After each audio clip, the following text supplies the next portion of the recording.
at Glencoe High School for the Etowah County basketball tournament here in 2023, as our coverage brought to you by Northeast Orthopedic Sports Clinic and Physical Therapy.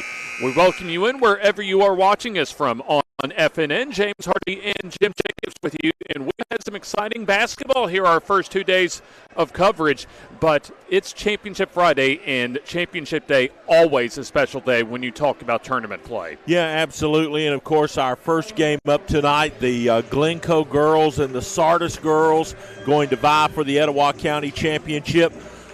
You know, Glencoe got here on a song and dance. I mean, pretty easy night for them last night, but 2 nights ago, Sardis had to struggle to knock off the number 1 seed, Southside. So can Sardis put it together tonight and take out the homestanding Glencoe Lady Yellow Jackets, well thought of in the state of Alabama? In fact, a couple of late free throws with less than a second to go gave Sardis their winning edge over Southside on Wednesday. We'll take the timeout and we'll visit with both Heath Cullen, the head coach for Sardis, and Glencoe's head coach, Blake Badgett, after this. As you're watching Championship Friday of the Etowah County Basketball Tournament, brought to you by Northeast Orthopedic Sports Clinic and Physical Therapy on FNN.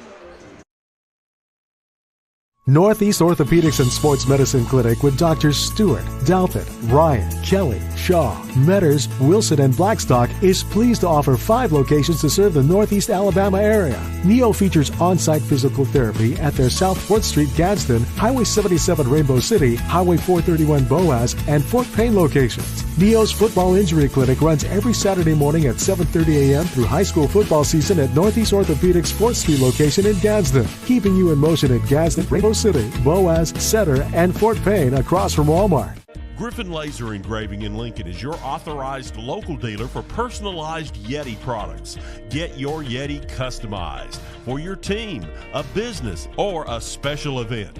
Your color, graphics, even photos. At Griffin Laser Engraving, we make it the way you want it. Order just 1 or hundreds, and you'll find a full line of Yeti coolers and accessories on hand, even the hard-to-find items. Nationally recognized, but right here at home in Lincoln for quality awards, trophies, powder coating, and personalized Yeti items, Griffin Laser Engraving. From the gymnasium at Glencoe High School, James Hardy with you as this is Championship Friday for the Etowah County Basketball Tournament, beginning with the Glencoe and Sardis girls varsity squads, and we'll send it courtside to Jim Jacobs to visit with our coaches, beginning with Sardis head coach Heath Cullen. All right, Coach Cullen, well, let's talk a little bit about getting here. You guys obviously had a struggle of a semifinal against the top-seeded Southside team, managed to come away with the victory, and here you are on Championship Friday. Yeah, it was a tough one. It was a war. We had a really, really good first half, and everything was going like we wanted to go. And then kind of our Achilles heel of the year has been third quarter. And it almost got us again, but we was able to make some big shots, get some stops down the stretch, and that was a good win for us. Coach, I thought your defense in that game was really the key to everything for you. Yeah, we were able to force some turnovers. We had them play a little faster than they want to play, and that was a big part of us being able to hold a lead. Let's talk about Glencoe now just a couple of minutes. Of course, they're here on their home floor. They had an easy win last night.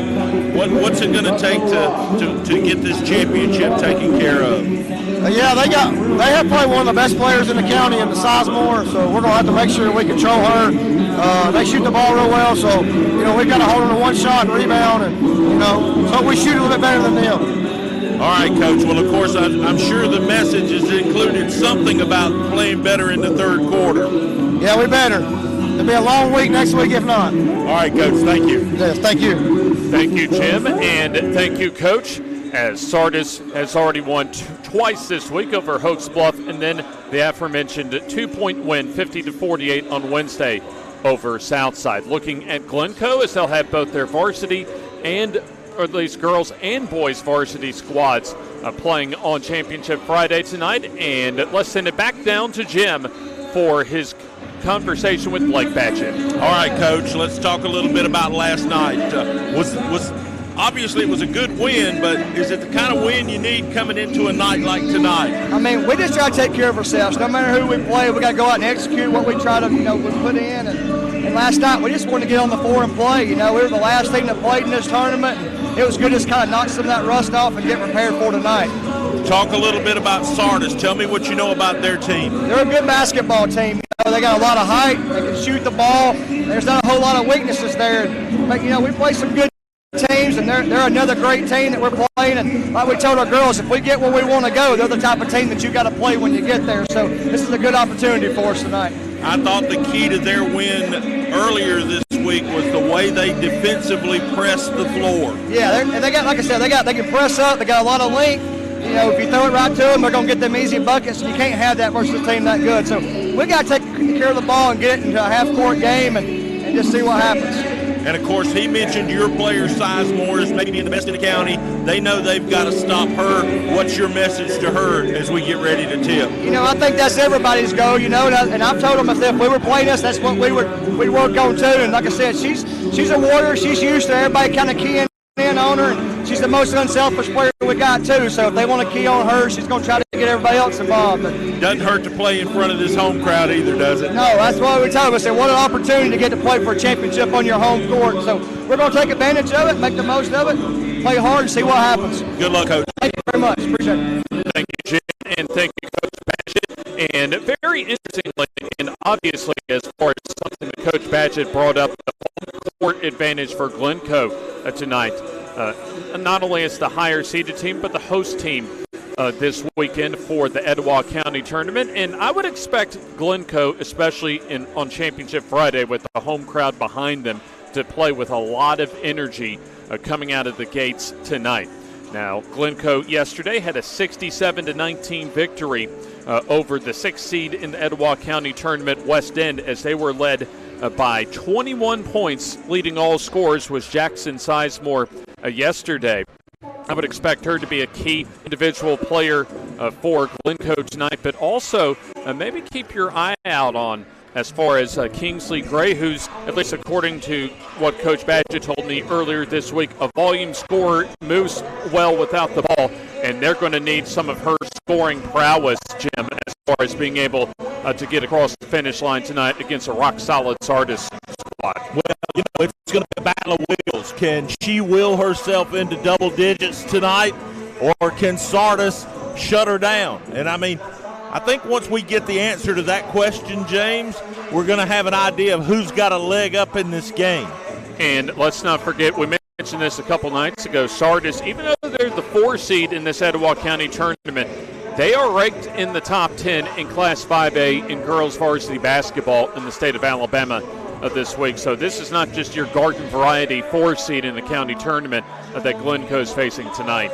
Well, I think the game plan of Sardis is going to be interesting to see early. Is he going to jump on them and try to press them like he did Southside, or is he going to kind of maybe lay back and let the game kind of settle in first before they jump into that pressure and see, if they can maybe throw that at Glencoe in the second half? And a big thanks to all of our sponsors, not only tonight but this week. Of course, Northeast Orthopedic Sports Clinic and Physical Therapy, our presenting sponsor. Wasn't it great to have Dr. Douthit up here last night? Absolutely. Absolutely. And then, of course, Alabama Teachers Credit Union, Glencoe, Hokes, Bluff Funeral Home and Cemetery. You got Gadsden State Community College doing our halftime report, and we're going to have a member of their board join us at halftime of this game. That's coming up at the half. Also, McMichael Waste Services and Riverside Fine Jewelers with Valentine's Day coming up. Go see my buddy Alan at Riverside Fine Jewelers, and he will hook you up. There you go. And, it's getting, you kind of mentioned it yesterday, it's getting close to that big day for the couples in less than a month as far as Valentine's Day. So Riverside Fine Jewelers. Best prices on diamonds, bar none. So especially for the fellas, keep that in the back of your head coming up for Valentine's Day. There's your hookup. So, in fact, speaking of paying bills, let's pay our bills one more time as far as our pregame coverage, and then we will have tip-off for the girls varsity Etowah County basketball tournament championship game here on FNN.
courtside from the gymnasium at Glencoe High School as we're getting ready for the girls varsity basketball championship here in the Etowah County basketball tournament. James Hardy, Jim Jacobs, and all our cast of thousands when it comes to our FNN crew that brings you the pictures and helps us out behind the scenes as we appreciate you watching us wherever you are watching us from, as we're awaiting the starting lineups to be announced to the folks here inside the gymnasium at Glencoe High School. We mentioned as far as some of the highlights for Glencoe yesterday, as they had 21 points from Jackson Sizemore to lead all scorers against West End in their 67-19 semifinal round victory yesterday. And it looks like we're going to have our national anthem now here at Glencoe.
As we honor the Stars and Stripes with our national anthem, the starting lineups for both teams will be introduced to the spectators here at the gymnasium at Glencoe High School.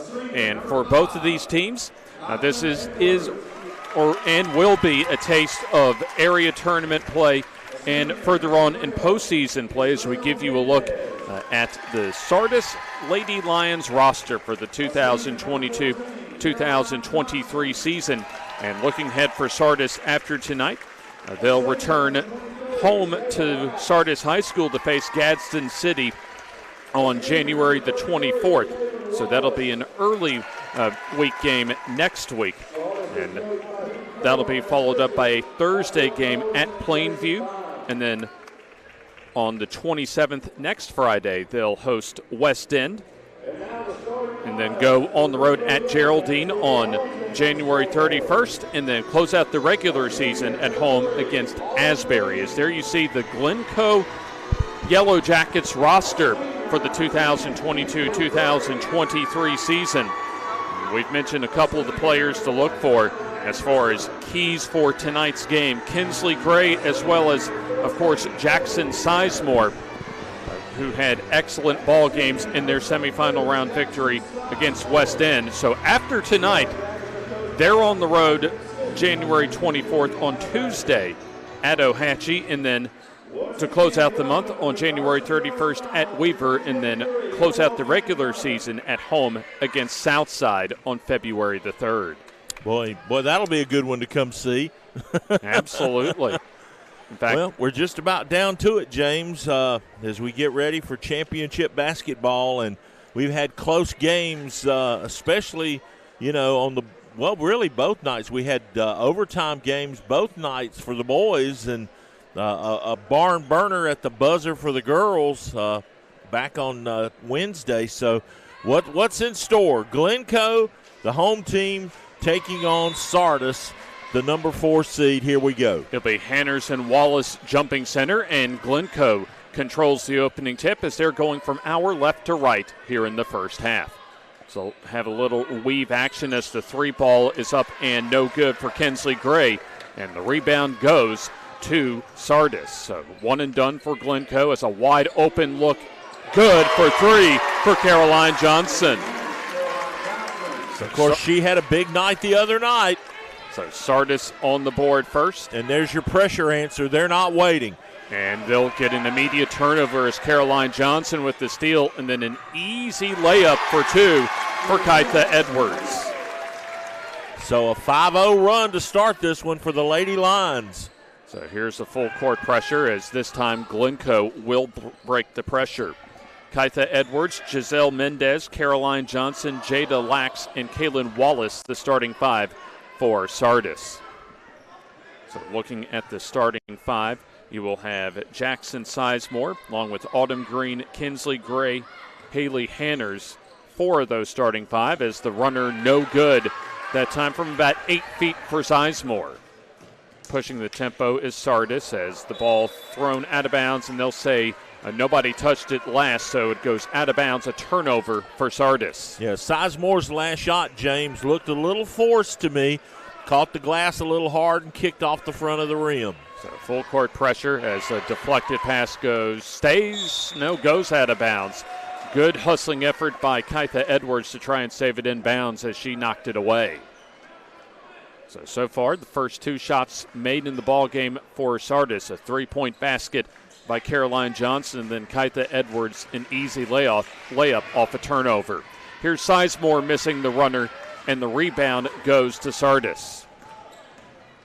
So Sardis pushing the tempo as Wallace will jump stop and dump it down to Lax, who will make the layup for 2. Jada Lax with her first 2. And quickly a 7-0 lead for Sardis. Number 4 team as far as the seed in this week's Etowah County tournament, but top 10 ranked team according to the Alabama Sports Writers Association in Class 5A this week. And I think very deservedly so as Glencoe finally gets on the board. Autumn Green with the turnaround. She's on the board with her first field goal. Had 6 points in the victory yesterday against West End. Zone defense, good ball movement as Johnson drives from Lax now. Extra pass to Edwards as she will throw away. Loose ball and the turnover goes to Glencoe as baseball pass to try and get it away. It does so, but out of bounds. Autumn Green that time tied up in a package as Haley Anders tried to hustle over and get the pass, but wasn't able to do so. A turnover for the Yellow Jackets. So man-to-man defense now for Glencoe. They'll mix up some man and also zone as Johnson tries the 3. Good. Nice high elevated arch on that shot. It looked good when it left her hand. A couple of rainmakers that have fallen right through the bottom of the net for Caroline Johnson as she has 6 to lead all scores. I'm telling you, James, this Sardis bunch looks solid to me. Outstanding as Sizemore will have 2 free throws coming up as she'll get fouled on the way to the basket.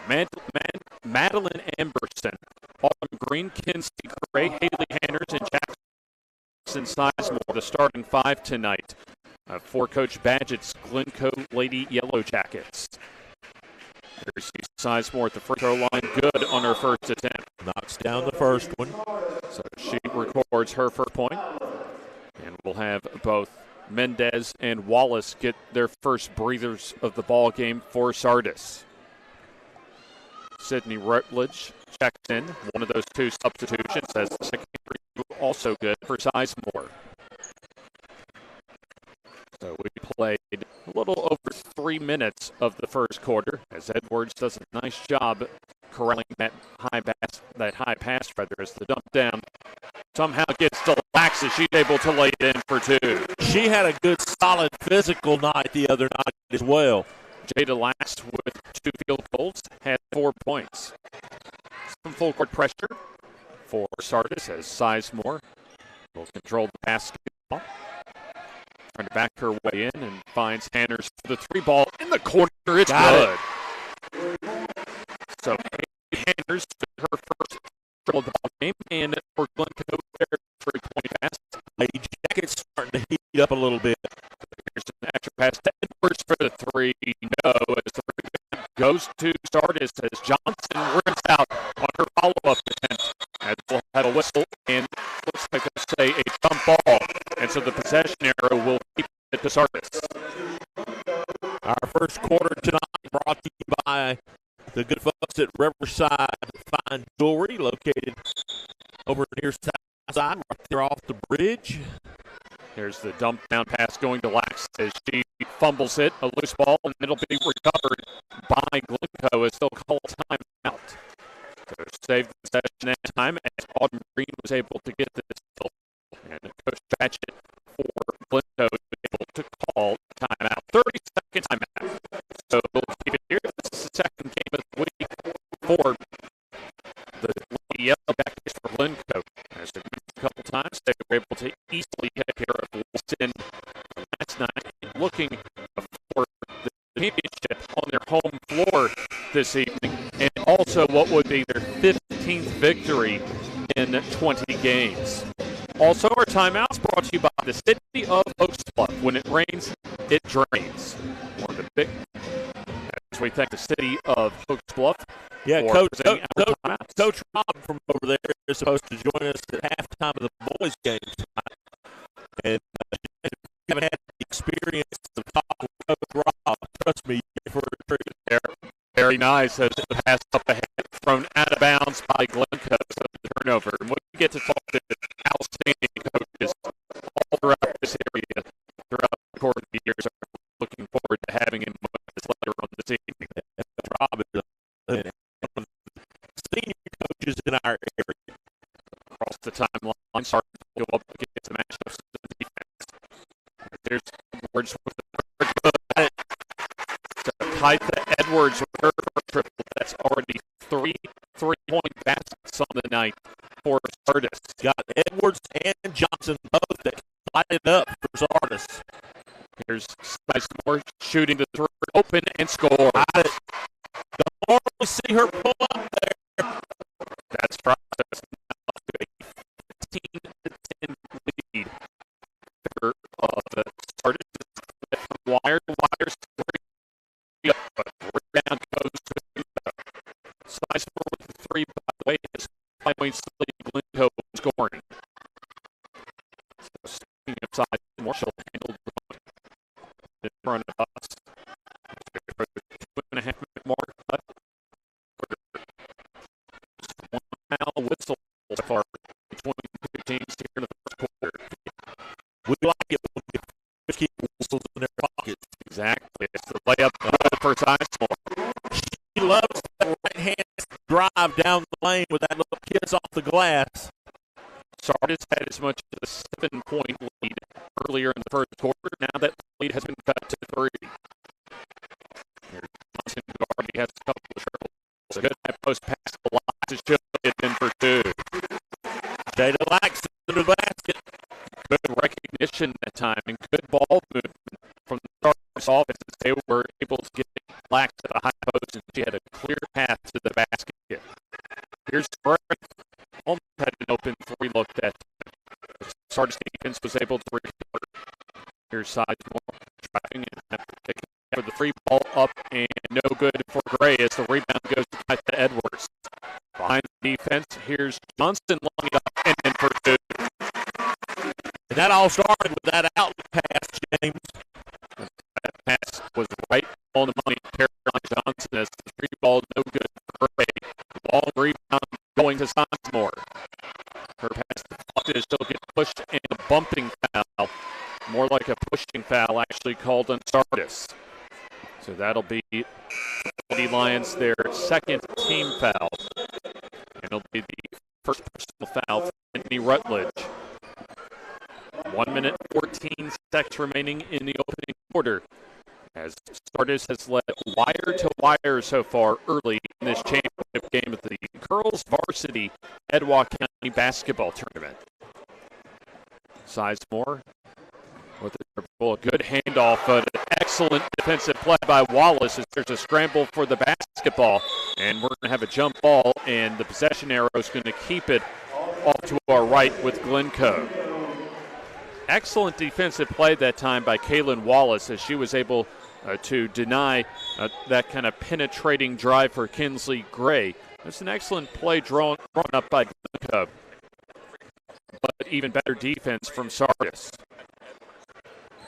Here's the drive, as will be Sizemore on the dribble as she'll back up and shoot and miss the three ball as Wallace with the rebound for Sardis.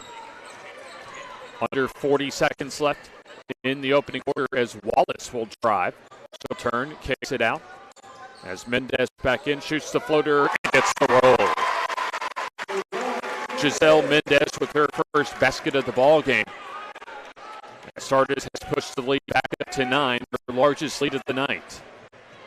Here's a loose ball and a late whistle and a foul as you had Jackson Sizemore try to split the double team. Lost the ball and was able to get bailed out on a foul, which goes to Giselle Mendez, her first, and for Sardis, their third team foul. Still no fouls for Glencoe in the first quarter, as the inbounds pass will go to Grace Harris. Harris in the ballgame as Sizemore has it with the clock down to 9. Sizemore will drive and lose the basketball. The clock winding toward the end of the first quarter. As here's Sizemore, her shot not in time as the first quarter clock expired before Sizemore could make the basket. So we're through one quarter of play. As Riverside Fine Jewelers present our first quarter. Your score is Sardis 21 and Glencoe 12 on FNN.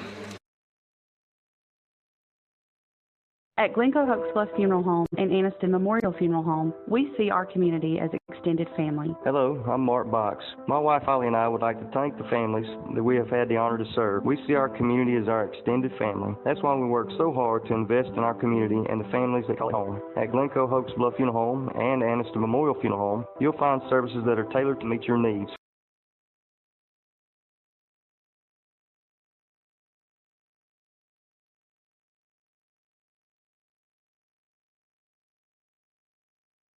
Glencoe, the home team for tonight's girls varsity Etowah County basketball tournament championship, trailing 21-12. Rachel Jacobs and our FNN crew here at the gymnasium at Glencoe High School. Caroline Johnson off to a fast start for Sardis with 8 of their team's 21 points. Also, Jay Lax with 3 early field goals. She has 6. And for Glencoe, they're led by Jackson Sizemore's 7 for the Yellow Jackets, as it'll be Sardis with the basketball to begin the second quarter. Here's Johnson open and making the three. Caroline Johnson with 11 first half points. As full court pressure for Sardis.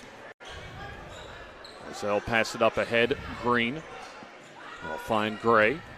As man-to-man defense in the half court for Sardis, as the three ball good for Jackson Sizemore. Sizemore already up to 10 points, but Sardis out in control right now, up 24-19 as Edwards will find an unopened Johnson who misses the chippy, and the rebound going to the Yellow Jackets of Glencoe. Sizemore in the backcourt, needing to get it across the timeline. As there to help is Autumn Green, as she does get across the timeline as a near steal that time in the half court for Giselle Mendez. So Glencoe will settle it down as here's the cross court pass as they'll settle things down as you have Jada Hill in the game now for Glencoe. Less than 7 minutes until halftime as the shot blocked by Wallace, as we'll have a whistle and a traveling violation on Glencoe. Yep, there you go. Unforced live ball turnovers. Now, Kaylin Wallace hasn't scored for Sardis yet, but she's had 2 outstanding defensive plays in about the last 3.5 minutes or so of gameplay, with a couple of blocks in the paint. So Sardis with the basketball. As they'll go up, looks like against a 1-2-2 zone defense. As the three for Mendez rims out, no good. Gets her own rebound as Edwards from the free throw line, no. As the rebound knocked out of bounds and will go to Glencoe. So 3 team fouls in the first half for Sardis, none so far for Glencoe. Full court pressure shown by Sardis. As Sizemore will pass it up ahead to Gray as her pass is deflected and stolen. Wallace gets the loose ball. As the Lady Lions will move it ahead. Johnson already with 11 first half points on 3 threes and a 2-point bucket as Lax gets open and lays it in for 2. Outstanding ball movement again by Sardis as Lax was able to cut free, catch it at the low block, and get an easy put in. Here's the pass ahead, it's deflected, but Glencoe has it as a loose ball. Still loose in now, Sardis comes out with it. 2-on-1 is up ahead. Edge. Edwards, all alone, will miss the layup. Gets her own rebound, misses it again. Third try, no. And we'll have a whistle and looks like a jump ball and possession arrow to Glencoe. Unfortunate break that time. As for Sardis, you had Kaita Edwards with 3 tries underneath the basket and couldn't come in on the transition opportunity. Full court pressure once again. And Sardis has been very effective in disrupting any sort of rhythm for Glencoe. As here's an open 3 look that's no good for Autumn Green as the rebound goes to Lax. We'll have a whistle, and stepping on the baseline off to our right was Giselle Mendez. So the turnover for Sardis is, I think that might have been, their second or third turnover so far in the first half. We have quickly played almost 3 minutes here in the second quarter. As Sizemore will slow things down. She'll try and go one-on-one against Mendez. She'll kick out as Green with the basketball. Green on the drive, double team, shoots and misses. Rebound goes to Sizemore. She's tied up in a package as the shot from inside the paint, about 8 feet away from Gray, was tipped out of bounds. 4:44 left in the opening half as Glencoe will get a second opportunity at the basket off to our right. Here's Green trying to go man-to-man against Edwards as Sizemore is there to help. 11-point lead for Sardis, their largest of the night. As Sardis has had some issues as far as consistency on the offensive end of the floor, but defensively, here's a steal and the layup for Kaylin Wallace. Wallace with an outstanding game defensively so far, getting her first steal as a near steal for Mendez. As Sizemore will drive, tries to lay it up, no, as Caroline Johnson comes away with the loose ball. As we'll have a fight for the ball, and Wallace comes up with it, and a timeout called for by Sardis head coach Heath Cullum, as he was begging for it and finally gets the timeout. McMichael Waste presents our second quarter. And, of course, the city of Hokes Bluff presenting our timeouts tonight for Championship Friday. 30-second timeout. As so far an outstanding all-around effort really so far for Sardis, as Kaylin Wallace has been superb defensively. But Caroline Johnson has paced the offense for Sardis with made her first 2 threes, 3 total threes on the night, 4 field goals with an 11-point effort. And we still have a little under 4 minutes to go in the first half. Yeah, Glencoe's just not getting their shots, I think, right now that the coach is going to want them to have. And that's probably a part of the message here in this timeout. For Sardis, things have gone pretty well. Here's at the near wing, the 3 ball up and off the mark for Grace Harris as the rebound goes to Edwards. Mendez at the top of the key, finding Rutledge on the drive as she'll miss the runner. The putback, though, is good for Edwards. Check that Sydney Rutledge with her first points of the ball game as she followed up her own miss with the layup. And Glencoe in a little bit of trouble here. They've got to settle down and get some points. And there it is. Right on cue for Jackson Sizemore, her second three, as she now has checked at 3 threes, as she has 13 points. Still a 12-point lead, however, for the Sardis Lady Lions. Here's Rutledge on the weave as she'll fake the pass and misses the layup. Did everything she needed to do but make the layup. Sizemore will lead the transition for Glencoe as she'll go into the paint. And we'll find Gray. So Glencoe will settle it down as Gray on the drive, as we'll have a reach-in foul for Sardis. Also, Allie Amos, the sophomore forward for Glencoe, into the ball game, as we'll have the 4th team foul for Sardis, and number 4, Grace Harris, her first personal foul. Mendez and Lax will exit the ball game for Sardis. Here's the inbound at the baseline as Hanner's back in the game as she has the ball ripped out of her hands. Sydney Rutledge on the steal, as nice hustle by the defense for Glencoe in coming up with the steal. Amos hustling back in transition, getting the steal as Sizemore will get cut off on the drive. Here's the 3 for Gray, up and no, but the rebound to Hanners as she'll get wrapped up and fouled on the shot attempt. So you had 2 Sardis defenders around the basket, as we'll have the 5th team foul on the Sardis Lady Lions and the 2nd personal for Sydney Rutledge.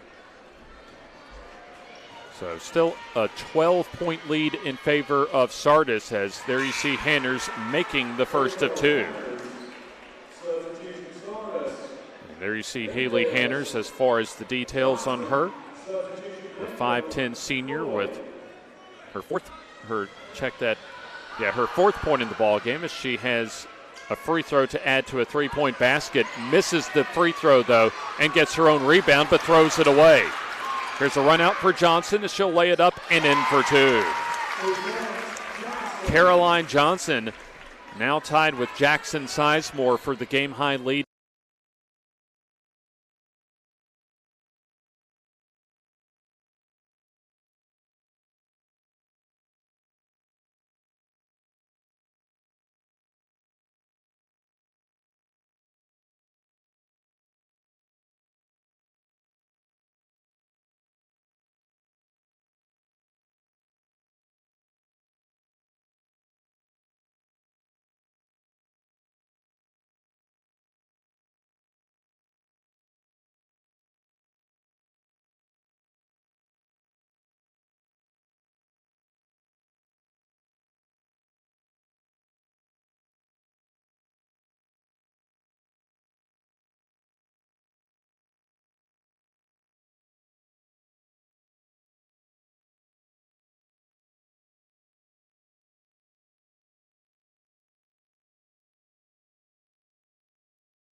Taitha Edwards on the rebound as she tried to go coast to coast, but Johnson gets open and misses the 3 ball as the rebound going to Sizemore. A break that time for Glencoe as Caroline Johnson, who already has 3 triples and 13 points, missed an open 3 as Sizemore wants and misses the 3.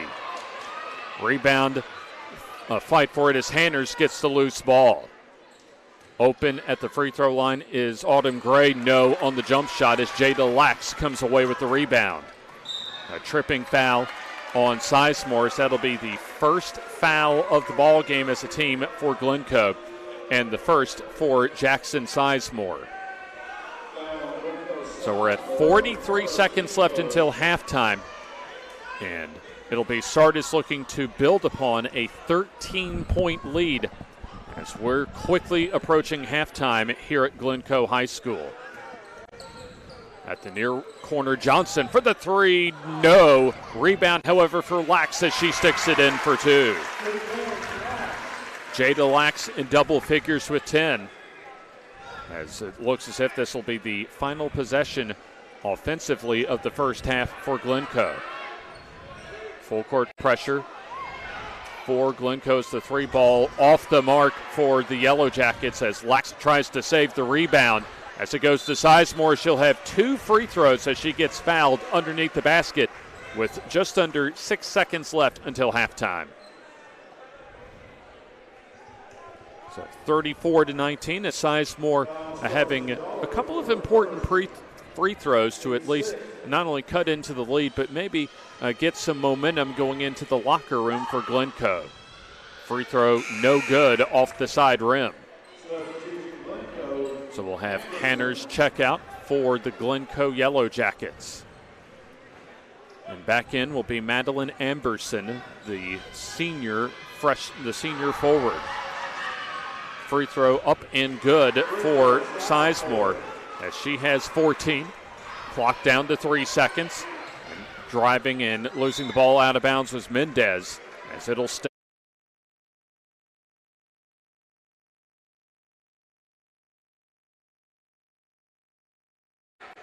So Sardis trying to set up a last-ditch play before going into the locker room. As Johnson inbounding as the pass to Lax as she'll miss the layup and actually got a pretty good look in that situation as we go to the halftime locker room. McMichael Waste presenting our second quarter coverage as Sardis is 2 quarters away from taking home the Etowah County Championship as they lead 34-20 at half on FNN. I am a dreamer who will make a difference in this world. I am flying to a future of great promise and change. I am a mentor committed to helping my students transform their lives. I'm a hard worker striving to build a better Alabama. I am a go-getter with ambition and drive. I am a Gadsden State Cardinal. Watch me. Watch me. Watch me fly.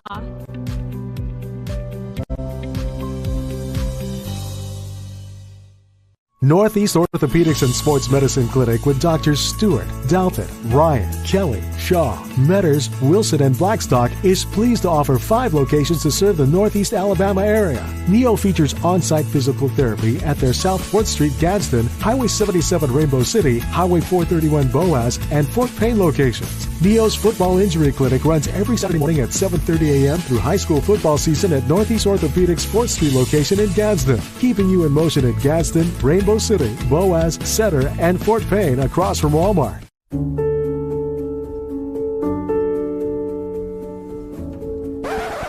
Gotta have a ring first.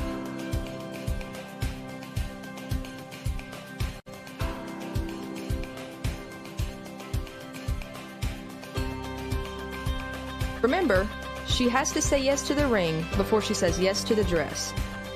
Riverside just makes it better.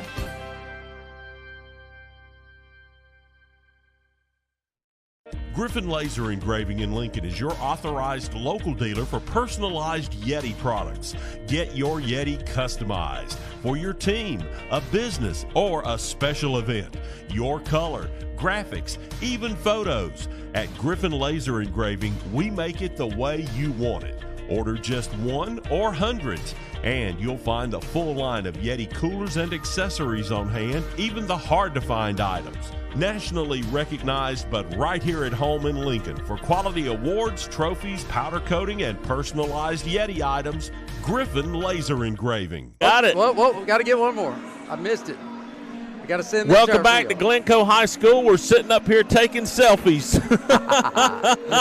We want to welcome in Alan Smith, who is the Dean of Workforce Development for Gadsden State Community College. And first off, Mr. Smith, thanks a lot for coming up and joining us tonight and fighting this crowd, man. Isn't this something? This is awesome. I've got a lot of connections to Etowah County schools, and a Etowah County tournament is always a special event. I'm glad to be here tonight, Jim. All right, well, let's talk a little bit about what's happening at Gadsden State. Fill us in. Give us the high points. Well, we have a lot of great things going on at Gadsden State. My job is Dean of Workforce Development. I'm over all the career technical education and the adult education, the skills training education. But, this is a sporting event tonight. Let me first start out about telling everyone that, we're bringing back softball. We're bringing back baseball at Gadsden State. We've got a lot of good things going on with that. Didn't I see where there's some great big complex being done there? Well, there's a city complex that's being done, and the softball field is going to be on it in conjunction with the city, and the baseball team is going to be playing on a city field when they come back. So there's a lot of good things going on with sports, academics, and health science. Of course, my field of expertise, I guess, is the technical world, and we've got some big news on that as well. We're about to break ground on February the 21st on a 50,000 square foot advanced manufacturing center. Wow. Yes, we're very excited. It's going to be a state-of-the-art facility. We're going to have programs in there in industrial automation, robotics, mechatronics, precision machining. All these fields lead to high wage, high demand. In 5 semesters or less, students can earn $60,000 to $80,000 when they come out of it, and that's not bad for a 2-year program. Well, I've said all my life, Mr. Smith, the world needs more ditch diggers. Yep. But it's not ditch digging anymore. No, it's not. It's robotics and automation and computerization and just some really high-end opportunities for people out there that, don't want to go through the process of what it takes to become a doctor or a lawyer. That's right. Automation is changing the way we do things now. Absolutely. And what we do at Gadsden State is we teach the people that work on the machines, the one that runs the robots, the PLCs, but we have a lot of other good programs. We have welding programs, electrical programs, automotive service, carpentry. We have the only court reporting program in the South as well. And we have diesel technology, precision machining. We have many workforce development programs.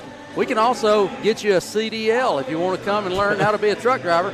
We can get you on the road in about 6 weeks, and you can make a lot of money driving a truck. So there's all types of opportunities. And that's a special kind of life, but it's a great living. It is. You can drive over the road, but the demand is so high now that there are companies that will put great incentives to have you home. There are some companies that they'll pay you to learn to do it. Oh, yes, absolutely. We have a lot of people come through the program, and you can go to the Alabama Career Center and ask to be in most of our programs at Gadsden State and get your tuition paid for free, because what we do is high-wage, high-demand occupations, and the WIOA program will pay for many of the programs we have. If that doesn't work, we can most of the times get you some scholarships at Gadsden State, so there's no excuse for someone not to get a good education. And of course, there's tons of opportunities out there in the workforce. Absolutely. If you've got the right credentials, and those right credentials don't always mean a 4-year college degree. No, and I'll give you an example of a young man that it's been out of our high school for around 4 years. He worked 2 years part-time while he went to Gadsden State in industrial automation. Then he's been full-time with the company for 2 years. He's put a lot of overtime in. He's going to be making 6 figures 4 years after high school graduation. And we see that quite often.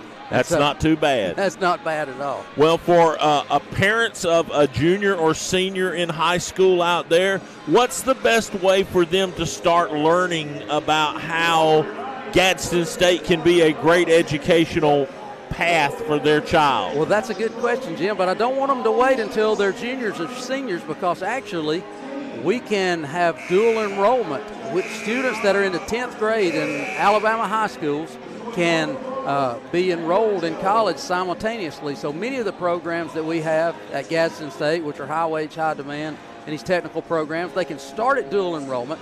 They can ask their high school counselor about that at Gadsden State, or you can go to gadsdenstate.edu for information. I really want to give a shout out to Dr. Alan Cosby and the Etowah County Board of Education while we're here at the county tournament tonight for partnering with us in the future as we build this 50,000 square foot advanced manufacturing center. They have agreed to provide transportation to all Etowah County students that want to dual enroll into this facility. I was in a meeting with Dr. Cosby just today, and he mentioned that, and we're looking forward to a big partnership with that. So there's really no excuse, and these our scholarship opportunities, so there's really not a lot of cost involved with that. So there you go. There's your answer. You know, if you haven't decided yet and you're not sure, or you know you've got parents that are trying to help you make some of those hard decisions, there's a lot of answers right here at home. Absolutely. You can go to gadsdenstate.edu and find out all the information, and it's available, or you can look us up on Facebook or any type of social media.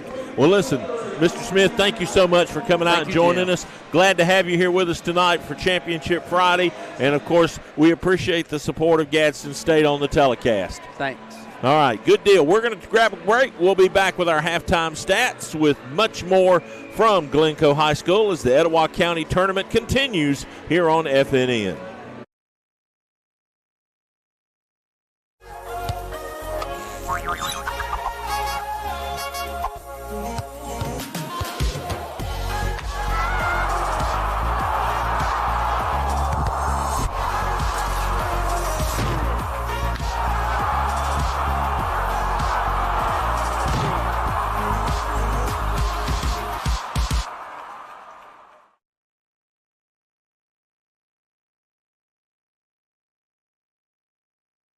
At Glencoe Hokes Bluff Funeral Home and Anniston Memorial Funeral Home, we see our community as extended family. Hello, I'm Mark Box. My wife Holly and I would like to thank the families that we have had the honor to serve. We see our community as our extended family. That's why we work so hard to invest in our community and the families that call it home. At Glencoe Hokes Bluff Funeral Home and Anniston Memorial Funeral Home, you'll find services that are tailored to meet your needs, whatever those may be. Piedmont Cutoff Highway in Glencoe and Highway 431 in Anniston. Our family serving your family. There you go, buddy. All good. About ready to begin the second half of our girls varsity basketball tournament championship game for the Etowah County Tournament, as Sardis has led wire to wire against Glencoe. The number 4 seed, the Lady Lions of Sardis, lead 34-20 over the Yellow Jackets of Glencoe, the number 2 seed in the Etowah County Tournament.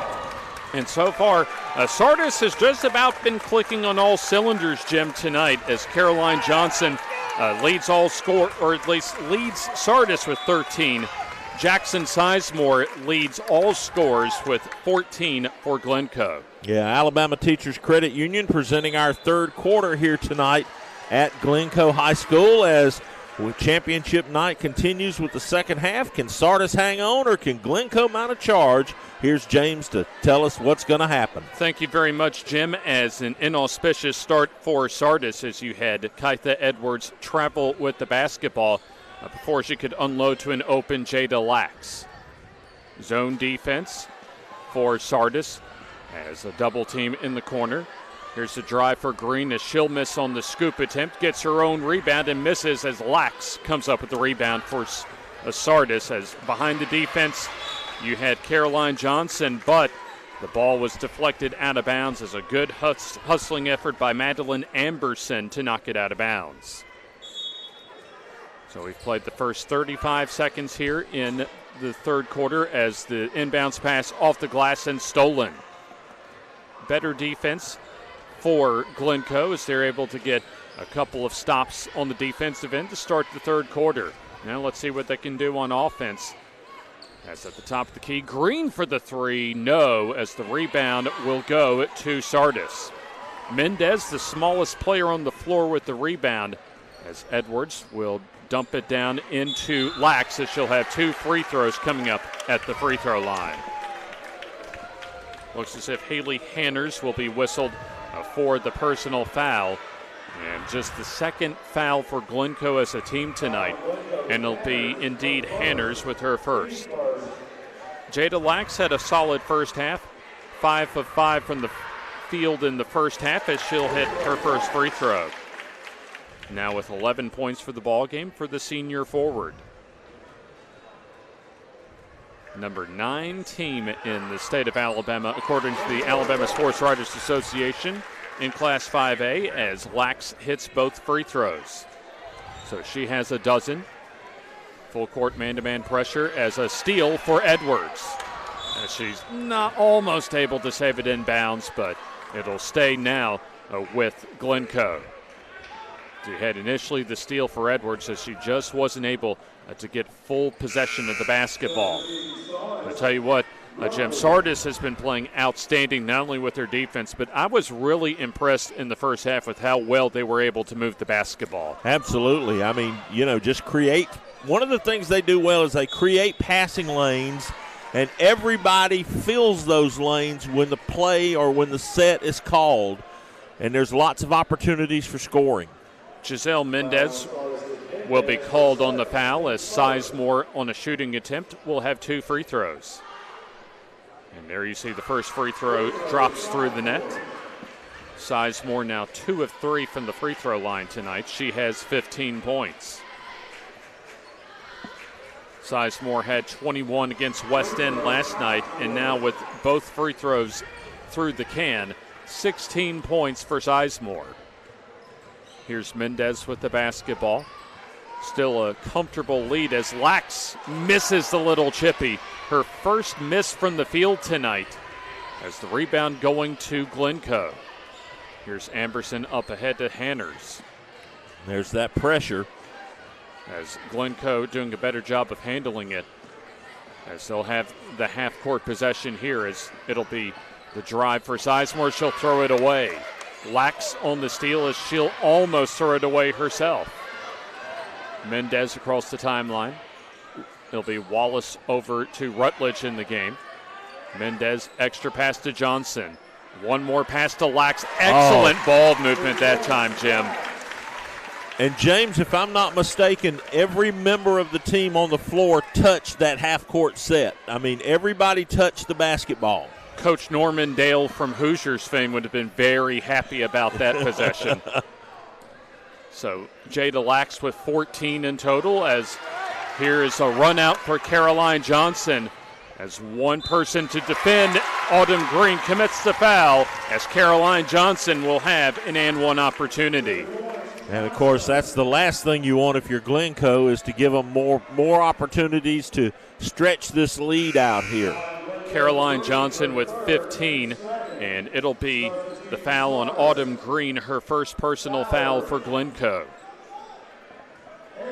Glencoe with 2 team fouls as Caroline Johnson has had one of her best games of the season tonight with 15, and stays that way as the free throw no, but Lax with the rebound. Her putback is no good, but Caroline Johnson with the rebound. This will be the third opportunity at the basket for Sardis. Rutledge on the drive. Solid defense by Amberson, but good perseverance that time to stick with the play for Rutledge as she'll have a chance for a 3-point play. Wow. This could be a 5-point trip for Sardis. Already a 4-point trip, no matter what happens. Right. So it'll be Sizemore with her second personal foul. Already 3 team fouls here in the second half for Glencoe. And Sydney Rutledge at the line. So Rutledge now with a couple of field goals. Her first free throw attempt, nothing but the bottom of the net. Rutledge with 5. Largest lead of the night as the turnover against the pressure, Jim. Forced turnover right there by the pressure from Sardis. Kinsley Gray wasn't able to flag down that pass, so they'll inbound the basketball just a little bit off to our right. A 19-point edge right now. So there you see Dalrymple into the ball game, and away from the basketball, it looked like that Jada Lax went to the floor off of some Glencoe contact, so that's going to be a personal foul on Kinsley Gray, her first. It's a turnover. Glencoe's got, no. Well, it was a foul, remember, on Glencoe after the turnover. So foul on the Yellow Jackets, their 4th team foul here in the second half. Lax at the top of the key as it'll be Rutledge working off the screen and gets the deflect. Lucky to get that back as Mendez down low to Lax as she forced it in there and goes out of bounds off of Glencoe. Sizemore there to deflect it out of bounds. As we have just under 5 minutes left in the third quarter. There's a good cut by Mia Fowler that's in the ball game, the junior, as she'll have her first opportunities at the free throw line. A good cut away from the basket is there you see the senior guard, Mia Fowler, about to shoot 2 free throws. And Glencoe just can't get off this end of the floor. Yeah, it doesn't seem like it as Autumn Green with her second personal as Fowler misfires from the free throw line.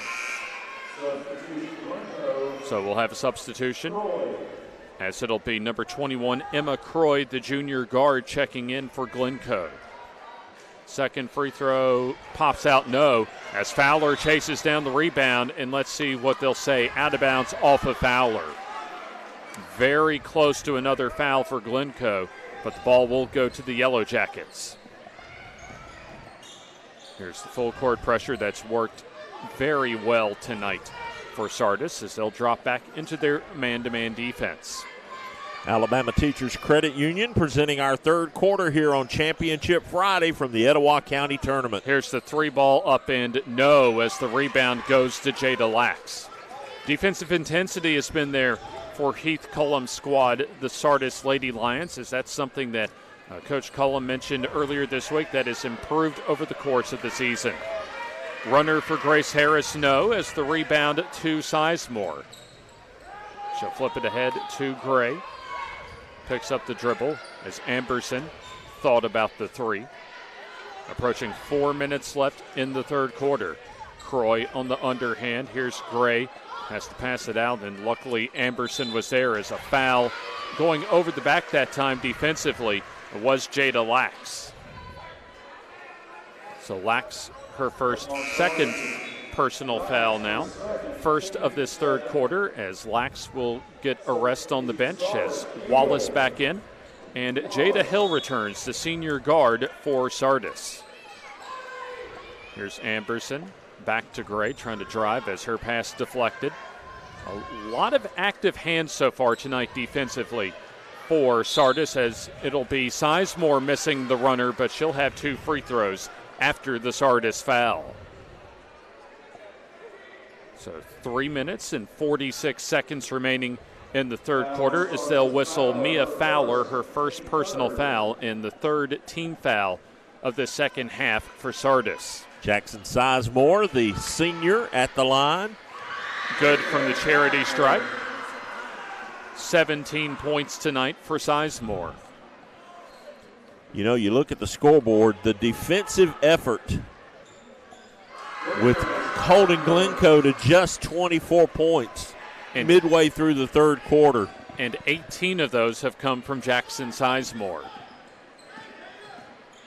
Here's Rutledge with the basketball as she'll scoop no. Rebound to Wallace as she'll have a free throw line trip as she gets fouled on the offensive rebound putback attempt.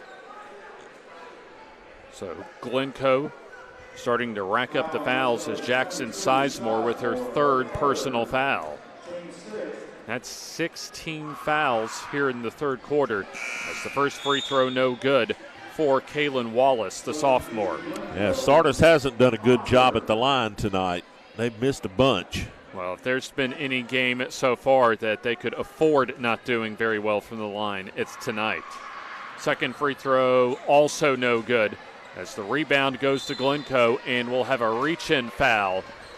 Looks like on Sardis. So we'll see who they'll whistle the foul on. And it'll be on Mia Fowler, her second personal foul.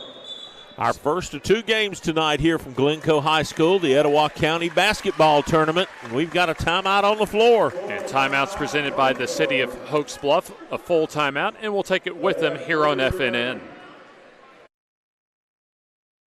Northeast Orthopedics and Sports Medicine Clinic with Drs. Stewart, Douthit, Ryan, Kelly, Shaw, Metters, Wilson, and Blackstock is pleased to offer 5 locations to serve the Northeast Alabama area. NEO features on-site physical therapy at their South 4th Street Gadsden, Highway 77 Rainbow City, Highway 431 Boaz, and Fort Payne locations. NEO's Football Injury Clinic runs every Saturday morning at 7:30 a.m. through high school football season at Northeast Orthopedics 4th Street location in Gadsden, keeping you in motion at Gadsden, Rainbow City, Boaz, Center, and Fort Payne across from Walmart.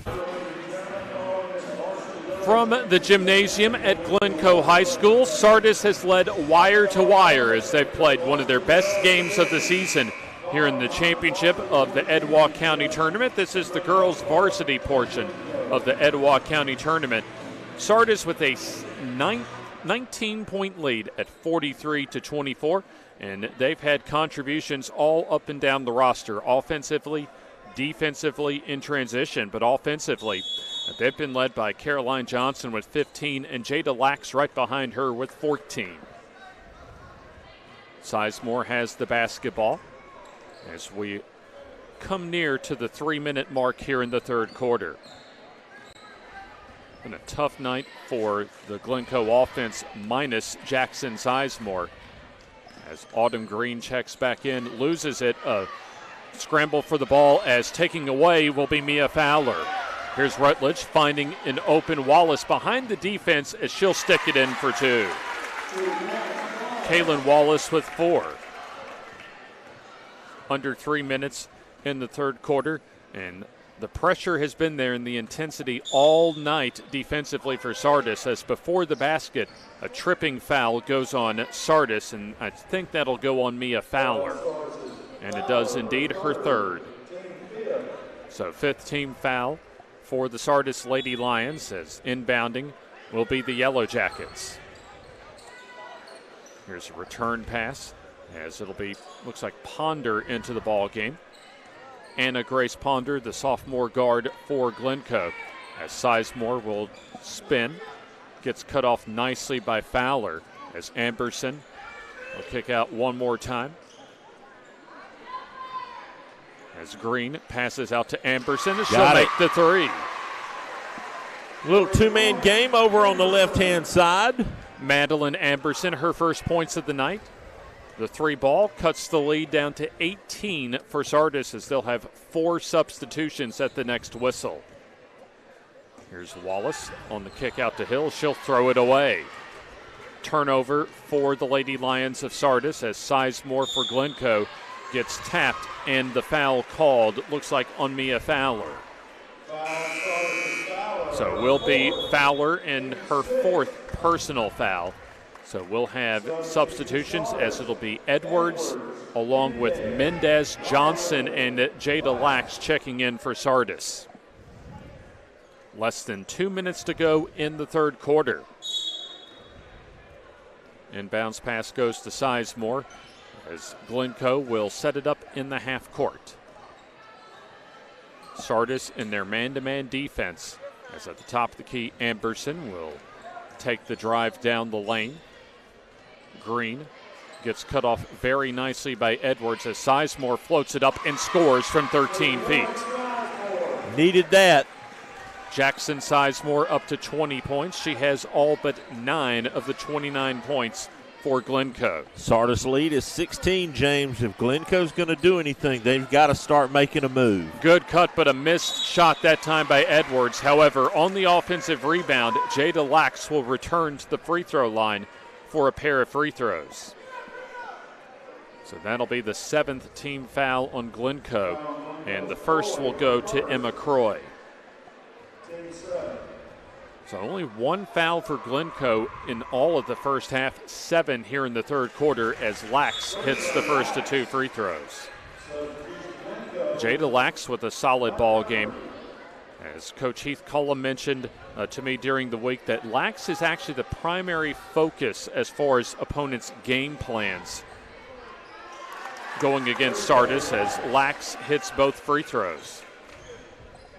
16 points now for Jada Lax, as she's 4 of 4 from the free throw line. Here's an open look, no good for Ponder, as the rebound will go to Sydney Rutledge. Sardis with the basketball, as Mendez will hand off to Johnson. Less than 1 minute to go here in the third quarter, as good defense in the steal for Glencoe. Yeah, Johnson trying to do too much with it there. Trying to dump it over into Jada Lax. Couldn't get it. So Sizemore with the basketball. Under 40 seconds left in the third quarter, as Sizemore misses the runner, but will have free throws after the Sardis foul. See who they whistle the foul on, and it will go on Caroline Johnson, her first, and both teams will be shooting free throws for the rest of the ball game. first free throw for Sizemore rattles home. Jackson Sizemore with 21, matching her total last night against West End. Second free throw off the back rim, and the scramble for the ball goes to Sydney Rutledge. She'll drive and finds Johnson for the easy deuce. Caroline Johnson with 17 points, her first field goal in the second half. As Johnson gets back on defense and gets the block and the rebound, as behind the Good defense, pass. Mendez lays it in for two. Led her with it perfectly. She caught it in on the run, got it up off the glass nice and soft, brought it home. Clock down to 3 seconds as Sizemore will have to chuck it up, and it's good if it goes, and it doesn't as we come to the end of the third quarter. And your score is Sardis 51 and Glencoe 30. We're 8 minutes away from deciding a girls varsity champion for the Etowah County basketball tournament here on FNN.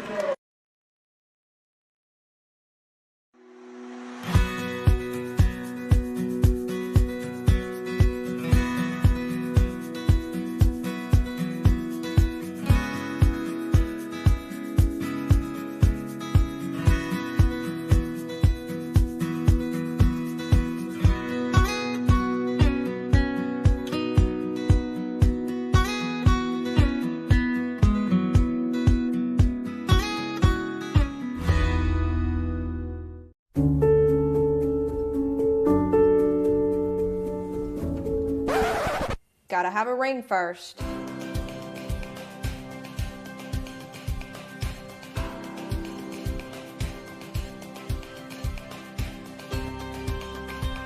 Remember, she has to say yes to the ring before she says yes to the dress.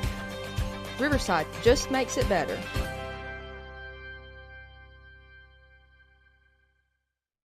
I am a dreamer who will make a difference in this world. I am flying to a future of great promise and change. I am a mentor committed to helping my students transform their lives. I'm a hard worker striving to build a better Alabama. I am a go-getter with ambition and drive. I am a Gadsden State Cardinal. Watch me. Watch me. Watch me fly.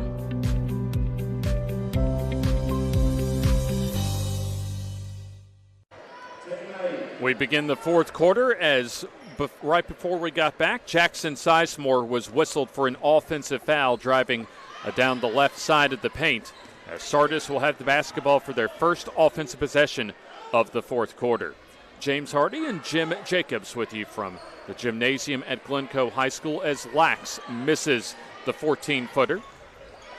Rebound going to Sizemore as Glencoe needs a Herculean effort here to try and come back in this ball game. As a steal for Sardis. On the other end, Johnson for the layup off of the Giselle Mendez assist. Johnson with the steal, down low to Rutledge as she'll lay it in for two. Wow. Sardis putting on a clinic tonight as far as their full court pressure. Behind the defense, Green finding Hanners, who misses the layup. As the fight for the ball goes out of bounds, and they will say goes to Sardis. Looked as if Autumn Green touched it last for Glencoe. It's been a Lady Lions kind of night. This has to be, Jim, I imagine their best game of the season all around that they've played tonight. They've been solid, there's no question. Across the timeline, here's Rutledge. She'll drive, and you hear the slap that time all the way up here on the foul for Glencoe. Rutledge, when she was driving, got sandwiched just a little bit below the elbow, and so the third personal foul will go to Autumn Green. So both teams in the bonus, as here's Rutledge for the 1-and-1. That's good. Sydney Rutledge now with 8. 56-30 as Rutledge will have the back end of the 1-and-1. Free throw up and good. As I see, the highest point total so far this season as a team for Sardis was 85 against Crossville as a steal and a missed layup for Rutledge. She'll get a second chance and miss that one as Sardis comes out with the basketball. Edwards on the rebound as here's Johnson for the rain-making three. That's good. Got it. Boy, she has just been money tonight. Caroline Johnson with 22 points. As we'll have, looks like a stoppage in play, and I think a foul going on Sardis. And indeed on Sardis is Kaitha Edwards, her first personal foul. So we're at 6 minutes to go, is now a 30-point lead, so that'll invoke the running clock here in the fourth quarter. Never thought we'd see that in this game. I didn't think so either, but give a lot of credit to just the execution and consistency for Sardis tonight. It'll be Sizemore making the first of 2 free throws. So with the deficit going under 30, that'll momentarily stop the clock. I don't think it does. No, I know they've, at least Have in the they stopped it here? Yeah. They have. So 2 free throws for Sizemore. She has 23. Yeah, so maybe if it goes back under 30, you stop it. I'm not sure exactly on that rule. But I don't think it'll really matter down the stretch of this ball game with just how well that Sardis has played. Here's an open look under the basket and a field goal. The first points of the night for Carly Dalrymple.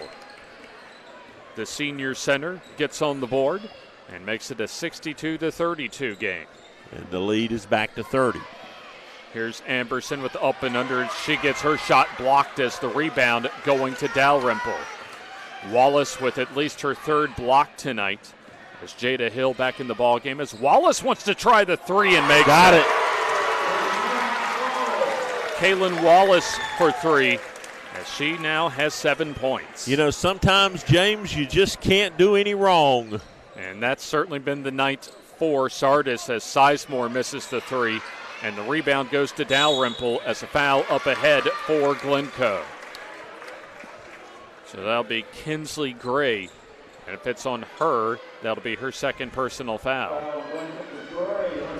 So it'll be 2 free throws coming up as 10 team fouls for Glencoe. So the double bonus the rest of the way for the Sardis Lady Lions.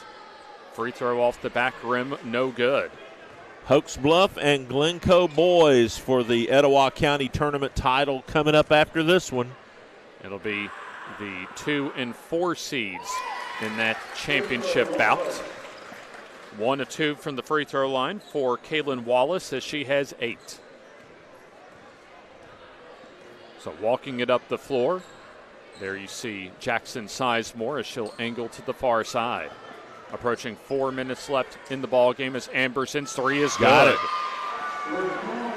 Madeline Amberson with her 2nd triple of the night. Here's Jada Hill as she'll dribble the basketball. A man-to-man defense as being tripped and fouled was Grace Harris, so she'll go to the line for 2 free throws. So the double bonus for the Sardis Lady Lions as the 4th personal foul will go on Autumn Green. And the clock runs with 3:40 left to go in the game. So a 31-point edge as it stays that way with the miss from Kaitha Edwards, or rather from Grace Harris that you see. The senior guard, one of the reserves getting some playing time tonight. As Harris trying to crack the scoreboard with her first point, and she'll do so. So Grace Harris, the 8th different player for Sardis that's been able to score. 32-point advantage for the Lady Lions. Here's the shot, no, as excellent defense again from Wallace on her 4th block of the night. It'll be Glencoe recycling as Sizemore kicks out, and we'll have a whistle and a foul underneath the basket. And let's see, do they call the block or the charge? And I think they'll call a blocking foul on Sardis. Indeed, it'll be on, looks like Kaitha Edwards, or check that, Grace Harris, her 2nd personal foul. Free throws coming up, a 1-and-1 since the foul was on the floor, and it'll be the back end coming up as Sizemore hits the 1-and-1 free throw. 24 points for Sizemore. Looks as if the Kinsley Gray will check out maybe for the final time tonight. Second free throw up and off the back rim, but Sizemore gets her own rebound and will return to the free throw line as she gets fouled on her shot attempt. So both teams now in the double bonus. So it'll be the first personal foul on Kaylin Wallace for Sardis. Free throw up and good. So after this game, we'll have the announcement of the all-tournament team, most valuable player of the tournament, and the trophy presentation for these two teams. And, of course, we'll get down on the floor and have a chance to visit with the head coach and a couple of the players off of the Lady Lions. 2 free throws for Jackson Sizemore as she now has 26. As Wallace scores. As it'll be Kaylin Wallace for her field goal, now in double figures with 10. Fourth quarter presented by Glencoe Hokes Bluff Funeral Home and Cemetery. 3-ball sails over the basket for Anna Grace Ponder. As Sardis will try and run out the clock here, approaching 2 minutes left in the ball game. Here's the runner off the glass and in for Grace Harris. Her first field goal, 3 points for the junior guard. Sizemore will try and drive. Gets cut off on solid Sardis defense as Ponder for the 3, no good. Rebound to Sizemore as Sardis will have a shot, no good, and the rebound to Wallace.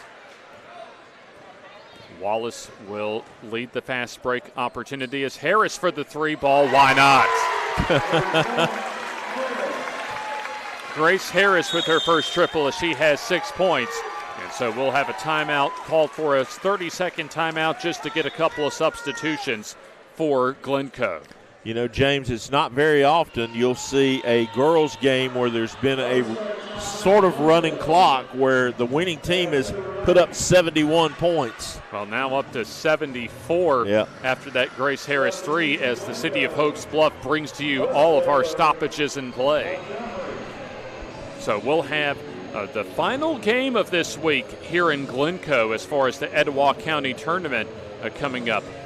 As it'll be another one of the Yellow Jacket squads as far as the 4-seed Yellow Jackets in the boys' varsity portion of the bracket. So they will take on Hokes Bluff. Really almost a neighborhood rivalry that we'll see for the boys' varsity championship after we conclude this one. So here's Amos with the basketball as her pass is deflected out of bounds. So you have Amos along with Ponder, also Hanners and Gray. As Sizemore checks out, likely for the final time tonight for Glencoe. 1 minute to go in tonight's ball game. As the Yellow Jackets still with the basketball as the 3-ball up and rims out. No good for Kinley Montgomery as the rebound going to Sardis. Jada Hill with the basketball as Wallace will pound that ball on the floor. No whistle blown on that shot attempt as the ball goes out of bounds off of Sardis. So the clock will wind its way down with a 36-point lead, and this probably will be the final possession of the evening for Glencoe. An outstanding night all the way around and a wire-to-wire effort for Sardis as the rebound off the missed shot goes to Grace Harris. As we'll count down the final 10 seconds of tonight's ball game as Sardis will just dribble out the clock here in the girls varsity championship of the Etowah County basketball tournament. As your final score is Sardis 74 and Glencoe 38. We'll have post-game festivities as far as the all-tournament team, as well as the most valuable player, the trophy presentation, and we'll have the visit with the winning team, Sardis, as we'll take this time out here on FNN. At Glencoe Hokes Bluff Funeral Home and Aniston Memorial Funeral Home, we see our community as extended family. Hello, I'm Mark Box. My wife Holly and I would like to thank the families that we have had the honor to serve. We see our community as our extended family. That's why we work so hard to invest in our community and the families that call it home. At Glencoe Hokes Bluff Funeral Home and Aniston Memorial Funeral Home, you'll find services that are tailored to meet your needs, whatever those may be. Piedmont Cutoff Highway in Glencoe and Highway 431 in Aniston. Our family serving your family. Northeast Orthopedics and Sports Medicine Clinic with Drs. Stewart, Douthit, Ryan, Kelly, Shaw, Metters, Wilson, and Blackstock is pleased to offer 5 locations to serve the Northeast Alabama area. NEO features on-site physical therapy at their South 4th Street Gadsden, Highway 77 Rainbow City, Highway 431 Boaz, and Fort Payne locations. NEO's Football Injury Clinic runs every Saturday morning at 7:30 a.m. through high school football season at Northeast Orthopedics 4th Street location in Gadsden, keeping you in motion at Gadsden, Rainbow City, Boaz, Center, and Fort Payne across from Walmart.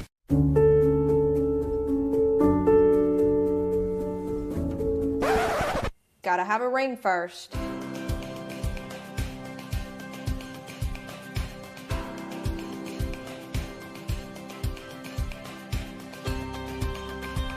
Remember, she has to say yes to the ring before she says yes to the dress. Riverside just makes it better.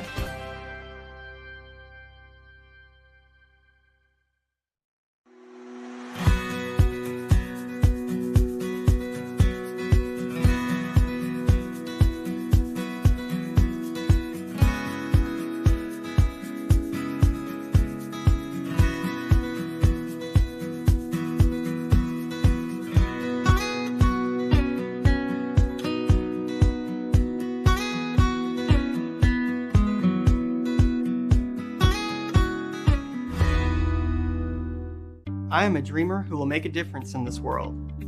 I am flying to a future of great promise and change. I am a mentor committed to helping my students transform their lives. I'm a hard worker striving to build a better Alabama.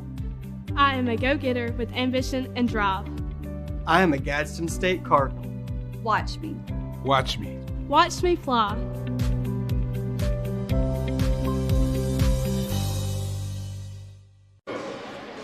A wire-to-wire victory for the Sardis Lady Lions as they take care of the Glencoe Yellow Jackets by a score of 74-38. James Hardy with you, and we'll send it down to Jim Jacobs as we have quite a few Sardis Lady Lions stars to talk with. Yeah, we're trying to get them all situated here. James is, of course, both ladies celebrating a big night. 22 points, not bad.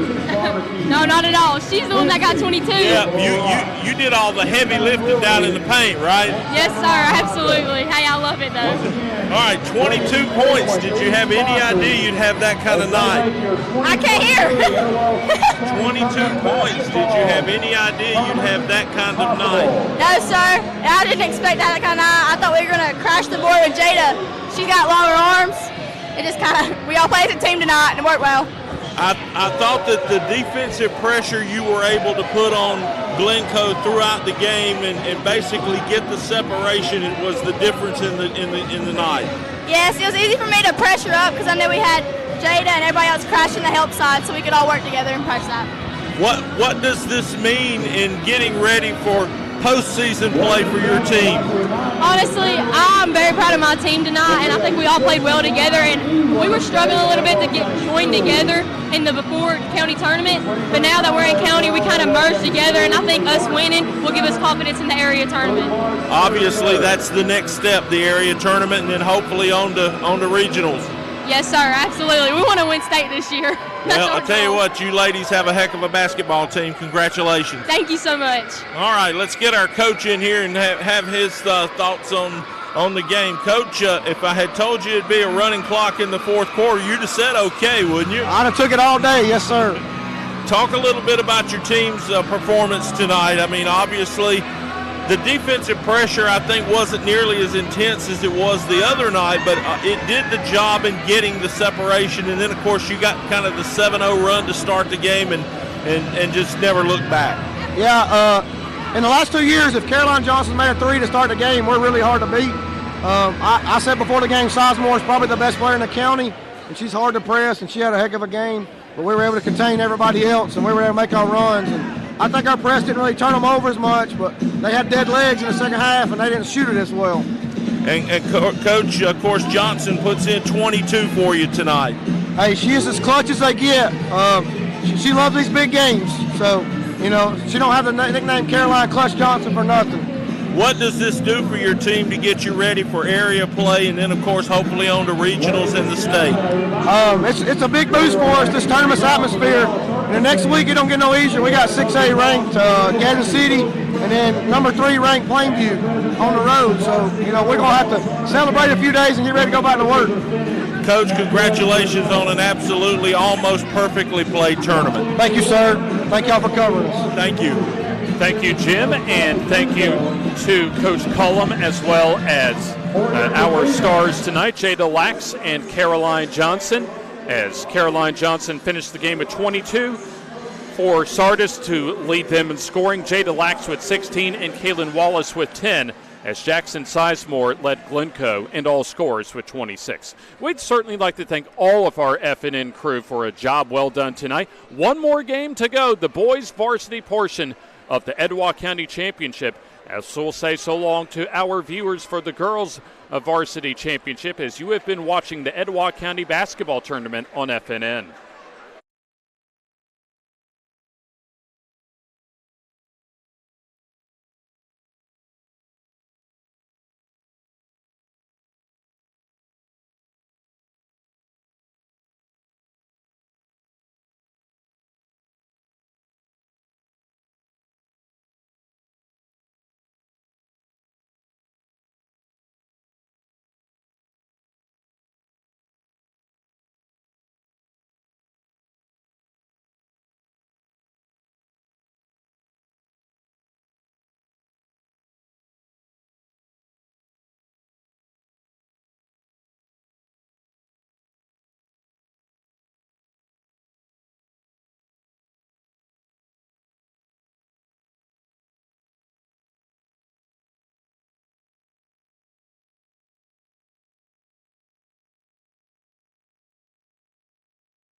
Glencoe High School awaits our final game of the week for the Etowah County Basketball Tournament as Northeast Orthopedic Sports Clinic and Physical Therapy presents our coverage on FNN of the Etowah County Basketball Tournament. James Hardy, Jim Jacobs, and our FNN crew. And Jim, we've got one more game to go, and this is going to be an outstanding atmosphere with not a seat to be had inside the Glencoe gym tonight. I hope the fire marshal's on vacation because this place is packed.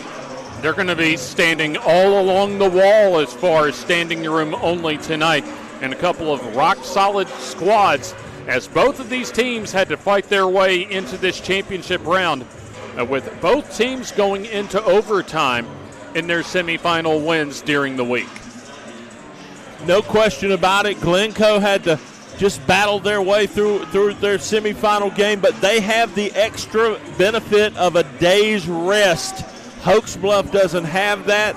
James, they fought back from 17 points down midway through the third quarter to capture the win here last night. Do they have enough in the tank to get the job done 2 nights in a row? We'll find out shortly as we'll take this time out, and Jim Jacobs will go down courtside for our coaches' conversations as you're watching pregame at the Etowah County Tournament Boys Varsity Championship here on FNN.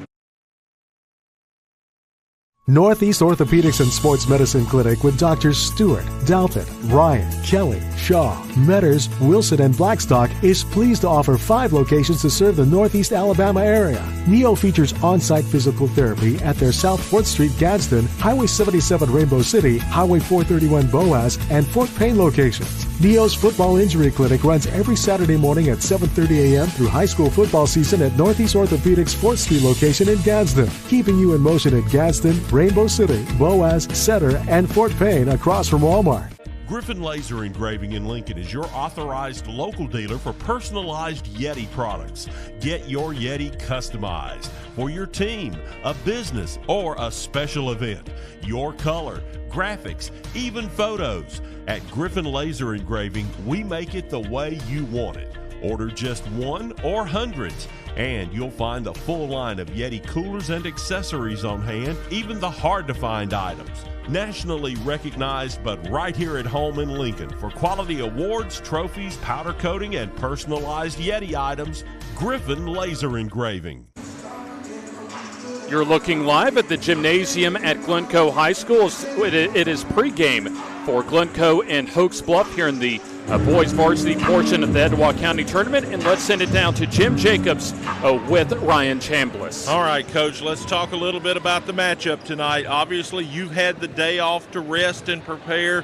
They didn't. It's a big rivalry anyway. Talk about tonight's matchup with Hokes Bluff.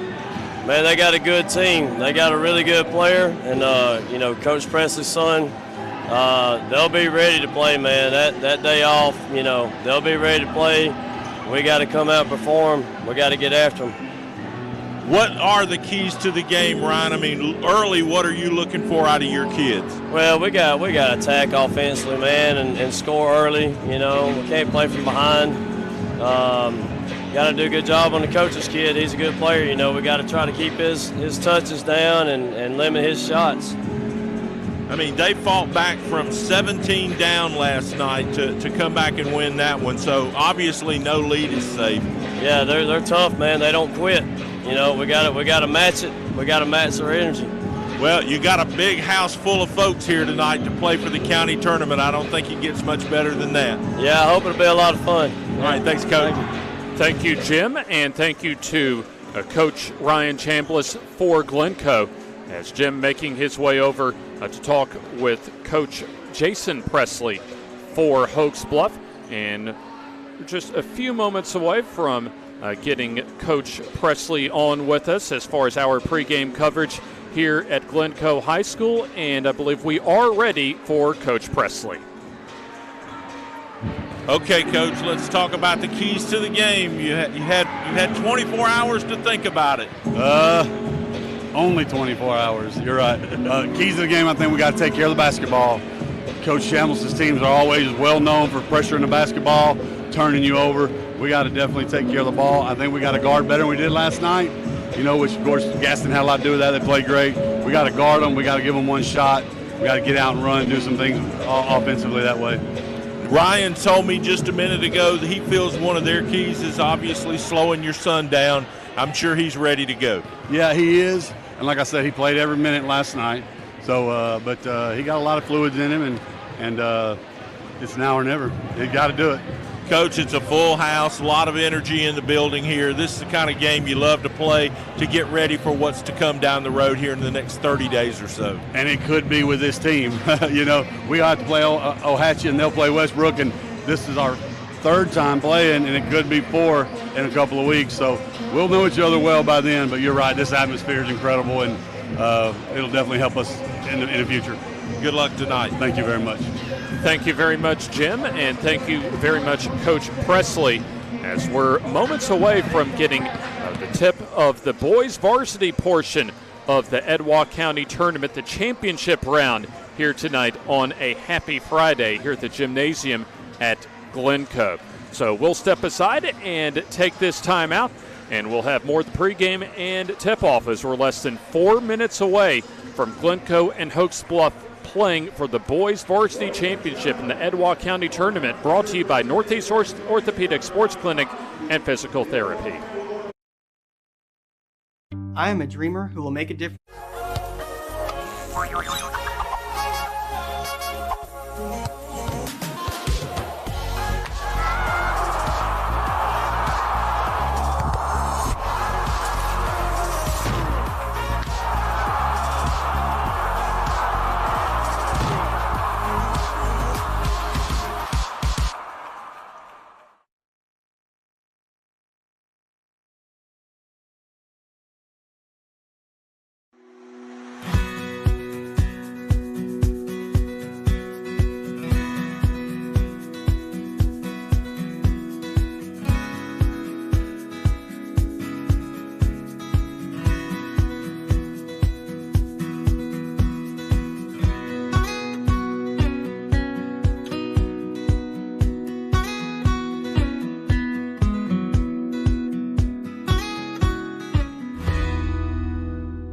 At Glencoe Hokes Bluff Funeral Home and Anniston Memorial Funeral Home, we see our community as extended family. Hello, I'm Mark Box. My wife Holly and I would like to thank the families that we have had the honor to serve. We see our community as our extended family. That's why we work so hard to invest in our community and the families that call it home. At Glencoe Hokes Bluff Funeral Home and Anniston Memorial Funeral Home, you'll find services that are tailored to meet your needs, whatever those may be. Piedmont Cutoff Highway in Glencoe and Highway 431 in Anniston. Our family serving your family. I am a dreamer who will make a difference in this world. I'm flying to a future of great promise and change. I am a mentor committed to helping my students transform their lives. I'm a hard worker striving to build a better Alabama. I am a go-getter with ambition and drive. I am a Gadsden State Cardinal. Watch me. Watch me. Watch me fly.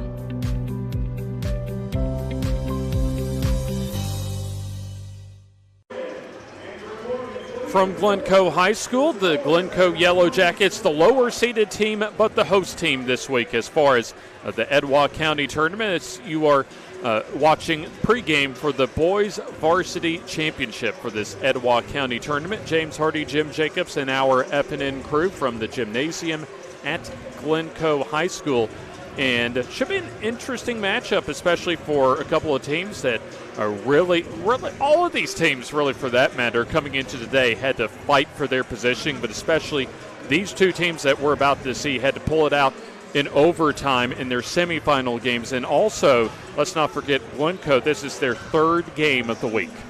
Yeah, and the interesting thing I think we're going to need to watch early is what does Hokes Bluff look like with their legs? I mean, it wasn't just an overtime game they had to win. They had to claw their way back from 17 down, and you expend a lot of energy, James, when you do that kind of defensive effort that they put on in the last, 12 minutes of that game the other night, plus an overtime. So it's going to be real interesting to see what kind of, effort that they're able to put on out there. If there's just anything left, what's left in the tank. And obviously, as far as individuals, when it comes to Hokes Bluff, you're watching Jordan Presley to see how he follows up a 37-point performance last night against Gaston. But some heroics for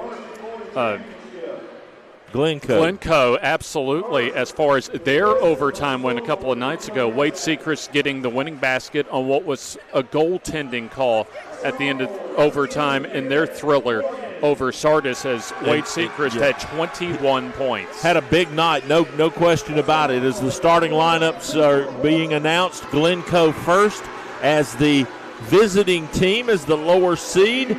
And there you see their roster on the screen. And, of course, Sechrist, James, is the cam in their engine. Absolutely, as we'll have Cooper Horton, Aiden Cornett, along with Nolan Fairley and Andrew Green among their starting five. As you mentioned, a little unusual, albeit this is a tournament format for the host team to be the designated visiting team. But you got to figure, though, that with the packed house, that the intensity from the spectators is going to clearly be, especially early on the side of the Yellow Jackets. Yeah, the Hokes Bluff Eagles under Coach Presley getting set to be announced. And there you see the roster for that program. And they're a highly thought of team, and we saw why the other night. Oh, without question, as you'll have Landon Davenport, Anderson Morgan, along with John Clark Wetzel, Jordan Presley, the son of Coach Jason Presley, and Colby Smith as the starting five for Hokes Bluff. Hokes Bluff will be wearing their white tops and bottoms that you see, those green numbers and letters, and for Glencoe, it'll be the black tops and bottoms and the gold numbers and letters. As we're just about ready to get things started, Riverside Fine Jewelers brings you the first quarter of our championship game for the boys varsity squads of Glencoe and Hokes Bluff. Our scoreboard reset to zeros for the final time this week from the Etowah County Basketball Tournament.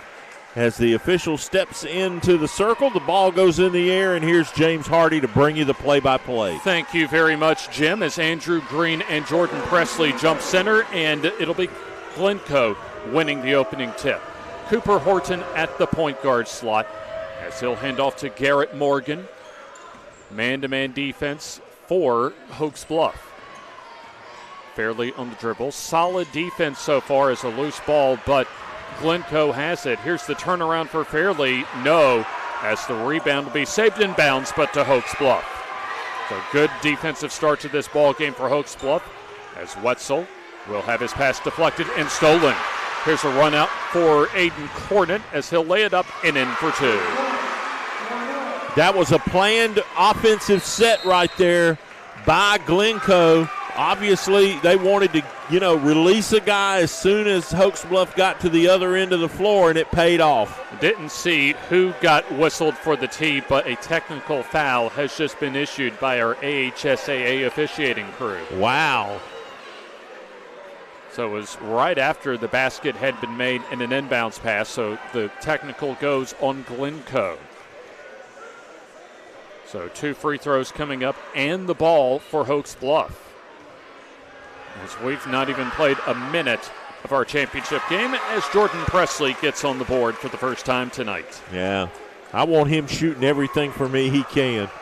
He can tote the water bucket if necessary. Well, he certainly did that and more last night as Presley makes both of the technical free throws. And, of course, Hokes Bluff gets the basketball. So that wiped away really any sort of opening momentum that Glencoe had off of that steal and run out. Had to be somebody saying something. Or a little woofing as far as between the two teams. Anderson Morgan with the basketball, and now Landon Davenport for Hokes Bluff. James, in the spirit of good sportsmanship, these two don't like each other. So you figured they might get a tee early on. No question. Good ball movement so far. Equally solid defense for Glencoe as Davenport misses the three and Cooper Horton on the rebound. Horton will take it up the floor himself as Fairley had an idea about the three. And that's a travel. And indeed, right on cue for the traveling call, as that'll be a turnover, the first of the night for Glencoe. Glencoe wanting to push it. So inbounding will be Presley off to our right. And Hokes Bluff has brought a raucous student section. Just a few minutes apart, the communities of Glencoe and Hokes Bluff, as Davenport getting free, but good recovery that time by Garrett Morgan, as here's a loose ball and a turnover. Yeah, little bounce pass into the lane, a little too low for the big guy to handle. Cornett on the basketball as he'll drive and doesn't get the layup, but the rebound for Green and the stick back for two.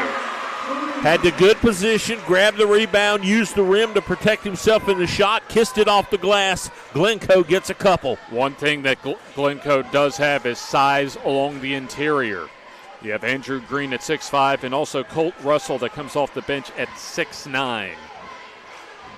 Here's Davenport going against the zone. Smith trying to split the double team as we go under 6 minutes left in the opening quarter. Here's the drive as Davenport cut off. We'll have to skip it to Wetzel.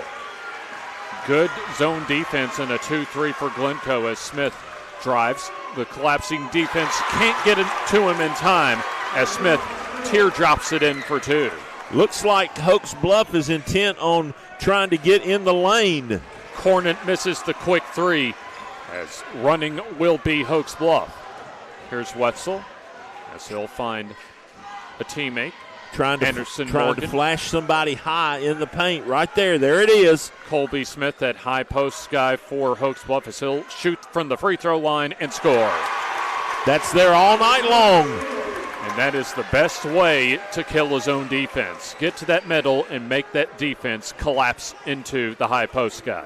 Once they start collapsing, you get the kick out for the three. So here's Garrett Morgan as he'll drive. Dumps it off to Morgan, or rather Green, as it's turned over. Colby Smith on the steal. Hokes Bluff had a couple of defenders around him. He didn't have a chance. Wetzel will dump it down to Smith as he'll shoot the mid-range jumper and score. Colby Smith has scored the last 6 points in this ball game, as Hokes Bluff now has an 8-4 lead. Under 4 minutes to go, or approaching rather 4 minutes to go in the opening quarter. As Riverside Jewelers presents our first quarter here in the boys championship game, the Etowah County tournament. Runner no good for Cornett as he gets his own offensive rebound. Garrett Morgan will drive. He'll go reverse layup, no, as the rebound to Jordan Presley. Trying to use the rim to protect himself, just a little too much mustard on it. Here's an extra pass to Smith for three, yes. Boy, Smith is on fire, isn't he? He has made his last 4 field goal tries. Give it to the big guy again. 9 points to lead all scorers, as it's been a Colby Smith 9-0 run. Here's Cornett wide open for the three, no good, as the rebound goes to Presley. Colby Smith stepping up is huge for Hokes Bluff to take some of that scoring load off of Jordan Presley. Presley with a couple of free throws after a technical foul, as the zone D has Wetzel. Will get a couple dribbles back to Davenport. Wetzel, he'll size up the three and he'll score. John Clark Wetzel for three as a timeout for Glencoe. Yep. Coach Ryan Chambliss has seen enough. We'll take a break. 14-4, the lead for Hokes Bluff here on FNN. Northeast Orthopedics and Sports Medicine Clinic with Drs. Stewart, Douthit, Ryan, Kelly, Shaw, Metters, Wilson, and Blackstock is pleased to offer 5 locations to serve the Northeast Alabama area. NEO features on-site physical therapy at their South 4th Street Gadsden, Highway 77 Rainbow City, Highway 431 Boaz, and Fort Payne locations. NEO's Football Injury Clinic runs every Saturday morning at 7:30 a.m. through high school football season at Northeast Orthopedics 4th Street location in Gadsden, keeping you in motion at Gadsden, Rainbow City, Boaz, Setter, and Fort Payne across from Walmart. First quarter, timeout. All our timeouts presented by the city of Hokes Bluff as play is back underway with Glencoe possessing the basketball as Sechrist into the ball game off the bench for the Yellow Jackets. as they trail 14-4. Here's Sechrist with the basketball as Garrett Morgan will recycle the offense at the Glencoe logo. Approaching 2.5 minutes to go in the opening quarter. Here's a loose ball, and along the sideline, Glencoe still has it as a smart play that time by Garrett Morgan to knock it off of Colby Smith out of bounds. So it's a couple of substitutions checking in for Hokes Bluff. Avoiding the turnover there. Quickly from our neighboring county, Oxford's girls have defeated Anniston in the Calhoun County basketball tournament tonight. Oxford picks up the championship trophy on the girls' side. Here's Sechrist driving as the new substitution, Ashton Moody, knocks it out of bounds. Mason Miller also into the game for Hokes Bluff. 2:22 left in the first quarter as here's Morgan losing the basketball and turning it over. Great interior defense for Hokes Bluff as Davenport will hand off to his teammate Anderson Morgan. So you got a pair of Morgans for each team. Anderson Morgan for Hokes Bluff and Garrett Morgan for Glencoe. Approaching the 2-minute mark left in the opening quarter as exploding is Morgan for Hokes Bluff, and he'll have 2 free throws after the foul from Glencoe. Yep. Went up and blocked the shot, but got the body. So it'll be the 3rd team foul for Glencoe. And it'll be the foul on Jaden Patton, his first. Free throw good for Anderson Morgan. So Hokes Bluff has gotten their first points in this scoring run outside of Colby Smith, who led a personal 9-0 run over the last about 3.5 minutes. Free throw no good by Anderson Morgan. As here's a quick 3, no good, as the rebound goes to Hokes Bluff as a steal and the layup for Patton. Well, Glencoe needed that. Now Glencoe's going full court man-to-man. So Jaden Patton with the steal and then the layup, as Ashton Moody will handle the point and bring it across the timeline. Couple substitutions in for both teams, as the free throw line jumper banks in there for Mason Miller. Bank is open. That's right, still enough time on a Friday to get a little business done, as the lead goes to double figures for Hokes Bluff as Sechrist gets bumped, no whistle. Good defense by Landon Davenport, as here's Hokes Bluff on the break as Presley goes in and gets the basket and the foul. About time for him to get involved. Jordan Presley with his first field goal, as he'll go to the line for a possible 3-point play. It'll be Anderson Morgan getting a breather. Also Landon Davenport checking out. Colby Smith, who leads all scorers with 9, checks back in for Hokes Bluff. Here's the 3-point opportunity that pops in there. Rattled out and then fell straight back through for Jordan Presley. Shooter's rim. 5 points for Presley, 3 of those from the free throw line as Sechrist blows by his defender and he'll go to the free throw line for 2. Man, is his first step wicked or what? Yeah, he just blew by his defender like he wasn't there. Under a minute to go here in the first quarter, and they'll whistle the foul on John Clark Wetzel for Hokes Bluff. His first, team's first for Hokes Bluff as Sechrist misses the free throw. Wade Sechrist had 21, including the game-winning points a couple of nights ago in overtime against Sardis. Second free throw, that's no good, and the rebound will get knocked out of Colby Smith's hands as Sechrist gets the 3 ball, no, and the rebound, a long rebound going to John Clark Wetzel. Good teamwork so far for Hokes Bluff. Dangerous time of the game for Glencoe. As exploding and a foul on the way to the basket for Andrew Green. Glencoe's just not a team that can come back from a big deficit. So Green to the Green on the foul, his first. And that'll be the team's 4th for the Yellow Jackets of Glencoe. Jordan Presley free throw pops out and back in. Second time in a row he's had that ball go in and out and then pop straight up and go right back down. Andrew Green will exit for Glencoe. And it'll be Garrett Morgan checking back in. Looks as if Jordan Presley on the made free throw will get a break as he makes the free throw, and back in will be Landon Davenport. So Jordan Presley up to 7 points. Approaching 30 seconds left in the first quarter. Riverside Fine Jewelers presenting our first quarter, as here's Patton getting fouled on his shot attempt, and 2 free throws coming up for Glencoe. Second team foul for the designated home team, the higher seed in Hokes Bluff, and the first personal foul on Mason Miller.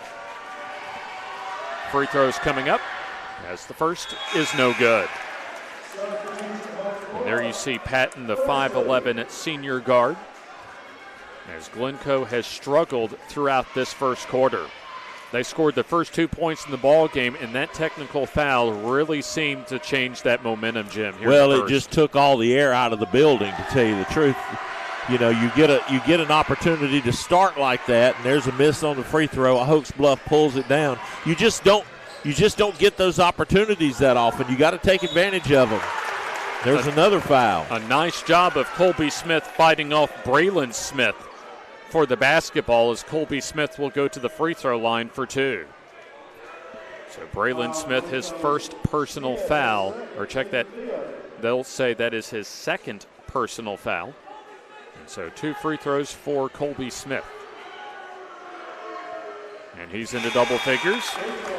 10 points to lead all scorers is the senior forward for Hokes Bluff, Colby Smith.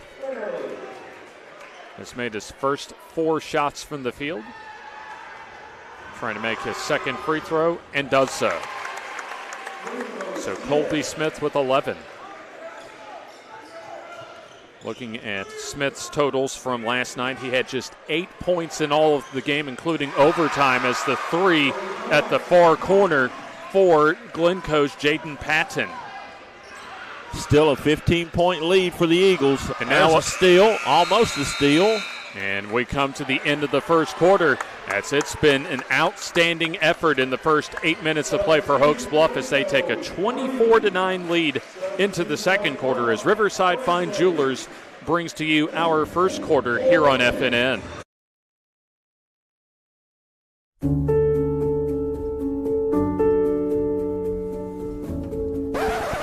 Gotta have a ring first.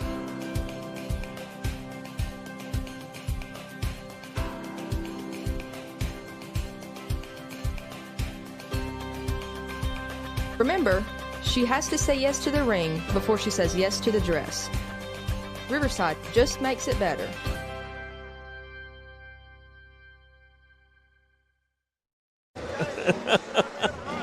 Second quarter about to begin, as it's been all Hokes Bluff so far, with a 24-9 lead heading into the second quarter of play here at Glencoe High School. McMichael Waste presents our second quarter of the Etowah County Tournament.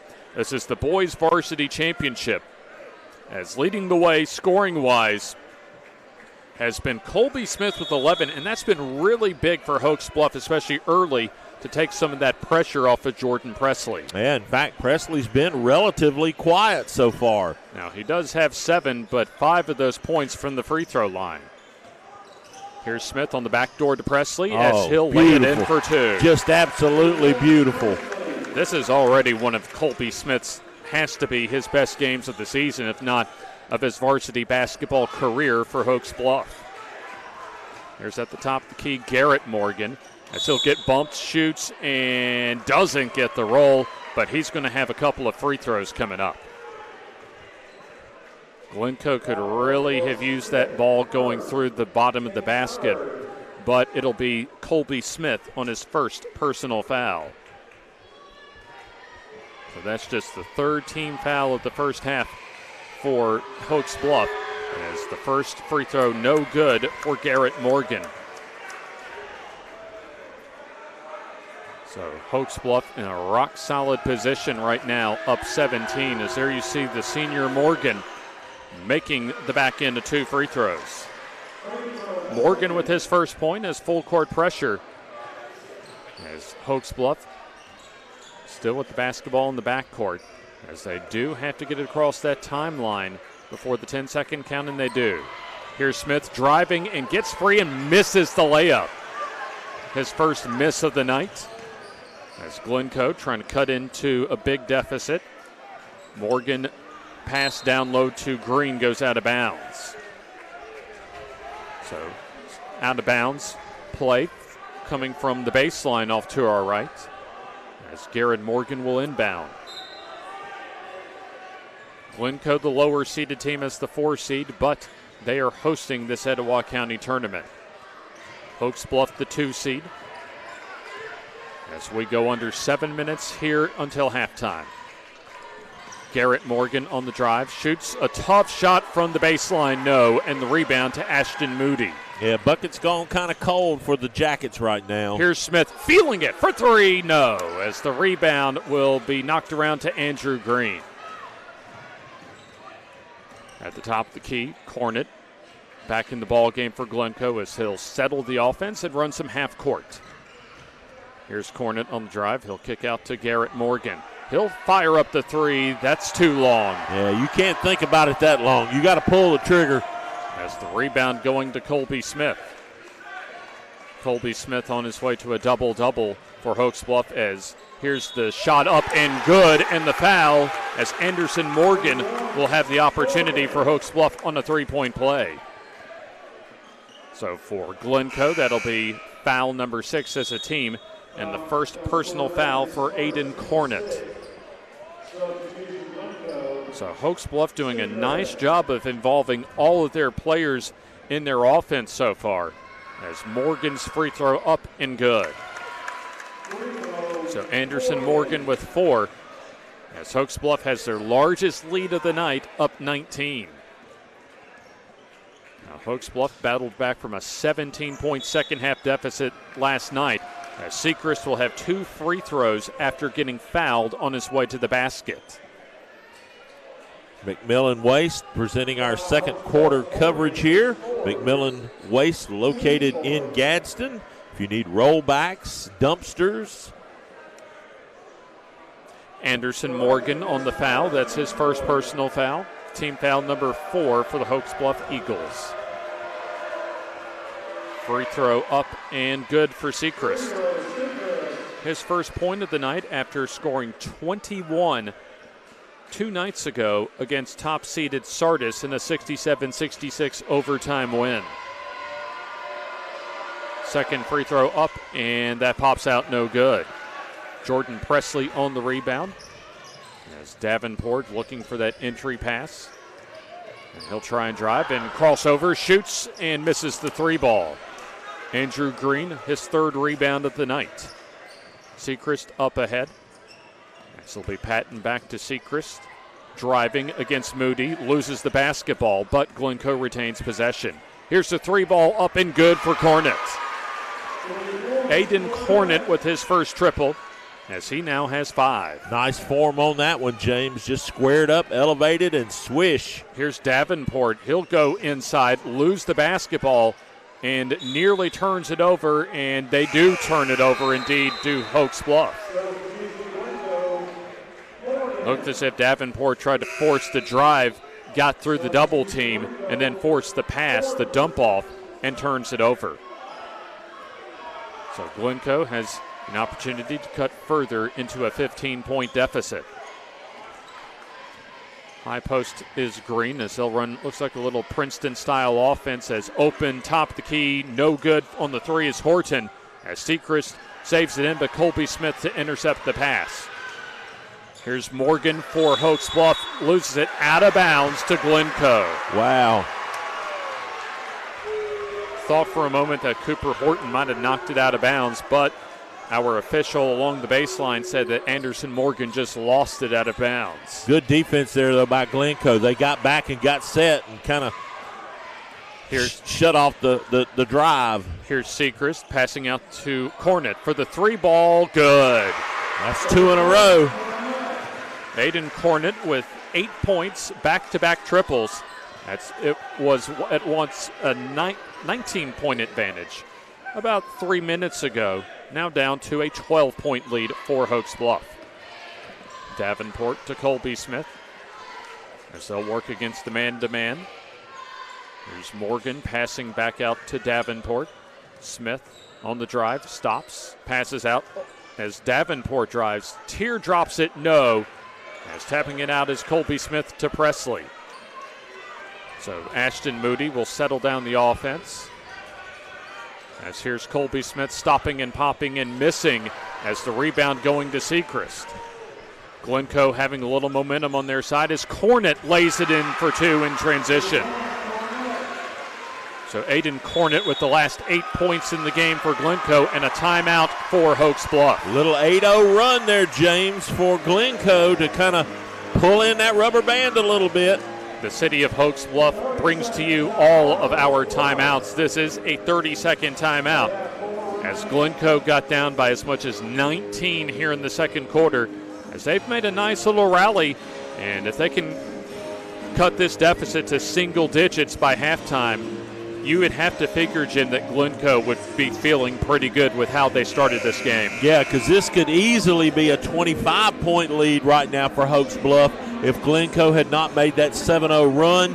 Hokes Bluff, a couple of trips down the floor, a little sloppy, didn't take care of the basketball, and here we have a game now where Hokes Bluff has an opportunity to, kind of give up that lead a little bit if Glencoe can execute.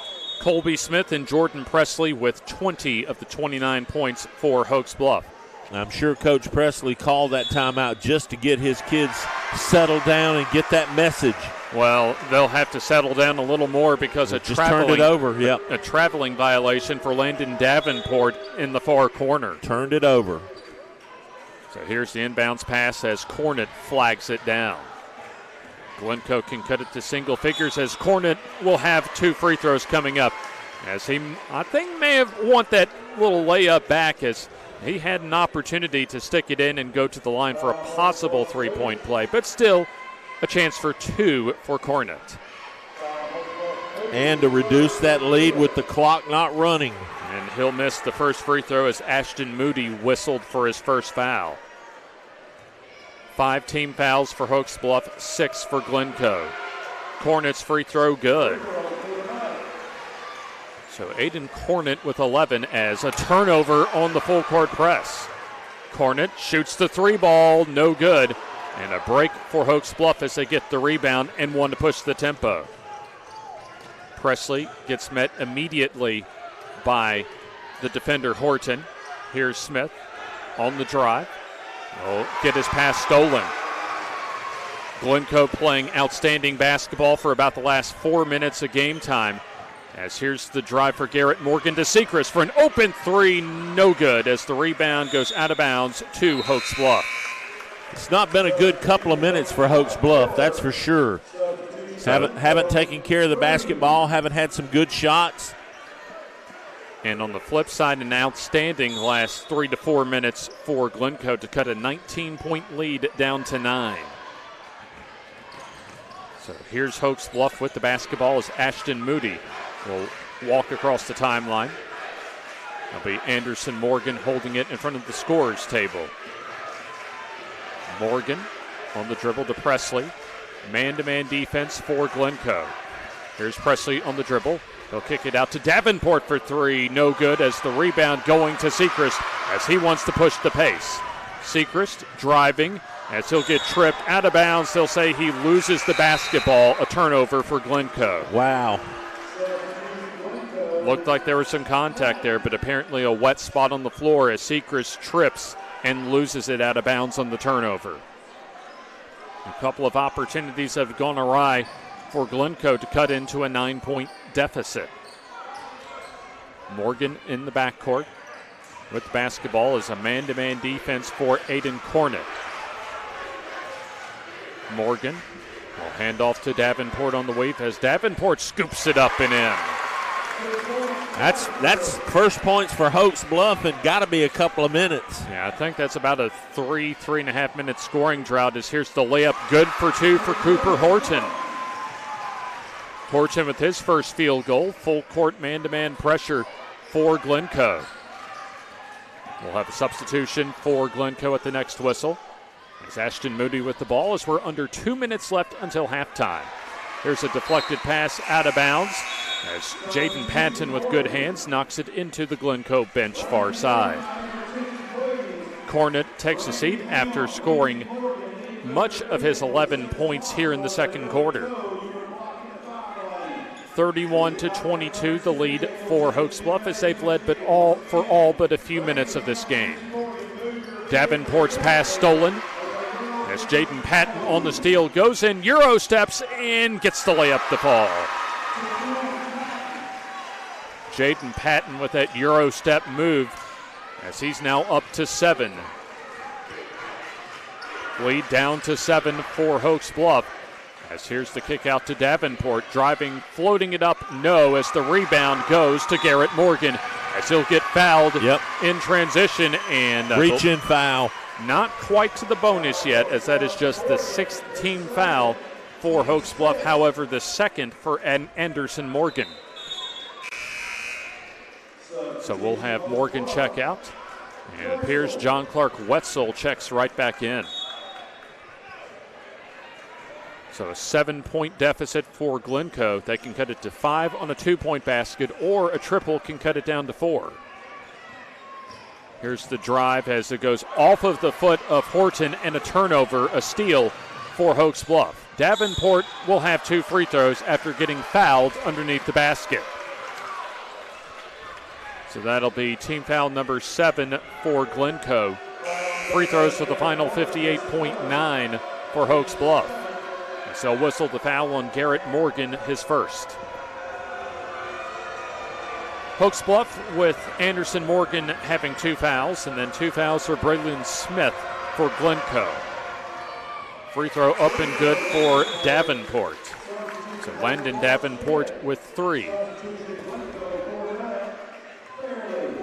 McMichael Waste presents our second quarter.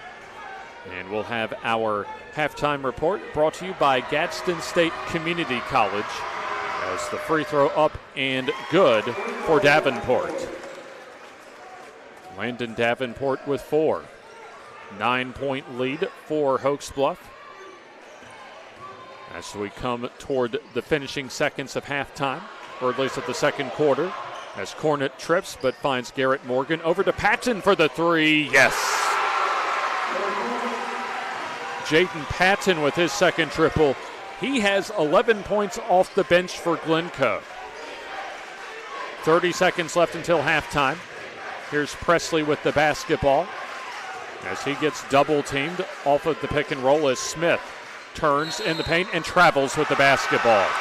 Indecisive that time, Jim, was Colby Smith. He couldn't decide whether to pass, dribble, or shoot the ball and drug that back pivot foot. Sometimes your head and your feet just don't go together. So here's an opportunity as a steal for Hokes Bluff as Colby Smith behind the defense gets stripped of the basketball as we're down to 5 seconds to go until halftime. Cornett driving, shooting from the elbow and missing as we go to halftime, and it's just a 6-point lead for Hokes Bluff as they were up by as much as 19 here in the second quarter. Boy, what a comeback for Glencoe. So it's anybody's ball game as McMichael Waste presented our second quarter. We'll have our Gadsden State Community College halftime report here on FNN for the Etowah County Tournament Boys Varsity Championship after this. Griffin Laser Engraving in Lincoln is your authorized local dealer for personalized Yeti products. Get your Yeti customized for your team, a business, or a special event. Your color, graphics, even photos. At Griffin Laser Engraving, we make it the way you want it. Order just 1 or hundreds, and you'll find a full line of Yeti coolers and accessories on hand, even the hard-to-find items. Nationally recognized, but right here at home in Lincoln for quality awards, trophies, powder coating, and personalized Yeti items, Griffin Laser Engraving.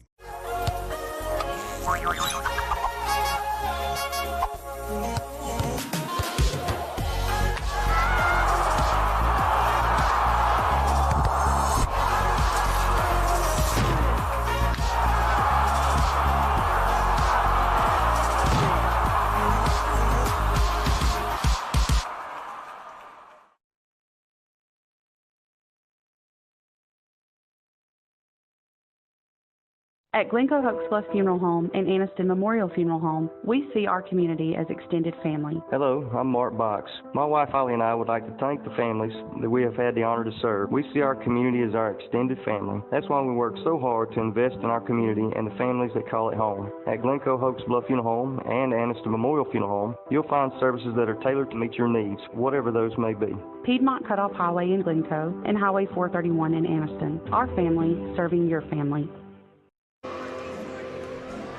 And welcome back to the Gadsden State halftime report. 33-27, Hokes Bluff blows a 19-point lead down to 6 now for the advantage over the homestanding Glencoe Yellow Jackets at the break. And we're joined now here at the broadcast table by not only a great football coach and person, but a good friend, Coach Mike Robinson. Everybody just calls him Coach Rob.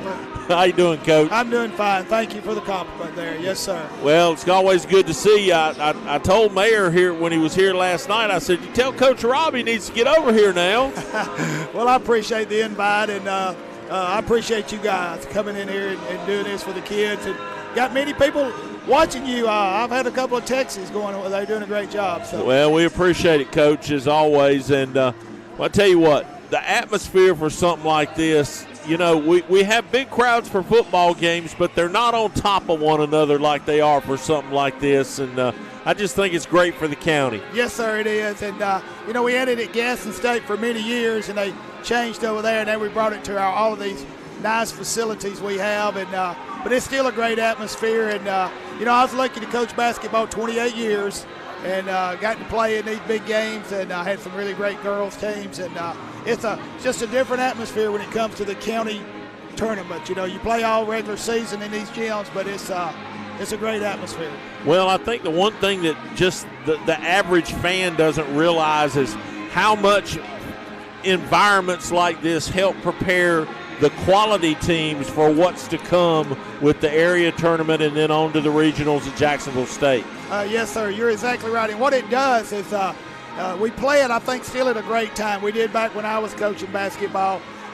Once this is over, you know, you need a little recovery time, but it gives you a chance to refocus, and then the area tournament comes here in about 2.5 weeks and gets you ready for that. But you're right, the atmosphere becomes this. And if you get lucky enough to go to regionals, you'll have the same atmosphere at Jacksonville State. Yeah, and of course that's another environment all to itself up there when that place gets full and everybody gets excited about the games and the chance to possibly move on to the Final Four at the BJCC in Birmingham, or I guess it's the Legacy Arena now. And Coach, I don't know if you've been in it since they redid it yet. Yes, sir. But it's pretty incredible to think that you can go there and play for a state championship. It is, and you know, the years I was coaching girls, we got a chance to go to the Final Four 7 times. My 23 years, and I had some really good players and teams. And they finally moved it. The girls were at Calhoun Junior College back in the 80s and early 90s. And finally, I had a team in 1996. We got to go to Birmingham and play. We didn't do too very well, by the way. I don't want to talk about that, but T.R. Miller made us pretty good. But we got to play that one time down there. But that is something the state's made such significant improvement with basketball is doing that, and it's really made a great atmosphere. And of course, Coach, you know, now with the advent of all the state championship games with the football and the basketball now going on to Alabama Public Television, there's not a TV set in the state that can't watch these kids play for the state titles, and I think that's just a huge step in the right direction. It is, because again, you know, everyone can't get to the games, and more exposure you get, the more it comes back to your home schools. In other words, just to see the Final Four, and it also lets a lot of kids that really don't go to those games have a reason to try to get there, because they get to see it now, and many parents too. Now I got to ask you a question. How many times have you walked toward the baseball field this year? Well, you know, Coach Ball Jake, my son-in-law, and my son, I miss basketball. I miss coaching baseball, but I'm a little old, as we mentioned earlier. I've enjoyed now, though, sitting back like tonight. I'm pulling for Hokes Bluff, obviously, being the athletic director, and Coach Presley, the coaches. You know, we're all very tight. I want them to win it, for them and their kids and so forth. But it's a little easier sitting here than was sitting on that bench and so forth. But I miss baseball. I miss basketball. I played all of them. I coached all of them. But I'm very satisfied with where I am in my career right now.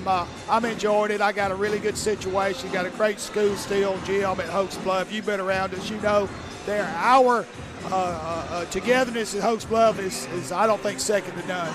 Well, I wouldn't argue with that at all. And, of course, for folks that don't know, Coach Rob's a senior citizen around here. I mean, how long you been coaching now? This is my 42nd year. That's hard to believe, really, when you think back. But, yes, sir, 42. And it's all at Hokes Bluff? No, the first 3 years actually was at Southside High School under Randy Ross. And some people may be listening, know Randy that coached at Southside, went on to be head of football at Alabama University. Coach, that's 42 years ago. They're all dead. They may be. But no, my family moved back to Hokes Bluff. My parents went to Hokes Bluff in the 50s. We moved back from East Gadsden in 71. So I've pretty much still been a part of Hokes Bluff since 71, excluding 03. Even in college, I came back and kept stats and stayed in touch with schools. So I really do bleed green, Jim. You can believe it or not. Look, I'd have no doubt if I slit you right here, it'd be green. But anyway, I appreciate you. You've been so good to me personally, but my teams, and I just want to tell you here that I appreciate what you've done, not only for Hokes Bluff, obviously, but for all the kids. You make memories right here, just knowing, you get to play on TV. I mean, that's pretty big. When you're old 70s guy, that's a big deal, Jim. Well, it's just a testament, Coach, to where the technology's gone and the people that want to put it to good use and, do it the right way and do things the way they're supposed to be done, and at the same time reward the kids and the coaches and the schools for what they do on the field and the gym and the baseball diamond and everything throughout I mean, I couldn't imagine doing anything else. I know. Well, I wouldn't know you if you wasn't doing this. I'll tell you, too, I want to thank all your sponsors. I know that's a big deal. We can't do it without all of them. And so we all need them. We do. And the people put money into the high school athletics, whether it's with you or just putting a sign on our fields or doing anything money-wise, we got to have money to operate. Yep. I'm not talking about salaries now. I'm talking about helmets, basketballs, uniforms. People really don't realize, but these sponsors that come in here to help everybody, I just want to say thanks. But folks don't know, do they, Coach? They really don't. Tell them what a helmet costs nowadays. I paid $375, $14,000 worth last year to put our kids in. For a football helmet. For football, but $375 the other day. The Riddell just came out of a new one, and they're $650. But we haven't gotten to that stage yet. And some people may have seen Ezekiel Elliott for the Dallas Cowboys. Doesn't have a face mask across the top. Above the eyebrow. It's a new helmet, but we haven't gotten that far. But I'm going to tell you, football equipment's come a million miles. Helmets and shoulder pads, and thank goodness it's helped on safety. And I know that's always a big thing about football. I got to ask you, how much longer are you going to do it? I'm asked that about 10 times a day. I don't know. It's day to day. Some mornings I get up and go, boy, I'm getting old. But I still love our school. I've got a great administrator. Great faculty, great kids, great support. So as long as I'm enjoying and the kids want to play for it, and I'm healthy, then I'm going to hang around a little bit. But, I'm in a good position. If I want to stop tomorrow, I can, Jim, Oh, yeah. I know. I understand how it works. But I do enjoy it. I know the game's fixing to start. Listen, I appreciate you and you guys. Good to see you. Good to see you. And thank you very much for what you do. Yes, Coach sir. Mike Robb from Hokes Bluff High School joining us here at the center court table as the Gadsden State halftime report concludes, and we get back underway with the second half with Glencoe in control of the basketball. And Glencoe found themselves down as much as 19 points in the second quarter as the bounce pass goes out of bounds on the backdoor cut. As Sechrist in the ball game for Glencoe did not start this ball game and only has 1 point after scoring 21 against Sardis a couple nights ago. Alabama Teachers Credit Union presenting our third quarter here. The final game of the night, the boys championship, the Etowah County basketball tournament here on FNN. Glencoe working their half-court offense. They can cut this game to a one-possession game if they can sink a three. Morgan pulls up and misses everything as he chips glass on the jumper. So the rebound goes to Hokes Bluff as Presley wants to drive in, does so, and lays it in for two. Doesn't surprise me to see him take the first shot. Jordan Presley into double figures with 11. Yeah, been kind of quiet until just that last possession. John Clark Wetzel comes up with the loose ball for Hokes Bluff, as stopping and popping for three and missing is Jordan Presley, as Davenport with the rebound. Colby Smith will wisely cycle it back out. So Presley will try and go one-on-one against Jaden Patton as we go under 7 minutes left in the third quarter. Presley kicking to Davenport. Davenport crossing over on his defender, shoots the turnaround and gets the roll. Landon Davenport with 6 points. Did that little move with his left hand, turned around and softly used the rim to get the deuce. Here's driving Sechrist, makes the basket, and he'll go to the line for a chance at a three-point play. Aiden Cornett will check in after the blocking foul is indicated on Hokes Bluff. And so that'll be their first team foul of the second half, and it'll be foul number 3 for Anderson Morgan. There you see Wade Sechrist normally comes off the bench, the junior, as he just made his first field goal. Free throw up and free throw good. So Sechrist with 4. 7-point advantage in favor of Hokes Bluff, as they have led for all but about the first few minutes of the first quarter. We're about 2 minutes played here in the third quarter as Smith open and lays it in, and he'll go to the line for a chance at a three-point play. Colby Smith with a productive night offensively as he actually leads Hokes Bluff in scoring with 13. That was a great move to the basket, too, without the basketball. Of course, Presley saw him, got him on the little bounce pass, headed to the rim, and he kicks it off the glass and nice and softly lays it in and gets a chance to do an and one here. Nolan Fairley on the foul for Glencoe. His first, team's first, as the free throw misses off the back rim. Tracking down the long rebound is Aiden Cornett, as it's a 9-point lead for Hokes Bluff. Glencoe will run their half-court offense as Fairley, driving against Smith, turns and will lower his shoulder and commits the offensive foul.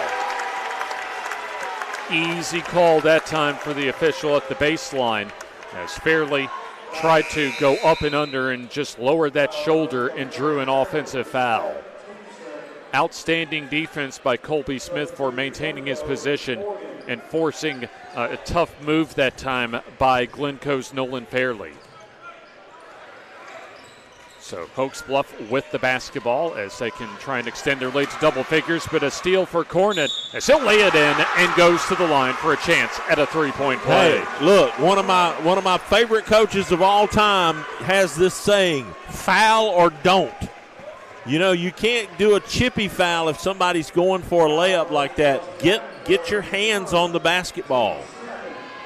The bad boys way back when for the Detroit Pistons could teach a lesson or two on that. Yep. Here's the free throw up and good for Cornett. And that was their motto was tackle or don't. Exactly. Full court pressure for Glencoe as a loose ball and a steal for Glencoe. 3-on-3 as here's Sechrist. As he'll dribble, gets through two defenders, lays it up and in, and they'll call a blocking foul. Wow. Presley on the blocking foul as Wade Sechrist gets the bucket to fall. And James, if we could look at that again, you'd see he lost the basketball on the way up, still recovered, got it off his hand, and got the basket. So it is now 39-35. A made free throw would cut this to a one-possession game.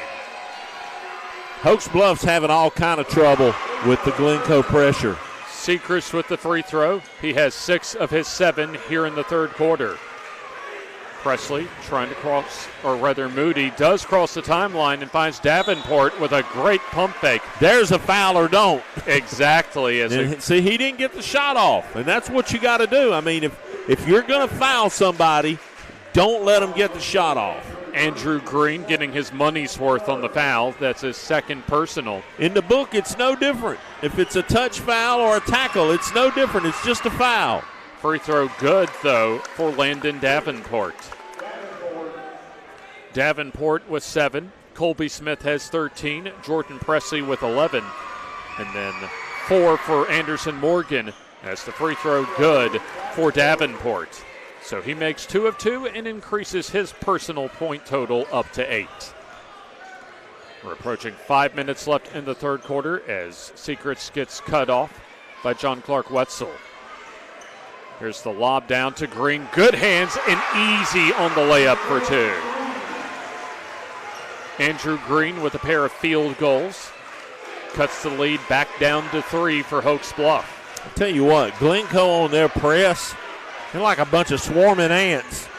So here's Presley over to Colby Smith. Thought about the 3, but passes it off to Wetzel. Approaching the 4.5-minute mark here in the third quarter. Here's Presley getting free. He'll stop and shoot from 14 and score. Jordan Presley with 13 points. When you need a basket to settle your team down, that's who you want to go to if you're Hokes Bluff. Here's Sechrist losing it as Cornett gets taken to the ground, and you had either Presley or Ashton Moody on the foul for Hokes Bluff.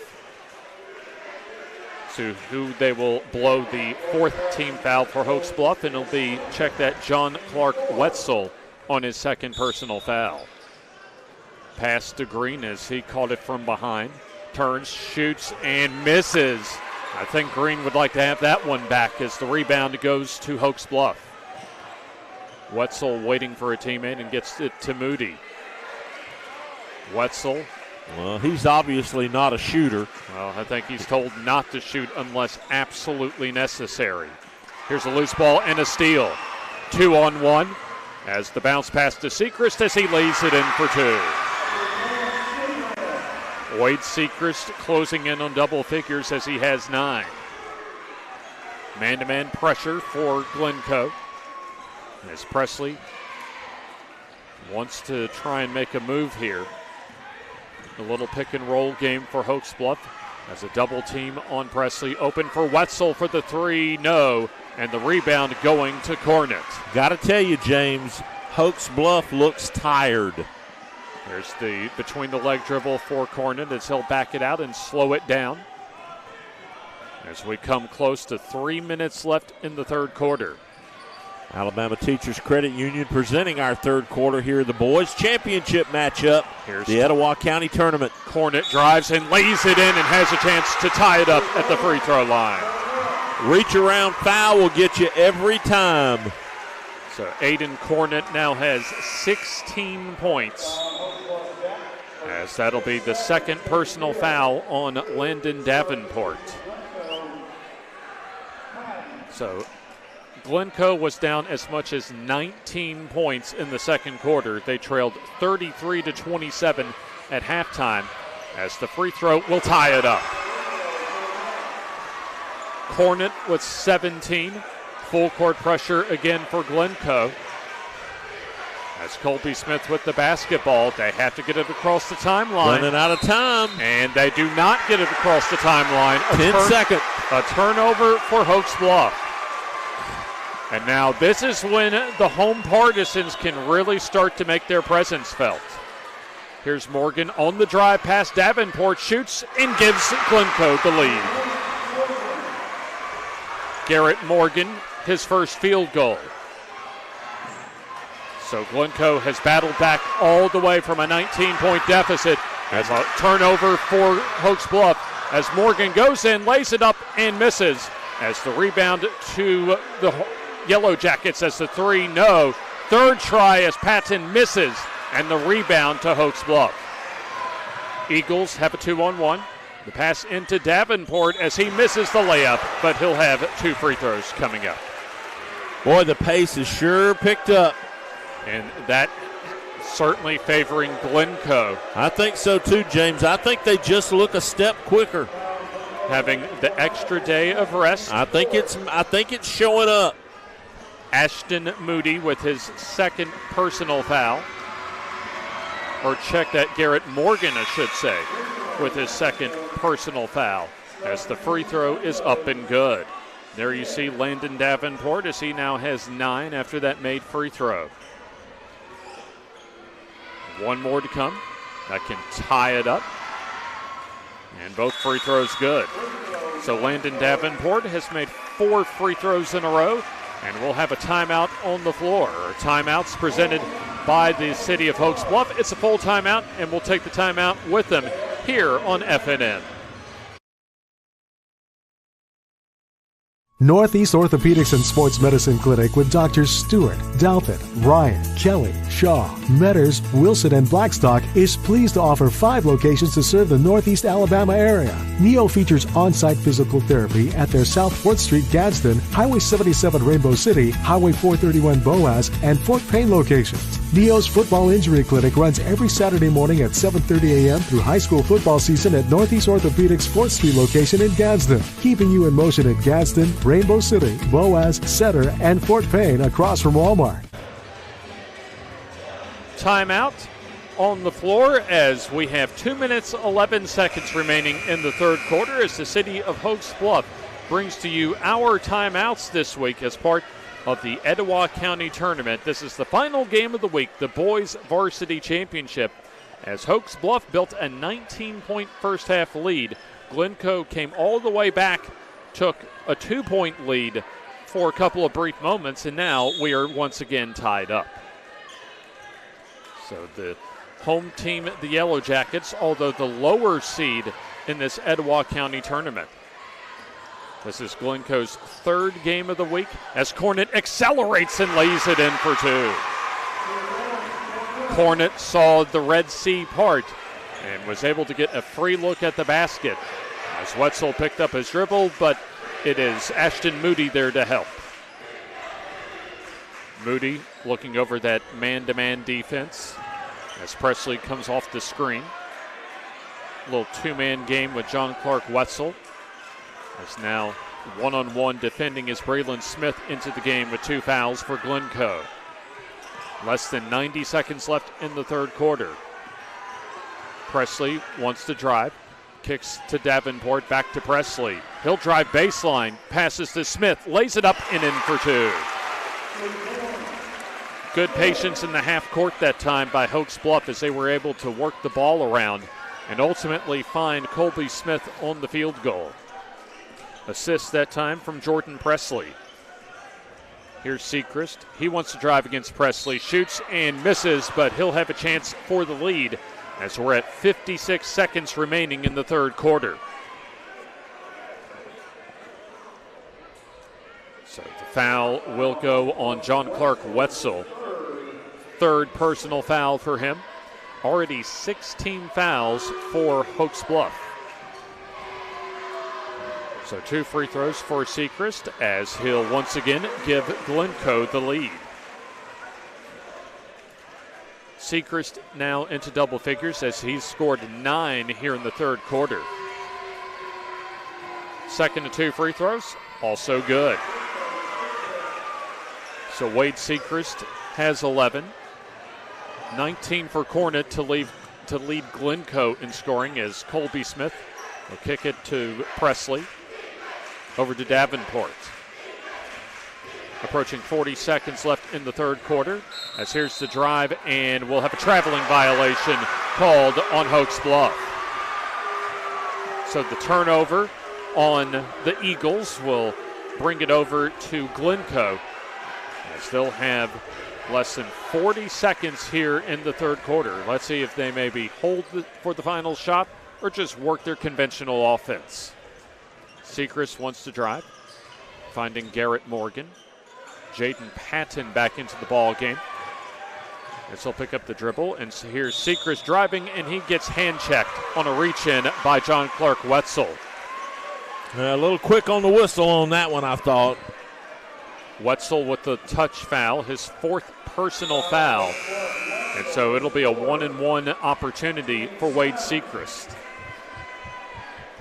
Sechrist has made his last 4 free throws as he'll have 1 and possibly the bonus. Free throw up and good. Sechrist up to a dozen. And the lead for the Jackets is now 3. So this can be a 2-possession lead after a possible make free throw after trailing by 19 in the second quarter. And the free throw no good, but Colby Smith comes down with the rebound.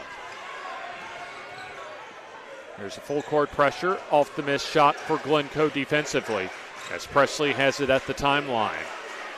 Clock down to 6. Here's Presley on the drive, finds an open Smith, pump fakes in, gets the bucket and the foul.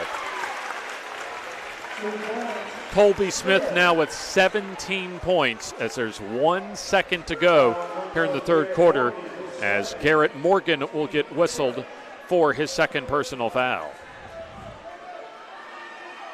So it'll be an opportunity for Colby Smith to increase his production to 18, and he misses the free throw as we come to the end of the third quarter, and it's Glencoe up 50-49 as it's anybody's ball game. One more quarter to go here in the Boys Varsity Championship for the Etowah County Tournament on FNN.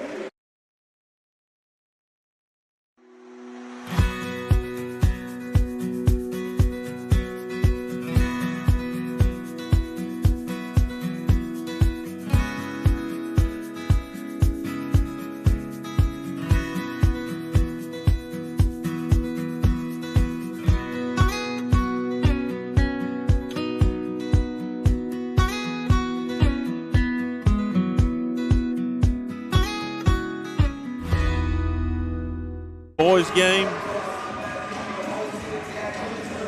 The final 8 minutes of regulation coming up as Alabama Teachers Credit Union brought to you the third quarter.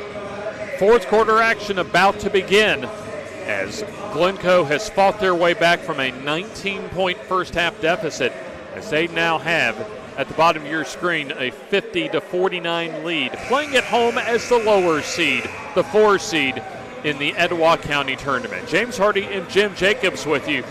And the thing seems to be this week down to the wire finishes, and we're set up, at least right now, to maybe have another one. Well, James, I think the thing that's been interesting in this tournament that we've seen this week is huge deficits overcome. You know, a 17-point deficit last night, 19 points today. This pass goes out of bounds, and they will say off of Hokes Bluff. Wow. So a turnover right at the start of the fourth quarter as Wade Sechrist, who's played almost every second here in the second half, controls the basketball. Trying to pass it down to Green, but good defense that time by Moody to get the steal. Here's Davenport over to Presley for the 3-ball. No, as the rebound grabbed out of the air by Garrett Morgan. 3-on-2 as the steal poked behind, that time by Davenport. As now a foul, a tripping foul right in front of the Glencoe bench on Hokes Bluff's Jordan Presley. There's a wild scramble that time for the basketball, as that was some good defense initially by Landon Davenport to get at least a deflection, as that'll be the second personal foul on Jordan Presley. So a 1-and-1 coming up. As there you see Jaden Patton at the free throw line as he makes the first free throw. Patton with 11, a senior guard, or check that, a sophomore guard. As you have just a couple of seniors for this Glencoe roster for the 2022-23 season, as that free throw rolls off the rim. Davenport ahead of the defense. Finds an open Moody who gets free and lays it in for 2. Great pass. Good patience that time by Davenport to let his teammates come back and fill in the lane as Ashton Moody records his first field goal of the game. A little two-man game as Garrett Morgan thought about the 3. He'll keep the dribble alive, drives, and loses the basketball out of bounds. It will go to Hokes Bluff. I think a good call that time as it was right in front of our location. As Morgan just lost the basketball. We're tied up at 51 as we go under 7 minutes in regulation. Across the timeline, Presley, as he wants to try and drive to the basket. Had 37 points last night in their overtime win, as we'll have 2 free throws coming up as Presley got into the lane. And so he'll have a chance to give Hokes Bluff the lead. One thing you've got to say, James, is they're not giving Hokes Bluff the layup. They're making them go to the line and shoot them. So Jordan Presley, compared to last night, has had a fairly quiet game offensively with just 13. Yep. Free throw up and good. In fact, half of the 13 points for Jordan Presley have come from the free throw line. Actually, a nice job for Glencoe of defending him and making his teammates have to pick up their scoring production. Free throw no good for Presley, and so the rebound goes to Garrett Morgan. Glencoe down 1 with 6.5 minutes left in the ball game as Morgan picks up the dribble, as Cornet back into the ball game. Had a big second quarter for Glencoe. Has 19 for the game. Here's on the drive for Sechrist. Passing out to Cornet for the 3. A good look and a good make. That's his spot. That's the 3rd shot he's made from that spot tonight. Aiden Cornet with a game-high 22 points. 6 minutes to go in regulation, and it's a Yellow Jackets 2-point advantage. You can hear the Glencoe fans start to pick up their cheering as Anderson Morgan will have control of the basketball. Colby Smith now trying to figure out the man-to-man defense for Glencoe. Davenport handing off on the weave to Moody as he spins and misses the layup. Check that, Anderson Morgan did everything but make the layup. As here's Fairley on the drive, jump stops and shoots, and he'll have 2 free throws as Colby Smith touched him on the wrist. 5 minutes, 23 seconds to go in regulation, as Glencoe has an opportunity to expand on a 2-point lead. As to the free throw line will be Nolan Fairley. His free throw no good.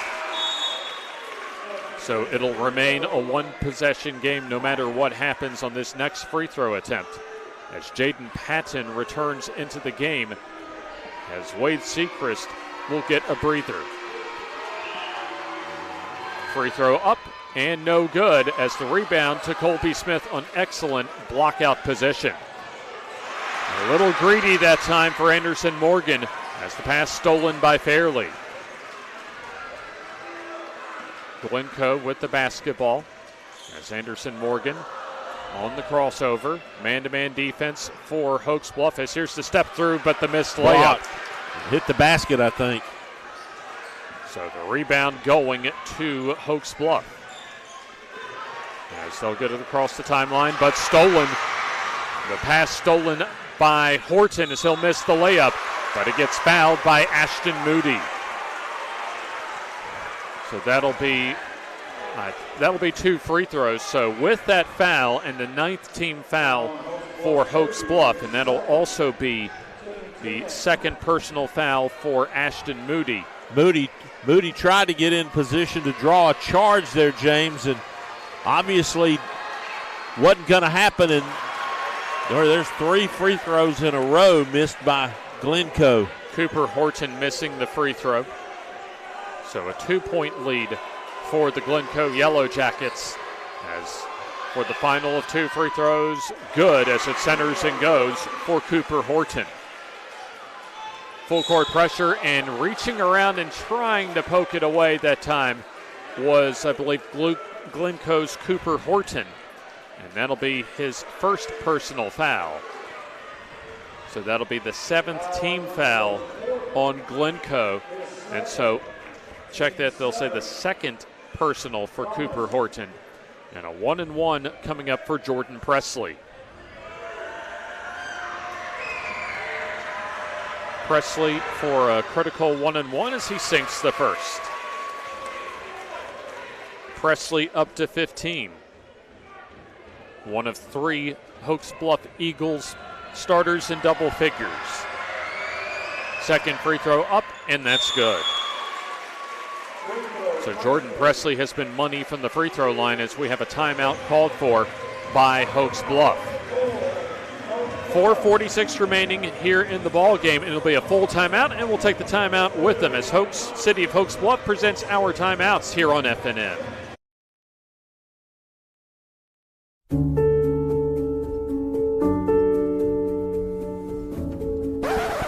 Gotta have a ring first.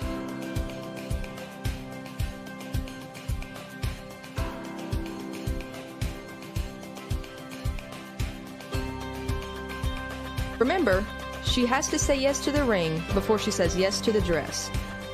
Riverside just makes it better.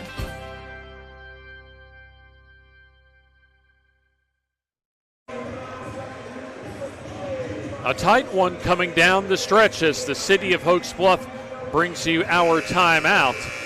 As looking at the timeout totals right now, it is Glencoe with 4 timeouts remaining, just a couple for Hokes Bluff, as Glencoe clinging to a 1-point lead as Glencoe Hokes Bluff Funeral Home and Crematory brings you our fourth quarter coverage of the Etowah County Tournament, the Boys Varsity Championship game from the gymnasium at Glencoe. Yellow Jackets with the ball. Big possession for them to try and at least give themselves a little more cushion as Horton will hand off to Cornett at the top of the key. Horton gets the return pass and skips to Patton for the 3. No, as the rebound on good blockout position by Ashton Moody. Moody advances it up the floor, so he'll hand off to Anderson Morgan. Davenport back to Moody as he'll dribble, jump stops, shoots, and misses. And the rebound to Jayden Patton. Patton with a good ball game off the bench with 11 for Glencoe. As Cooper Horton with a nice up and under but cannot finish. As looks like an over-the-back foul on the rebounding effort for Hokes Bluff. So I believe that'll be Ashton Moody with the personal, and that is his 3rd. And so 2 free throws coming up for the Glencoe Yellow Jackets.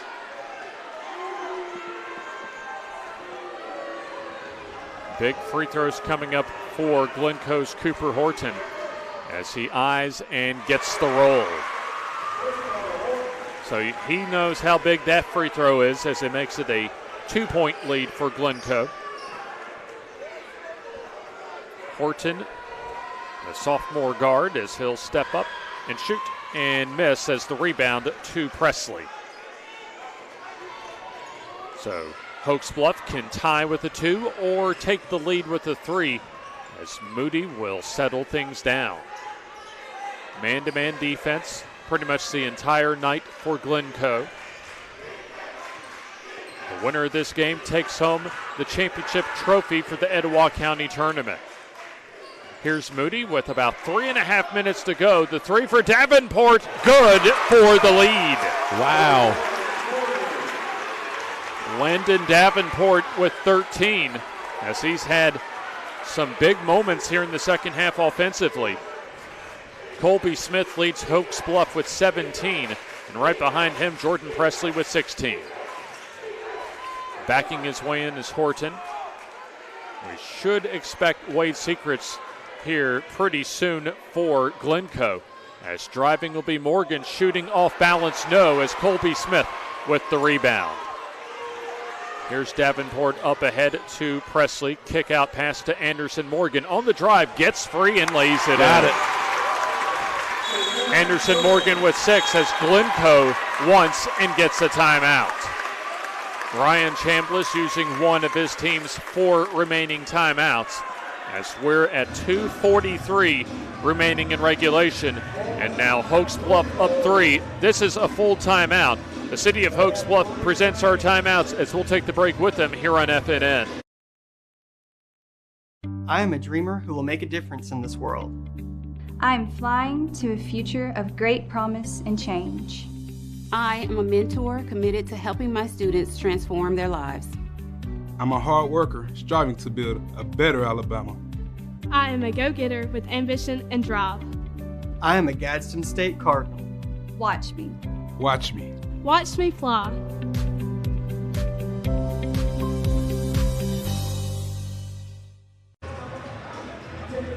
coming down the home stretch of this Etowah County tournament as the city of Hokes Bluff takes you out of this timeout, as this is the boys varsity championship. Hokes Bluff are looking to hold on as the number 2 seed, as they're in a fight, a dog fight with the 4th seeded but the home team tonight in Glencoe. James Hardy, Jim Jacobs, and our FNN crew with you from the gymnasium at Glencoe High School. So the basketball belonging to Glencoe coming out of the timeout as Sechrist back in after the timeout. Here's Cornett on the drive. He'll turn, keeps the pivot foot, shoots the fadeaway and scores. Excellent footwork from Aiden Cornett as he has 24 to lead all scorers. A nice job of deflecting the pass out of bounds by Jayden Patton for Glencoe, as we're down to 2:21 remaining in the game. We've already had 2 overtime games this week, both coming in the semifinal rounds of the boys varsity portion of this Etowah County tournament. Here's Presley with the basketball,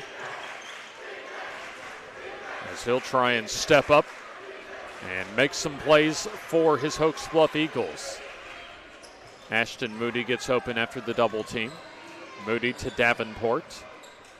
Under 2 minutes to go in regulation as Presley with the basketball. He'll drive, kicks out to Morgan for the 3. No, as the rebound goes to Sechrist.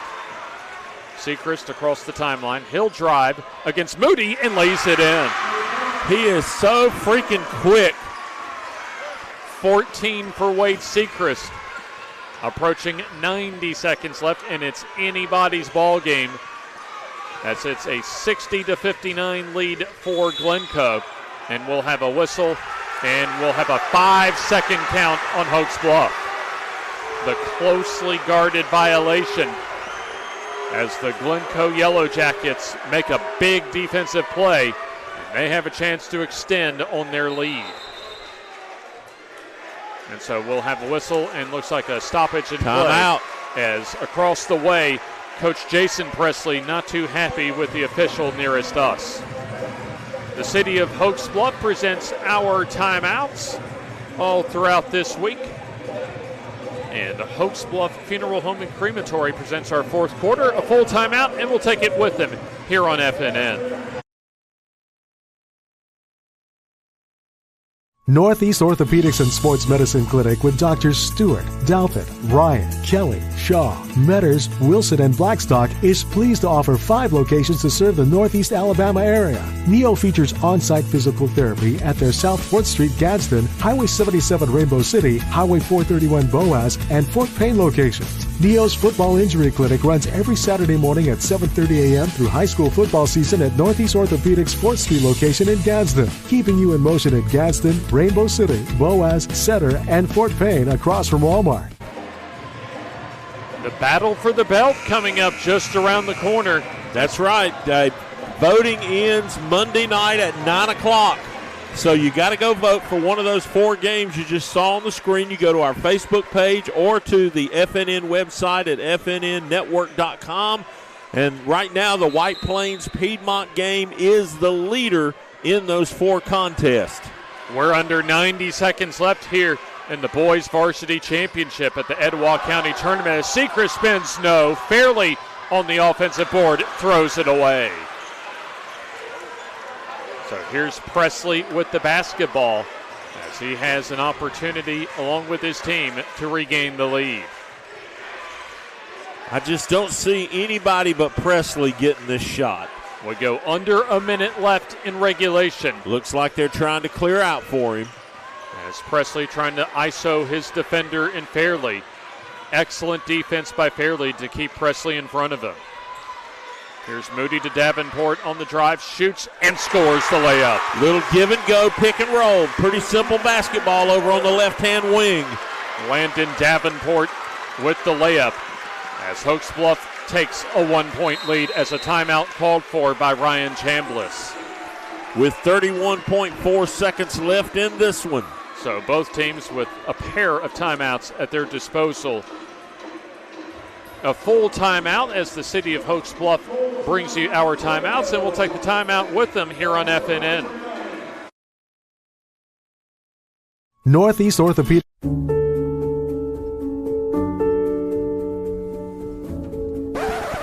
Gotta have a ring first.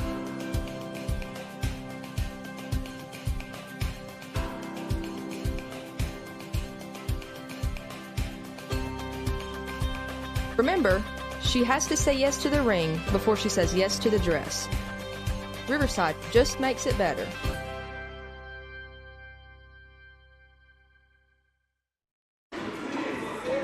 Down to the wire once again here in Glencoe as Glencoe Hokes Bluff Funeral Home and Crematory brings to you our fourth quarter coverage of the Etowah County Tournament. This is the boys varsity championship game as Glencoe has the basketball down one with an opportunity to hoist a first place trophy this week. Sechrist working off a couple screens, trying to get it down low, picks up the dribble as Cornyn loses it out of bounds, but it goes off of Hokes Bluff. Anderson Morgan deflected it out of bounds. 21.7 seconds, James. Possession arrow belongs to Glencoe as Sechrist will hold the ball at the timeline. He'll drive, gets in the paint, kicks out to Patton. Patton dribbles it off his foot, but there to recover is Garrett Morgan. Clock down to 8. Here's Sechrist on the drive. He shoots the layup and scores, and a foul. Wow. Just like the other night. Sechrist to the rim. Unlike the other night, this one goes in, and he goes to the line to give his Jackets a 2-point edge. Well, right now a 1-point edge, but he can make it 2 with a free throw as the timeout called for with just under 5 seconds remaining. And that's plenty of time, James, for Hokes Bluff to get up the floor and get a shot if they manage the basketball well. The city of Hokes Bluff brings to you this timeout as Wade Sechrist now up to 16 points. He scored 15 of those here in the second half.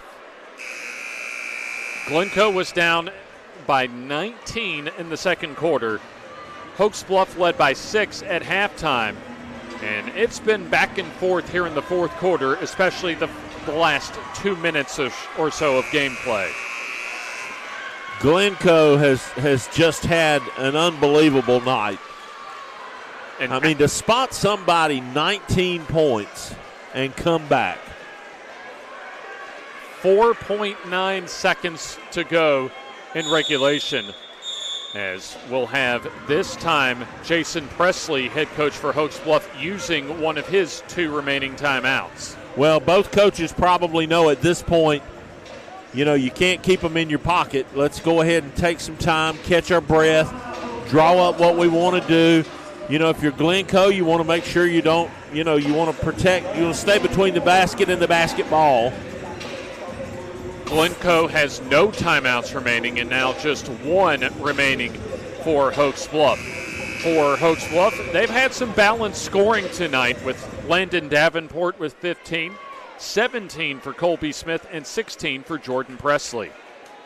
For Glencoe, Aiden Cornett leading all scorers with 24, Wade Sechrist with 16, and Jaden Patton off the bench with 11. And we'll have one more timeout being used by Hokes Bluff, and now both teams out of timeouts. So something's going to happen here in just a minute. So 4.9 seconds to go. This is the full timeout brought to you by the city of Hokes Bluff, and we'll take this timeout with them here on FNN.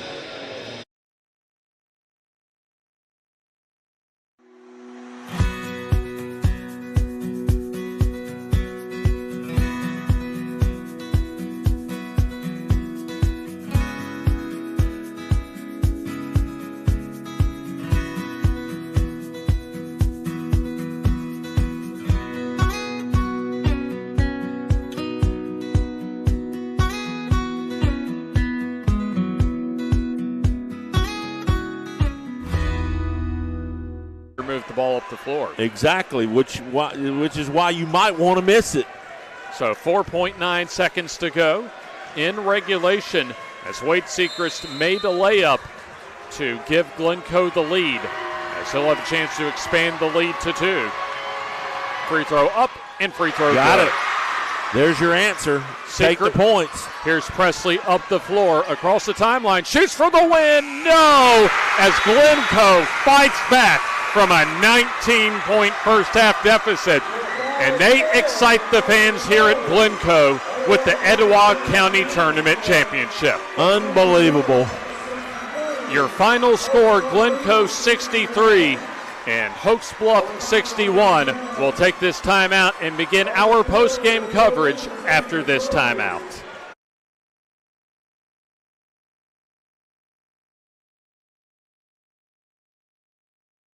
Northeast Orthopedics and Sports Medicine Clinic with Doctors Stewart, Douthit, Ryan, Kelly, Shaw, Metters, Wilson, and Blackstock is pleased to offer 5 locations to serve the Northeast Alabama area. NEO features on-site physical therapy at their South 4th Street Gadsden, Highway 77 Rainbow City, Highway 431 Boaz, and Fort Payne locations. NEO's Football Injury Clinic runs every Saturday morning at 7:30 a.m. through high school football season at Northeast Orthopedics. Northeast Orthopedics and Sports Medicine Clinic.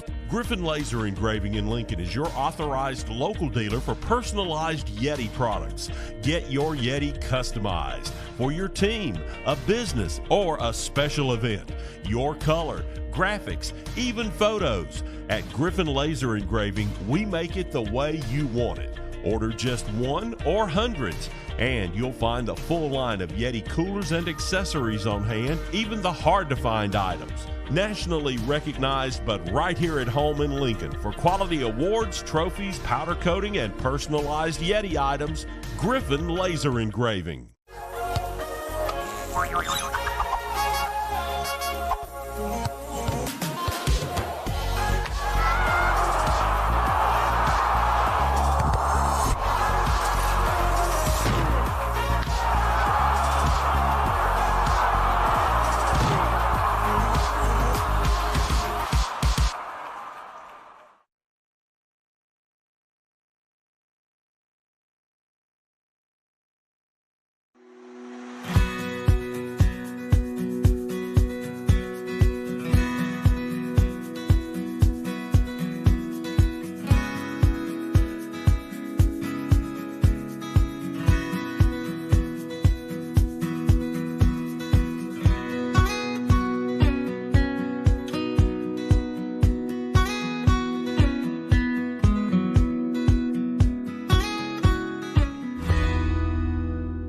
At Glencoe Hokes Bluff Funeral Home and Anniston Memorial Funeral Home, we see our community as extended family. Hello, I'm Mark Box. My wife Holly and I would like to thank the families that we have had the honor to serve. We see our community as our extended family. That's why we work so hard to invest in our community and the families that call it home. At Glencoe Hokes Bluff Funeral Home and Anniston Memorial Funeral Home, you'll find services that are tailored to meet your needs, whatever those may be. Piedmont Cutoff Highway in Glencoe and Highway 431 in Anniston. Our family serving your family.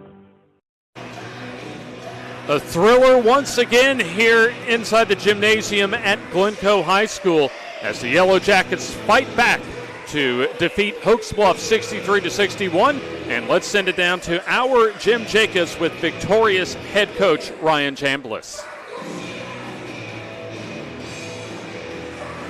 So still waiting him, as we'll keep it here as kind of to give you some of the scoring totals for tonight's ball game. You had Wade Sechrist with 17, but Aiden Cornett really come up big with 24 points. As Jaden Patton also added 11. 4 from Cooper Horton, 3 for Garrett Morgan, and 4 for Andrew Green. And let's send it down to Jim Jacobs. Well, Coach, no lead in this tournament has been safe. Yeah, we've come from behind in every one of them. Every one of them. I know you've got to be just ecstatic, but really to come back against this bunch, 19 down, I mean, what an effort by your kids. Yeah, man, we got down early. They made some shots against that box and won, and we didn't make them. And man, we got down again. But this time we kept playing. We just kept playing and didn't quit. And then, of course, Seacrest got to the rim on that last possession for you, made the final free throw to seal the deal. He's had an incredible tournament. Yeah, I thought he's played really well the last couple of days, and Patton's played really well. I thought Cooper Horton did a good job defensively early on, frustrated him a little bit. And, Aiden, goodness, that guy can just flat shoot it. He really can. There's a spot out there, I think, that's got his name on it. I think it should, yeah. I do. Coach, what does this do for your kids as you get ready for area play? Oh, man, it's a big boost, man. It's a big boost for the whole community. We need to win around here, and that's what we've been talking about. And these guys have balled in, man. They're playing hard. Just playing real hard. Well, congratulations, Coach. Certainly earned tonight. Thank you very much, Jim, and thank you, Coach Chambliss, as Glencoe had quite the journey as far as the county tournament this week. A 3-point win on Monday against Southside, and then an overtime 1-point win against Sardis on Wednesday, and a 2-point victory tonight. So we're still awaiting to see if we can get Seacrest and others, and I think we're just a little bit closer to getting our stars of the game from the Glencoe Yellow Jackets roster. So Jim's in position, and I believe we are ready to send it back to Jim Jacobs. All right, let me jump in here with Seacrest first. Talk about that last bucket. Man, I knew I could trust myself to go take the shot, so I did it. You drove down the lane. It was just like in the overtime game. Of course, didn't get a goal, Tim, but you did get fouled, and then, of course, you got a chance to go to the line and make it a 2-point game. Yes, sir. First, I would like to thank my teammates. They played their butts off all night long. We couldn't do this without all my other teammates. And, of course, to overcome a 19-point deficit to a team as good as Hokes Bluff, this tournament's been filled with it. Yes, sir. We had to do, All right, let me turn to your teammate over here. Young man, I think there's a spot right over there, right outside that 3-point line with your name on it. Yes, sir. You knocked down 3 in a row from the same spot tonight. Coach says he loves to see you take the shot. Obviously, a big night for you, leading all scorers. Yes, sir. It's all glory to God, man. He gave me all the power to do this, but I'm just thankful for my team. It wasn't all me. They contributed in big ways. They got big steals, big-time defensive plays, and we had to capitalize, and that's what we did. And we came back big, and we won a big game. Obviously, to come back from 19 points down, Aiden, that's just huge. It is, and we came back this whole tournament. We've been down this whole tournament, but we stayed persistent. We kept going, and we kept giving energy. And we trust each other, we had each other's backs, and that's how we were able to overcome the comeback. Where's this defense come from? It seems to materialize when you guys have to have it the most. We push each other in practice. We prepare ourselves for this. These are the games that we live for. We love it. We love defense. That's what we pride ourselves on. What about that atmosphere here tonight in front of the home fans? It was great. Our students are so good. They come out and support every night. They're so loud, they're so awesome, and they give the energy that we need. They feed the floor so good. Congratulations on winning the Etowah County Tournament. Thank you so much. Thank you, fellas. Thank you, Jim Jacobs. As your final score, Glencoe 63 and Hokes Bluff 61. For Hokes Bluff, they had 3 players in double figures, led by Colby Smith with 17 points, Jordan Presley with 16, Landon Davenport added 15. Also scoring were Anderson Morgan with 7, 3 points from John Clark Wetzel, and also a couple from Mason Miller and Ashton Moody. Once again, it was an outstanding week for Glencoe as they battled from the very kind of play-in game, the quarterfinal round on Monday, and got a narrow win over Southside in a defensive slugfest, 35-32.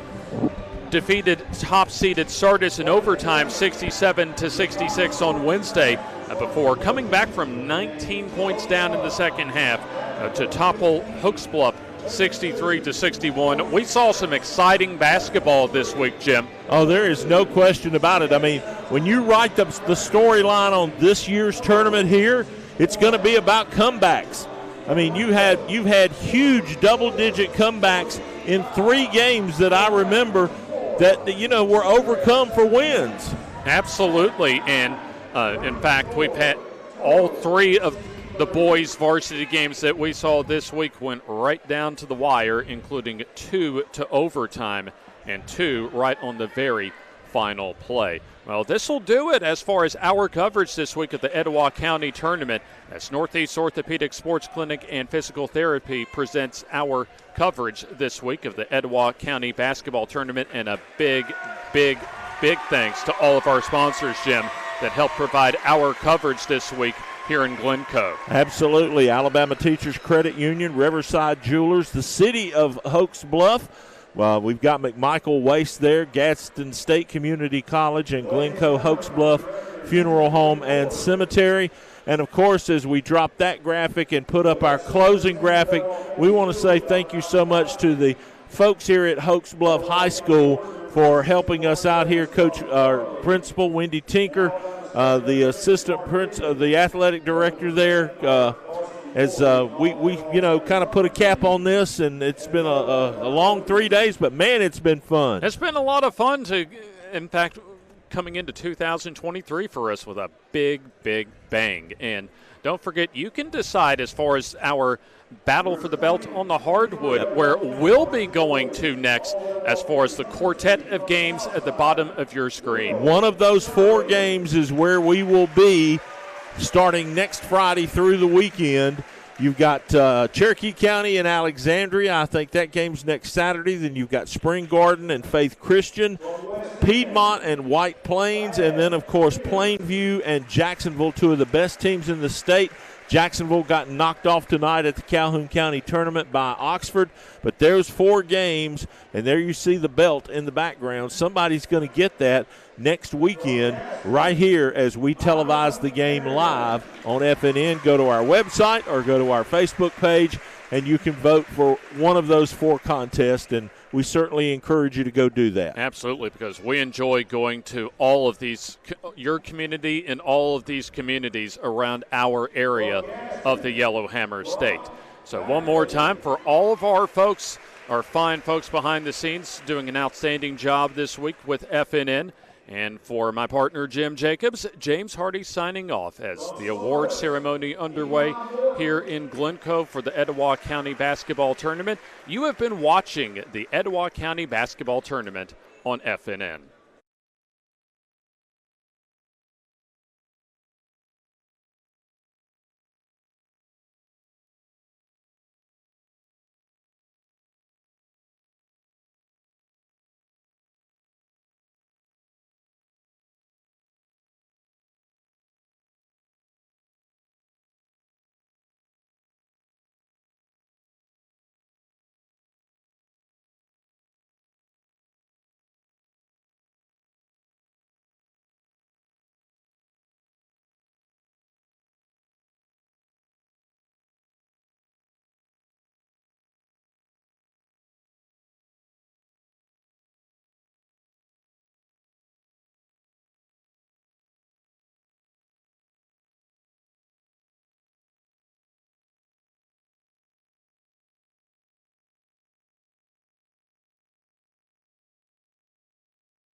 As the 2022 season inches toward the finish line, we begin one of our biggest nights of the season, our battle for the belt, as the Ohatchee Indians make the short trip north to Glencoe, Alabama, Wilson Darnell Field, as the Yellow Jackets of Glencoe get ready to go to battle against the Ohatchee Indians in our battle for the belt from Wilson Darnell Field.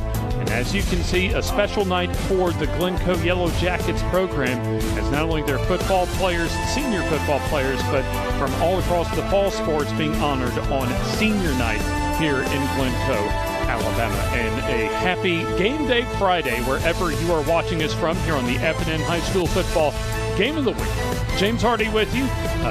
On special assignments night is Coach Eddie Bullock, as we have once again coming out of the bullpen, or at least coming off the bench tonight once again for us, Coach Paul Farlow, and we certainly appreciate you for helping us out and joining us, Paul. But it's a special night, obviously, for Glencoe being senior night, our battle for the belt, but a special storyline you don't see too often across, well, especially in high school football, and that is Coach Scott Martin, the new head coach in his first season for Glencoe, facing his old team tonight. Right. You know, I had the same similarity back when I coached. I was a head coach at Lincoln for 1 year and left and went back home to Weaver and had to play Lincoln the next year. You know, and it's kind of bittersweet. I enjoyed that. There was a chance for me personally to go back home and coach and be, you know, my old school. But you had all those kids you had time invested in, and it was pretty neat time to do it. But at the same time, I kind of dreaded it in a way, you know. Obviously, it was a chaotic set of circumstances that led to Scott Martin leaving Ohatchee, a program he was at for nearly a decade. Took over the head coaching reins here in Glencoe. They're 2-5 are the Yellow Jackets, and still looking for their first region win, as they are not going to be able to make the Class 3A playoffs this season, as they come in, as we mentioned, 2-5 overall, 0-5 in region play. But, Paul, for Ohatchee, they had by far their best game of the season last Friday night in their first victory of the season, actually against a pretty solid Hokes Bluff squad. They won 21-7, did the Ohatchee Indians. They led from wire to wire. And when you look at the region standing still, with Piedmont at 5-0 in region play, Geraldine at 4-1, and then a logjam of 4 teams, beginning with Sylvania and Hokes Bluff at 3-2 in the region, and Westbrook Christian and Plainview at 2-3. Ohatchee's just basically one game behind that logjam, so Ohatchee still has a lot to play for as far as being mathematically alive for the Class 3A playoffs, but they have to win tonight.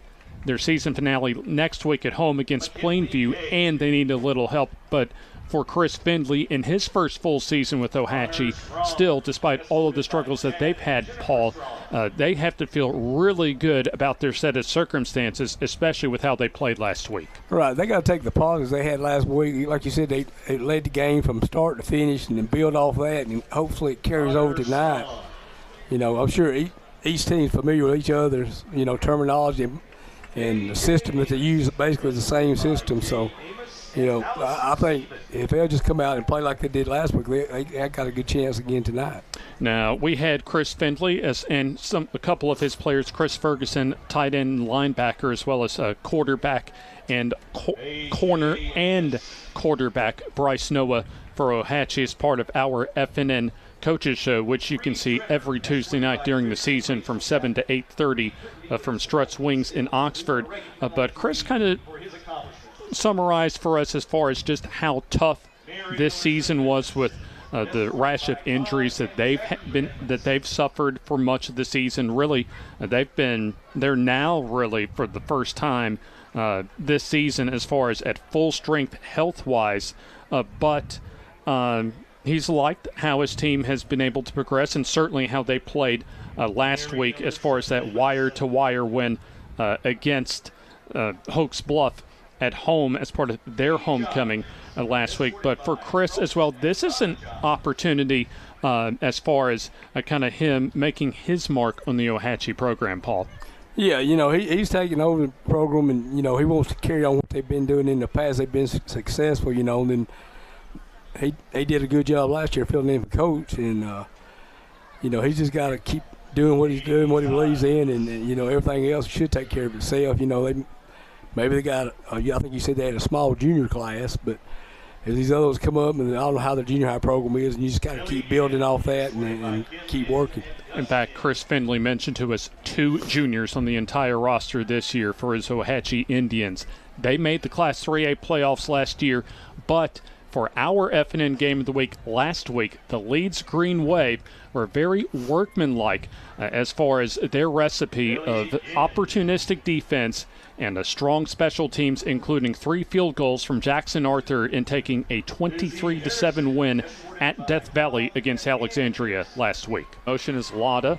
Will keep it off the left side, gets good blocking, and in the open field, 50 has the first down, and a whole lot more as Lada pump fakes, steps up, plenty of time, and now finds a receiver complete in Nelson, as he'll get the first down and a whole lot more, and inside the 10 to about the 8-yard line. So as he'll keep it on the option keeper and gets toward the end zone, and he's in for the Leeds touchdown. Man in motion, and a fumble, and Leeds gets the first turnover of the ball game. Get this right here, and Leeds come out with the football. It could hurt him. Barker under center, and the pitch back to Ross, trying to turn the corner, and gets the first down to the 40-yard line.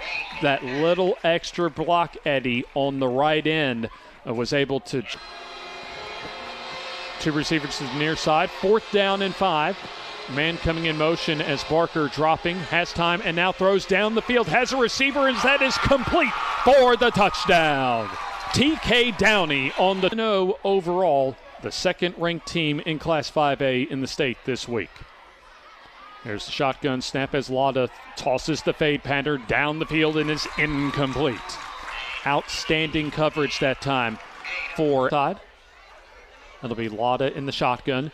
The bubble screen pass to Nelson, looking for some blocking. He gets stood up as he'll fall forward, however. And for Leeds out of the timeout. Lada in the shotgun.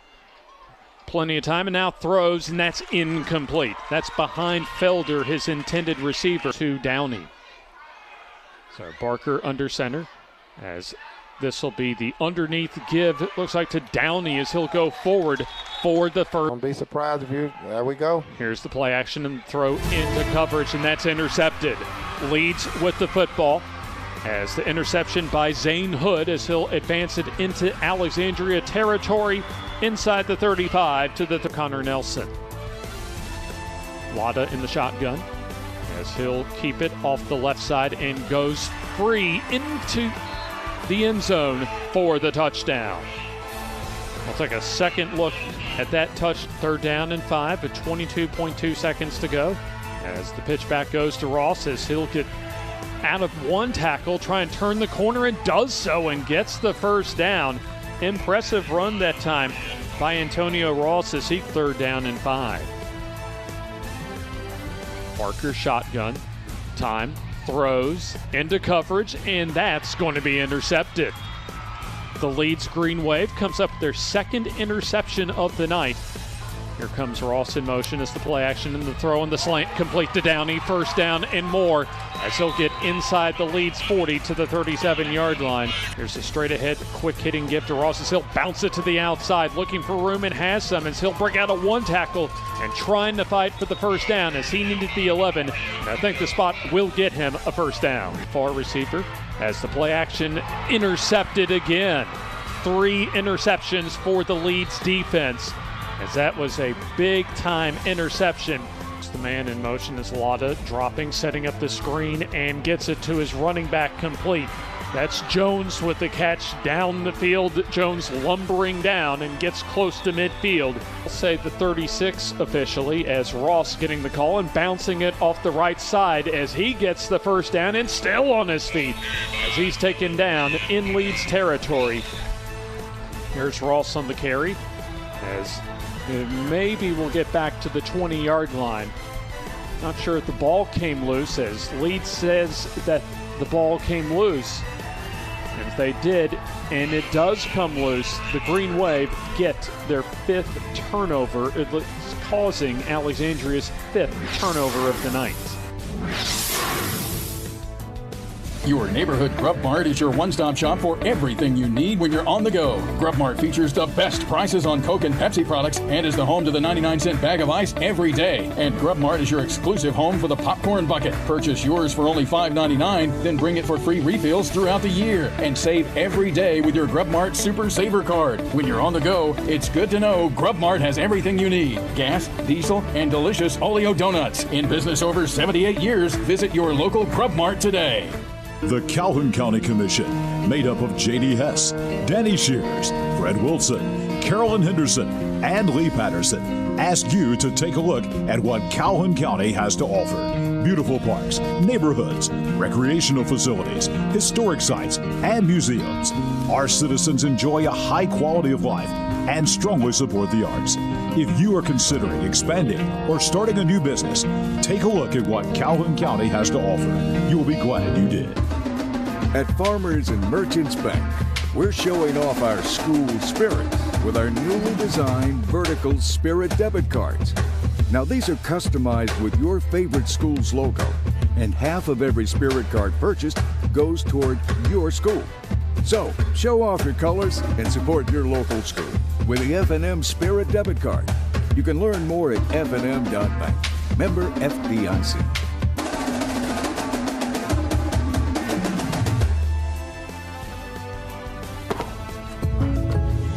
Did you hear that? The State Farm thing. Da-da-da-da-da. I think we're in a commercial. Jake from State Farm, I knew it. Don't worry, Chris. Things are gonna go surprisingly great. Dad, look!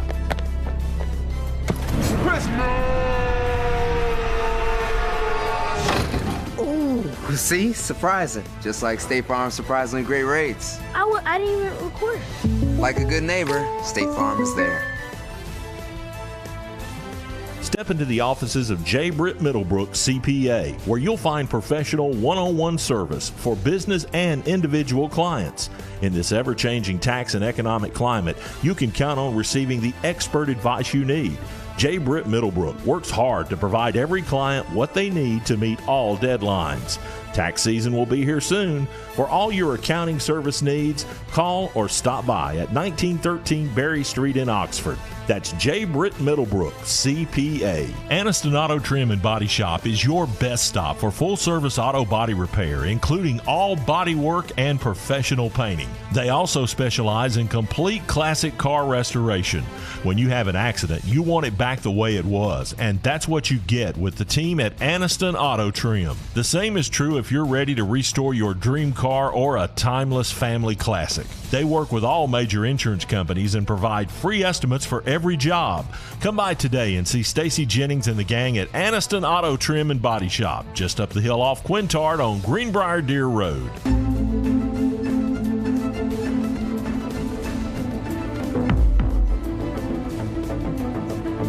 Donald Trump and the MAGA Republicans represent an extremism that threatens the very foundations of our republic.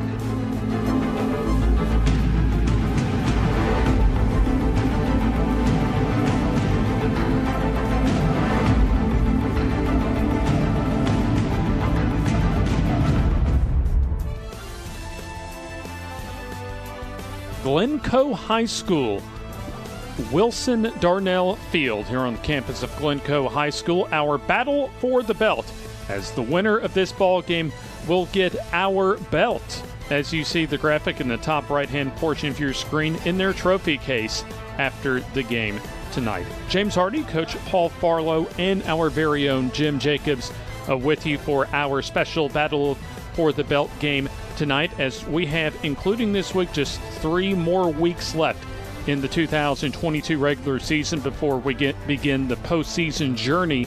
And fellas, when you talk about the big ones and certainly get into October, and including this week, just 2 region games remaining, every game, especially for teams jockeying for playoff position or to host a first round game, every game becomes even bigger.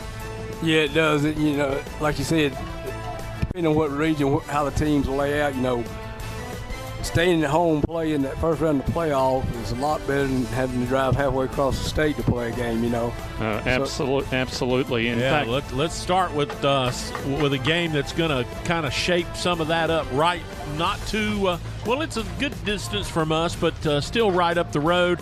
Etowah at Cherokee County, guys. This is a big football game tonight up in center. Yeah, if it wasn't for Leeds and Moody, this might be the biggest game in the state of Alabama, regardless of classification tonight. And these are two outstanding teams as far as the Blue Devils and also the Warriors of Cherokee County. And this game, I think it's going to go right down to the wire, fellas. But like we talked about on Tuesday, I think because Etowah has been playing their best football of the season at this time of the year, especially coming off of an impressive, dominating road win a couple of weeks ago at Aniana. I like Etowah to carry that momentum and get out of center tonight with a close victory. Go ahead and give him a not so fast, Coach. I like Cherokee County tonight. I think they've got the edge just because they're at home, and that's the only edge they have in this one. This ought to be a heck of a ball game, Paul. Yeah, it should be. You know, you kind of the home team there, but, you know, at this point in time, you know, you just got to go out and play and execute your game plan and put your bleed in all week and see what goes from there. All right, next up on the slate, White Plains at Munford. Just on the surface, most folks think, that's not much of a game, but actually it is. It will cement Munford's fourth spot in the region and lock them up for a road trip into the playoffs, but they must win tonight against White Plains, a team that has improved throughout the season. And really both teams have improved as far as from 2021 to 2022, especially Munford after having a tough 2021 campaign that was riddled with injuries. Already 4 wins on the season, and as you mentioned, Jim, basically if they win, they're in the playoffs tonight. So I think with that, especially being at home, I like Munford to come out with a solid W. Yeah, I think Munford will win this game as well. Yeah, I like the Lions to take care of business as well, and it'll be a nice Saturday for the Big Red Machine fans down in Munford. Next up on the slate, here's the game that might be the best game in the state tonight. Would be without question if it wasn't for another one we've got coming up here in a few minutes that we'll be talking about. But Leeds at Moody. What do you think, James? That's going to be another outstanding ball game tonight, and this will determine who wins their region. These two teams separated by what, about maybe 10 minutes as far as essentially a crosstown drive? 6.7 miles. They call it the bridge battle for 411. Very nice. Coach, do coaches like that kind of stuff?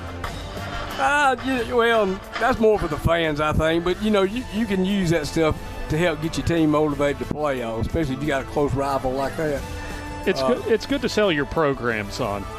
Kind of good selling point. And you can always sell your team in your program on outstanding defense. And if Leeds can play the type of opportunistic defense and get the consistency in the kicking game from Jackson Arthur that they got last week at Alexandria, I think Leeds can go into Moody and eke one out tonight. So I'm going to go with the Green Wave to roll in and get the W and win the region in Class 5A. Well, they say defense wins championships, so I got to go with the Green Wave as well. I thought they were really impressive against Alexandria this past Friday night when we saw them over at Death Valley. So I'm going to go with the Green Wave to make that trip across 411 or down 411 across that bridge and come home with the little hometown deal there. Yeah, you got Moody being at home. I was impressed. I went and watched the game too last week with Leeds. I thought they looked real good. Got good size up front on both sides of the line there. So it ought to be a heck of a game. Coach Leeds strikes me as one of those teams that by the time the fourth quarter gets there, you're just ready for the game to be over. I mean, they were really physical. Right. You know, you keep getting pounded on, you know, all game long. After a while, you know, can you take it anymore? You just give up. No more, no moss. You know, so it's like, just, you know, after a while it wears on you. So, and speaking of Alexandria, yep.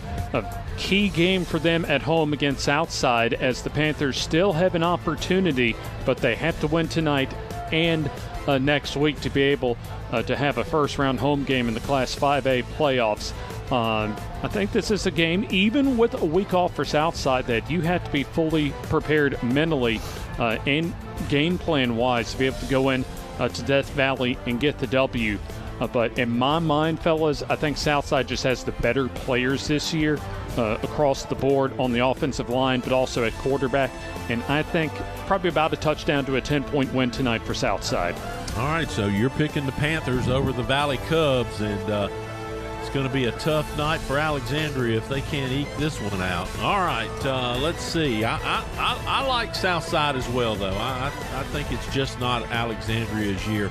Here's another region championship game, Coach, and you know a lot of folks aren't talking about Danny Horn's team right now, but maybe they ought to be. Central Clay County and Beauregard, the Volunteers hosting the Hornets tonight down in Lineville. Yeah, Clay County, you know, just hearing people talk earlier in the year is supposed to be a down year for them, and then like I say, they're playing with the championship, so, you know, some people's down years are different from other people's down years, if you know what I mean now.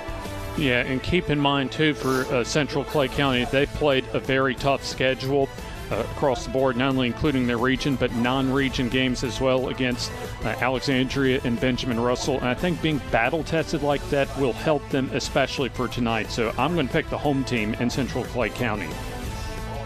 All right, well, of course, that gets us to the end of our big ones for this week, and that brings us to the game we came here for, guys. Tonight, the battle for the belt, Ohatchee and Glencoe here at Wilson Darnell. We hadn't been here, gosh, I don't know. Some of our crew were talking about it earlier today. It's had to be 3, 4, 5 years since we've been here, and it's a big ball game tonight for these two teams in the sense that the belt's on the line. Kind of gives them a little extra something to play for. Absolutely, and just the sentimental nature as far as Scott Martin playing his former team, and you throw in a senior night game for Glencoe, and this is an interesting ball game between two similar programs as far as not just records, but really the systems that they run and really the overall mentalities that they're trying to establish as far as their programs, Paul. Yeah, and like I said, we talked about earlier, both teams are familiar with each other's, you know, offense, defense. I'm sure the terminology is pretty much the same. And, you know, senior night, you know, you'll remember that game the rest of your life, you know, when you play in a senior night game there. So, I don't know, do they have any more home games? You know, for them, it could be their last home game ever here. Well, for Glencoe, this is their final home game of the season. They'll have 2 road games to close out the 2022 season. And again, Glencoe out of playoff contention as captains coming to midfield. For Ohatchee, it will be Bryce Noah, the quarterback, and Chris Ferguson, the tight end and middle linebacker that we had this past Tuesday night on the FNN Coaches Show from Struts, Wings, in Oxford. And then the senior class for Glencoe, the captains for tonight, as we'll send it down to Keith Whitmire, our referee from the AHS.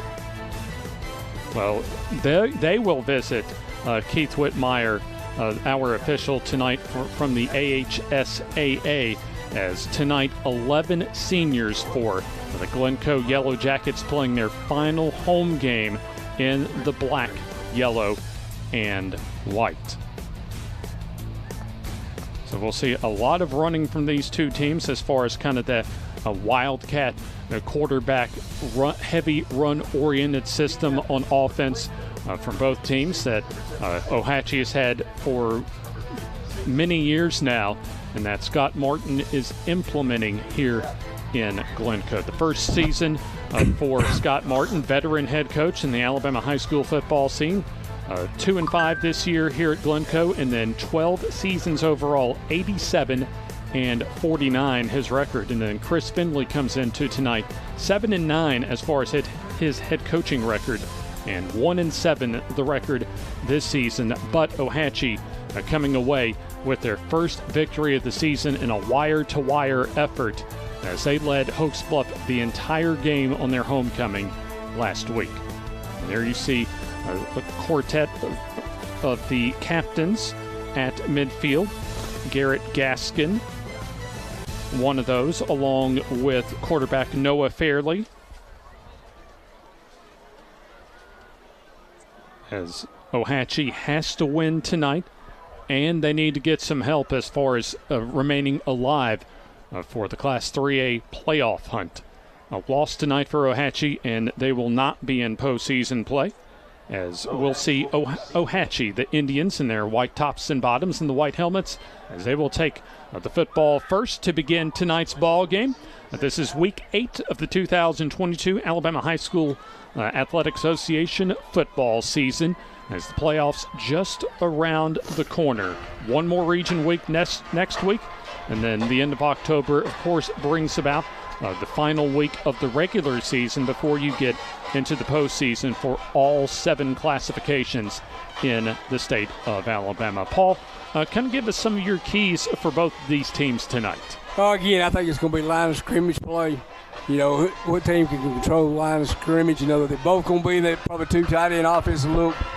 A lot of down block on the one side, pulling on the back side, a little misdirection. Then who's going to hit the play action pass when they get everybody, you know, coming up trying to stop the run? Because they're going to be geared to stop the run. And then whenever the coaches feel like they could take a shot on a play action pass, you know, try to get a big play.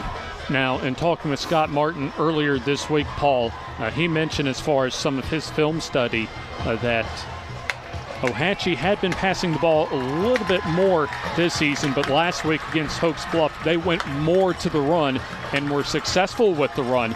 As there you see the Glencoe Yellow Jackets coming out of their locker room off to our right for the final time at home here in the 2022 season, as the Ohatchee Indians are looking for their 2nd consecutive win and trying to remain alive as far as their postseason hopes.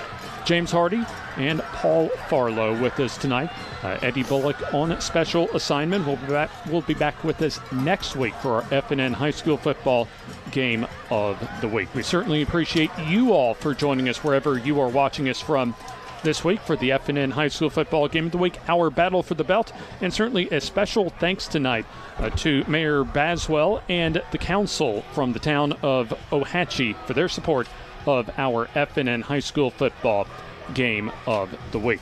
Our first quarter presented to you by Snow Timber.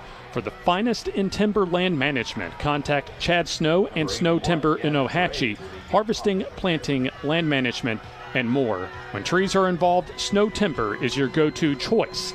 Call 256-453-3616 and ask for Chad.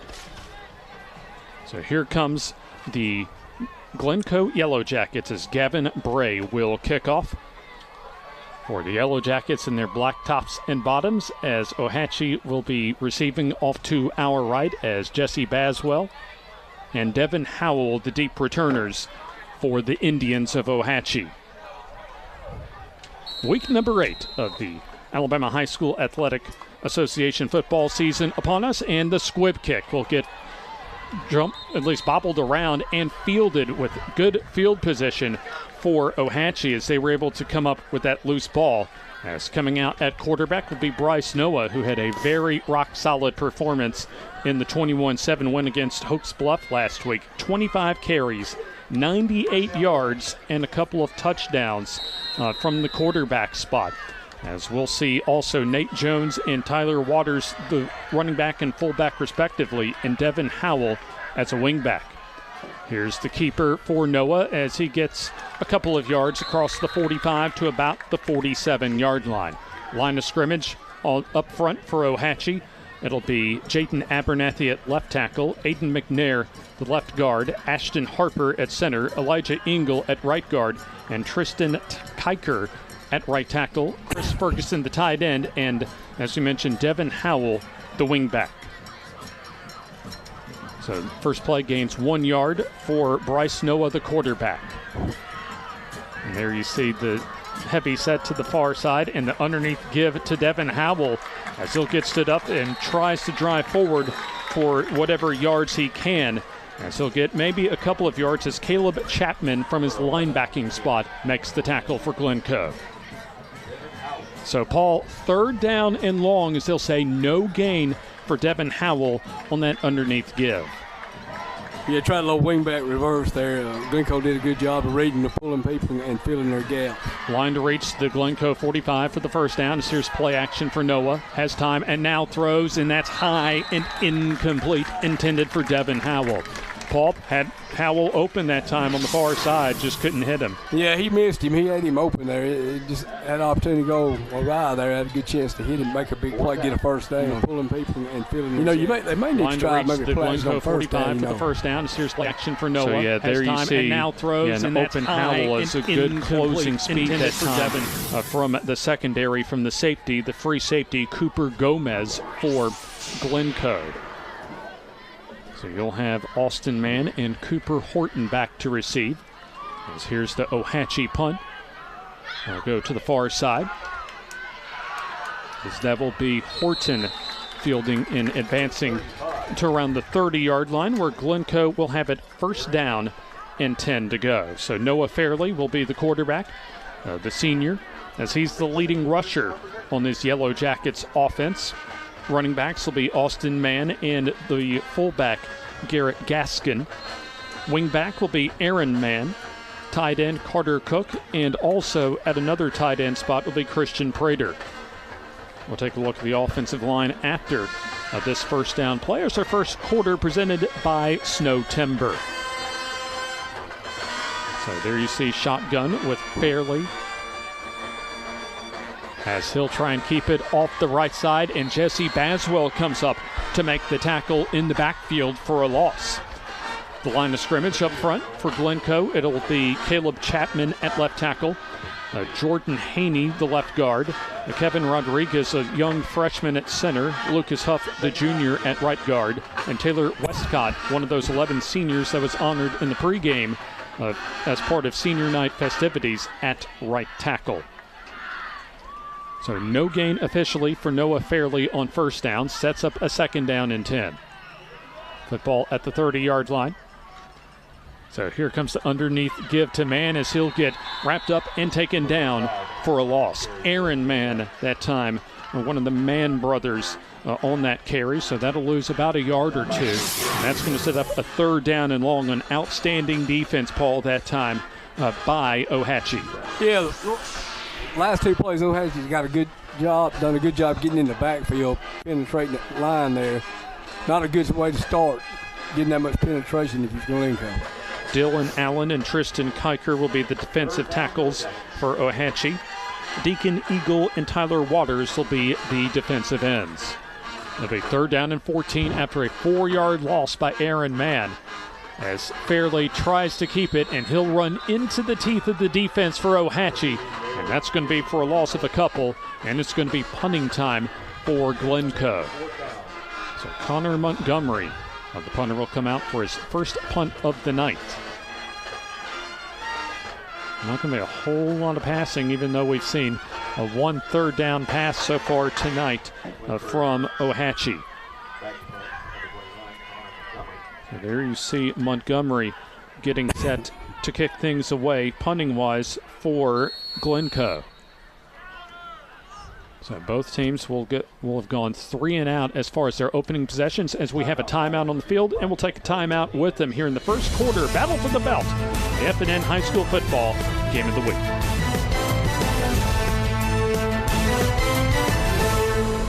At Glencoe Hokes Bluff Funeral Home and Aniston Memorial Funeral Home, we see our community as extended family. Hello, I'm Mark Box. My wife Holly and I would like to thank the families that we have had the honor to serve. We see our community as our extended family. That's why we work so hard to invest in our community and the families that call it home. At Glencoe Hokes Bluff Funeral Home and Aniston Memorial Funeral Home, you'll find services that are tailored to meet your needs, whatever those may be. Piedmont Cutoff Highway in Glencoe and Highway 431 in Aniston. Our family serving your family.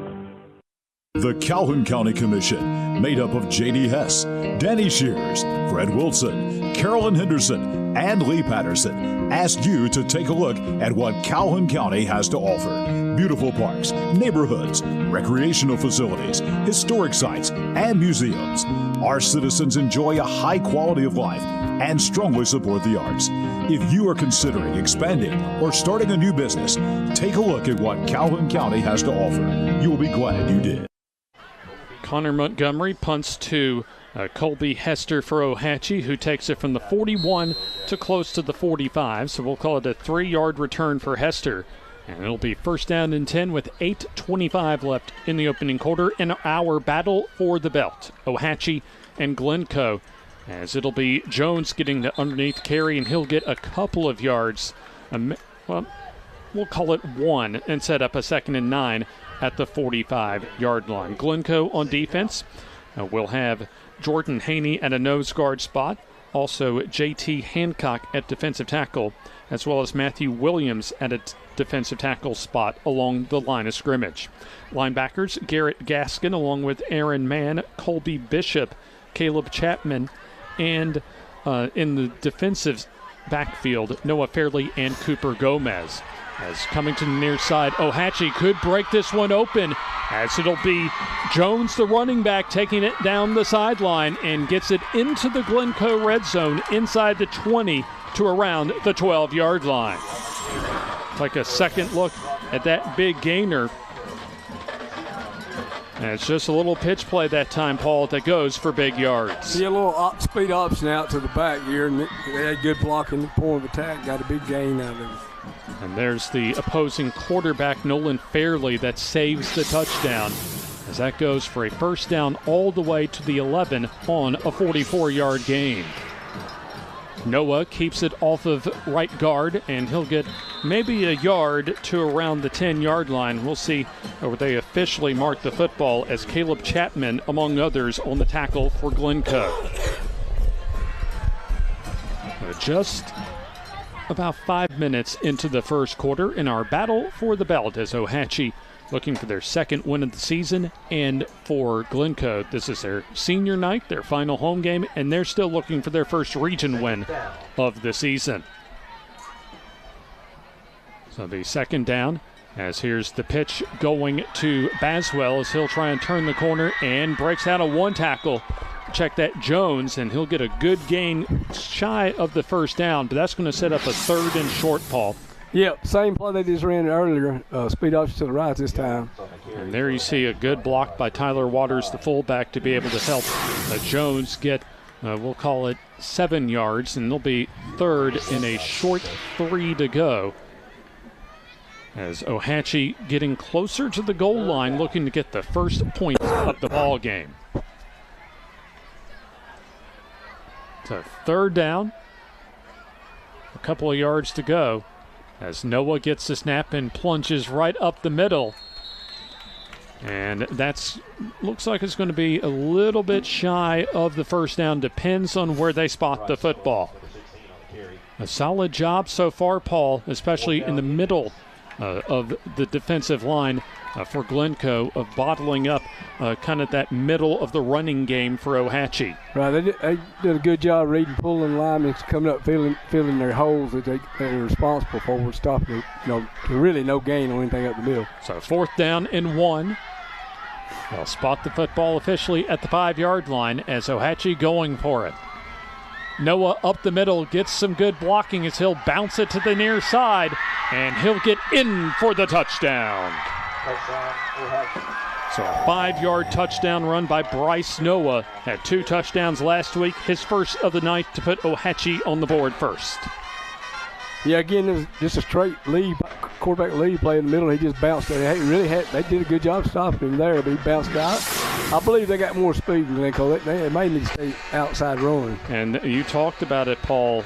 Glencoe bottled up that quarterback keeper up the middle, but Noah bounced it to the near side and was able to get it to the end zone, as Howell will boot the extra point through to make it 7-0. We'll take this time out here on the F&M High School Football Game of the Week in our battle for the belt. Your neighborhood Grub Mart is your one-stop shop for everything you need when you're on the go. Grub Mart features the best prices on Coke and Pepsi products and is the home to the 99-cent bag of ice every day. And Grub Mart is your exclusive home for the popcorn bucket. Purchase yours for only $5.99, then bring it for free refills throughout the year. And save every day with your Grub Mart Super Saver Card. When you're on the go, it's good to know Grub Mart has everything you need. Gas, diesel, and delicious Oleo donuts. In business over 78 years, visit your local Grub Mart today. Ohatchee 7 and Glencoe nothing, as our first quarter of the FNN Game of the Week is presented by Snow Timber, for the finest in timberland management. Give Chad Snow and Snow Timber in Ohatchee a contact, as harvesting, planting, land management, and more. When trees are involved, Snow Timber is your go-to choice. Give them a call at 256-453-3616 and ask for Chad. So it'll be the Indians set to kick things off, as Devin Howell will kick it deep. As it'll be, looks like a short kick, a free ball, and let's see who has it. Looks as if that a good look that time, as Glencoe is able to come up with that football on the loose ball. As there you saw the quarterback, Nolan Fairley, alert enough to be able to fall on that football and give the possession to Glencoe. Very fortunate there. I mean, they were thinking to get that ball again. Yeah, nice little kind of pooch kick by Ohatchee's Devin Howell, as Fairley will bring his offense back out onto the field. Glencoe struggled mightily on their first possession, going backwards as far as their 3 and out on the opening offense possession for them tonight. We'll take a look at the rest of the Ohatchee defense here after this first down play, as it'll be Fairley trying to keep it off the right side as he gets bottled up and taken down in the backfield for a loss.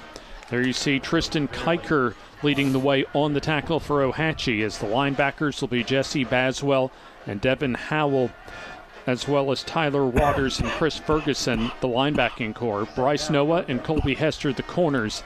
Nate Jones and Jake Roberson will be the safeties. So that run loses 5 yards for Noah Fairley. Second down and 15. As the snap and the play action and the fade pattern down the near side, and that is almost caught but incomplete. A nice throw that time, as Aaron Mann just wasn't able to come up with that football. Yeah, just overthrew him just a little bit on fly route down the sideline here. I'll tell you what, that was an outstanding throw on the first throw of the ball game for Noah Fairley. Third down, Glencoe. And yeah, just about a half step or so away from catching that football was the wingback Aaron Mann. So it'll be third down now and 15 from their own 20 for Glencoe. And we'll have a stoppage in play for another timeout for Glencoe. And we'll take the timeout with them with 4:24 left in the opening quarter. Ohatchee 7 and Glencoe nothing.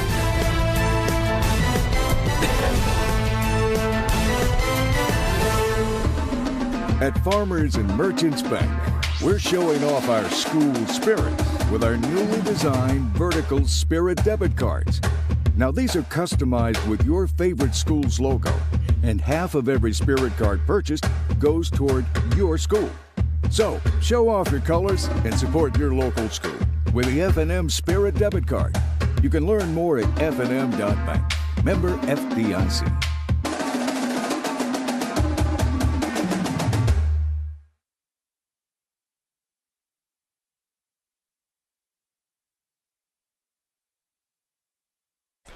Ohatchee 7, Glencoe nothing, coming out of the timeout, as Glencoe has already used 2 first quarter timeouts.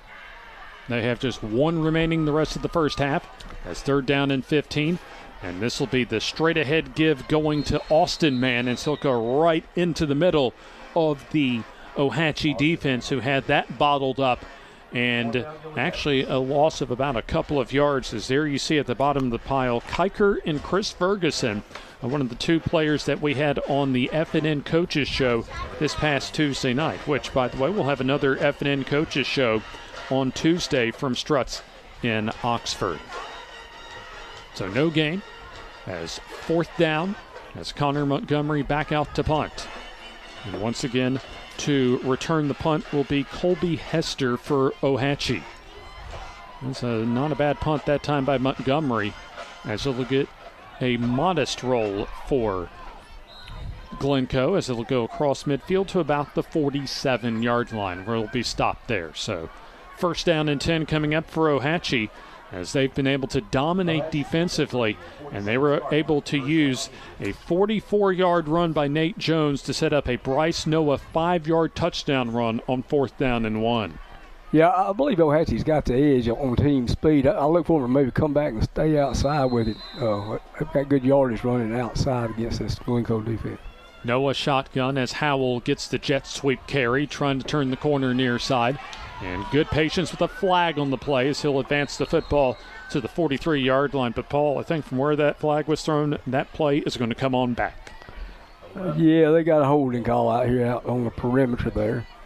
There is a flag on the play. Our referee for tonight in Keith Whitmire signals the holding call.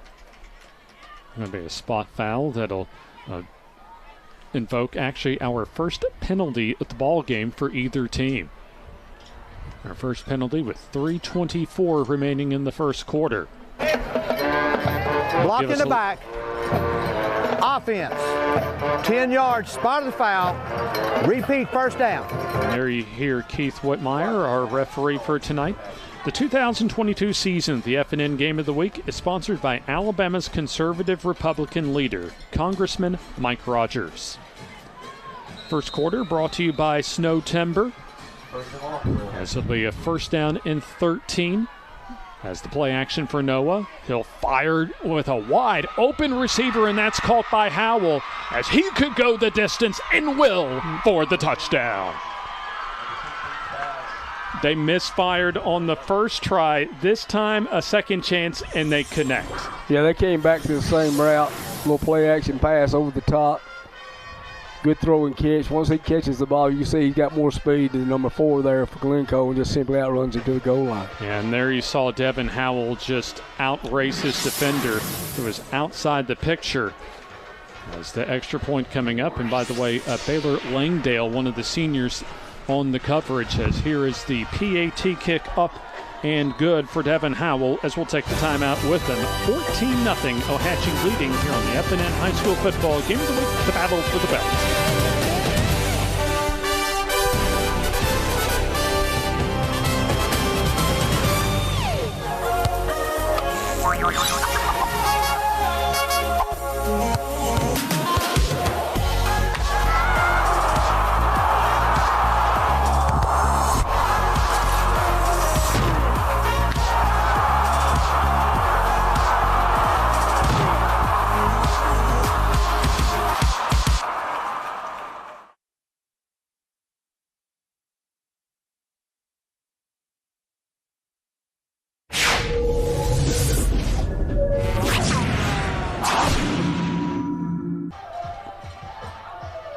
It was the combination of Bryce Noah and Devin Howell hooking up for a 57-yard touchdown pass to put Ohatchee on top 14-0 here in our FNN High School Football Game of the Week. Our battle for the belt for the 2022 season.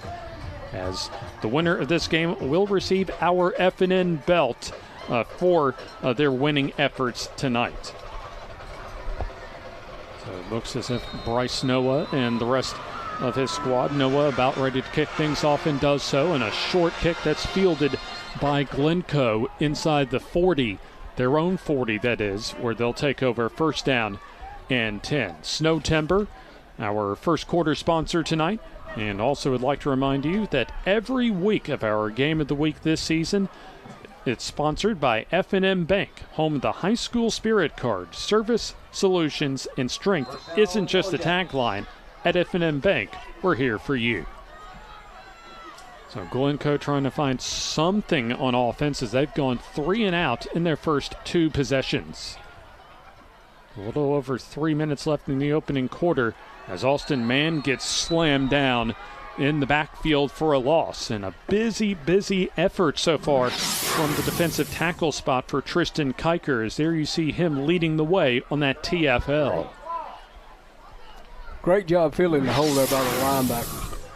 Yeah, Ohatchee has been very aggressive so far tonight as far as just their defense overall is concerned, but have played very well up front. So no gain. for Austin Mann as second down, as under center, and a big hole that time for, looks like, the wingback Aaron Mann, as that's by far the best play that we've seen from Glencoe. There you see kind of that old school full house backfield, and Aaron Mann finding a huge hole up the middle for the first down. Like straight T formation. Hadn't seen that in a while. Yeah, even at the high school level, Paul, you don't see that very much anymore. No, you don't. It looks as if it works one time, Scott Martin's going to try that again. So T formation, full house backfield, as the ball near midfield, as this will be a straight quarterback's keeper, a quarterback sneak for Nolan Fairley, as he'll advance the football to midfield. So maybe that first down run of about a dozen yards for Aaron Mann will start to light a fire under the Glencoe offense. So far, a couple of touchdowns for quarterback Bryce Noah for Ohatchee, a 5-yard touchdown run, and throw in a 57-yard touchdown pass to Devin Howell. So they'll say a gain of 3 for Noah Fairley, as the straight-ahead give to the wingback Aaron Mann, and this time he gets stood up right as he gets to the line of scrimmage. So you'll have a couple more tacklers assist that time for the Ohatchee Indians, as we're approaching 1 minute left in the opening quarter. Elijah Engel helping out on the tackle, by the way, for Ohatchee on that last run by Aaron Mann. I'll say 1 yard for Aaron Mann on the second down run, so 3rd down and 6. Called a short 6. Line to reach for the first down is the Ohatchee 43. Here's the give for Austin Mann as he gets tripped up. May have been by his own blocker that time. As there you see Gaskin not exactly happy with that last play, as it goes for no gain and 4th down coming up for the Yellow Jackets. Hey, maybe at the point, are they going to go for it? Well, they'll have some time to decide, because the play clock, is 3 seconds more than the game clock. So it looks as if that Scott Martin and Glencoe will just let the first quarter clock run out. So already a couple of touchdowns on the board. One throwing and one on the ground for Bryce Noah, as we're through 1 quarter of play here in Glencoe. The Ohatchee Indians 14 and the Glencoe Yellow Jackets nothing. Our battle for the belt here on the FNN High School Football Game of the Week.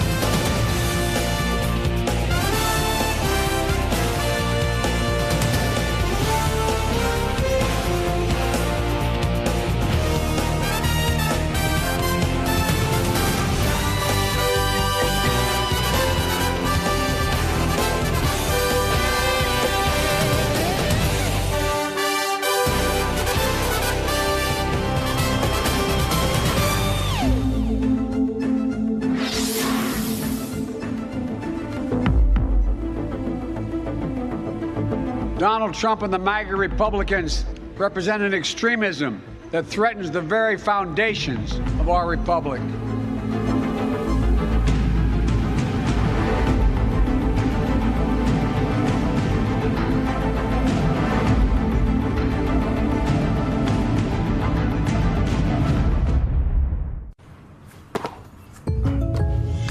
Did you hear that? The State Farm thing. Dun-da-da-da-da. I think we in a commercial. Jake from State Farm, I knew it. Don't worry, Chris. Things are gonna go surprisingly great. Dad, look! Chris! Ooh, see? Surprising. Just like State Farm's surprisingly great rates. I didn't even record. Like a good neighbor, State Farm is there. Second quarter begins with a short Connor Montgomery punt that's fielded at the 26-yard line. I should say downed at the 26-yard line as we begin the second quarter. Our battle for the belt here on the FNN High School Football Game of the Week. And right now it's been all Ohatchee, up 14-0 thanks to the dominant defense, but also 2 touchdowns by quarterback Bryce Noah. Here's Noah keeping and gets a little bit of blocking to around the 30-yard line. where it'll be a second down coming up, as there you see Garrett Gaskin in the area of the tackle for Glencoe. Our second quarter presented by Glencoe, Hokes Bluff Funeral Home, as well as Anniston Memorial Funeral Home. I'll tell you more about them throughout this second quarter. Our battle for the belt, as the winner will receive our belt for their trophy case after tonight's ball game. And here's the give to Jones as he'll get stood up around the line of scrimmage, as Nate Jones still trying to fight for yards, as Glencoe doing a nice job the last couple of plays of containing at least the off-tackle runs, Paul, from Ohatchee. Yeah, Ohatchee needs to get back running outside. I feel they're having a lot of success there, and Glencoe's doing a good job up the middle from big gap to big gap, controlling those gaps. Really, it's been the big play that's been able to propel Ohatchee to the 14-0 lead. A 44-yard run by Nate Jones to set up a 5-yard touchdown run by Bryce Noah. As here's a play action and the throw into coverage, and that will be incomplete, and that should have been intercepted for Glencoe. Very fortunate there for Ohatchee. In fact, very lucky indeed, Paul, for Ohatchee to be able to maintain a fourth down possession. As there you see Noah making his first big mistake of the night, as Connor Montgomery, I'm sure, would like to have that little dead duck back. Right. Hard for a right-handed quarterback rolling to his left and throw, and you got to square those shoulders up, and wasn't really able to do that, get a whole lot on the football. Very fortunate it wasn't picked off. Jesse Baswell back to punt. And you'll have the dual returners for Glencoe, as Aaron Mann will watch the ball go over his head inside the 25, and he's going to have to get away from the football, and does so as the ball rolls to the 15-yard line. So not necessarily the best decision making that time by Aaron Mann, as that ball, in one of the assistant coaches is kind of reminding him of that as far as letting the ball go over his head an extra 10 to 15 yards. So first down and 10 for Glencoe. Still have their worst starting field position of the night from their own 15. Our second quarter presented by Glencoe, Hokes Bluff Funeral Home, and Anniston Memorial Funeral Home. A battle for the belt, as Ohatchee having the 2-score advantage. As rolling will be fairly, as he'll toss it to Gaskin, complete, as he makes the nice grab with those soft hands and advances for a 7-yard pass completion, as Devin Howell on the tackle for Ohatchee. Get a little sprint pass flood route to the right side. Hit the back out of the backfield on a little arrow route. Garrett Gaskin making his first reception of the night. Officially a gain of 6, so second down and 4. They'll spot the ball at the 21-yard line, their own for Glencoe. So heavy set to the far side, as rolling will be fairly, as he'll have to throw it away as it gets picked off, deflected and picked off by Chris Ferguson, as he'll take it to the house for the touchdown. A second look at that pick six for Ohatchee, as the Indians defense provides the pressure and comes up with the interception and takes it in for 6. So you had 2 players that time lead on the pressure, and one of our players we had Tuesday night, Chris Ferguson, from his linebacking spot, the middle linebacker, comes up with the pick 6 from 12 yards out. So the PAT coming up for the Indians. It'll be their third point after try of the night. I guess that was going to be a screen pass.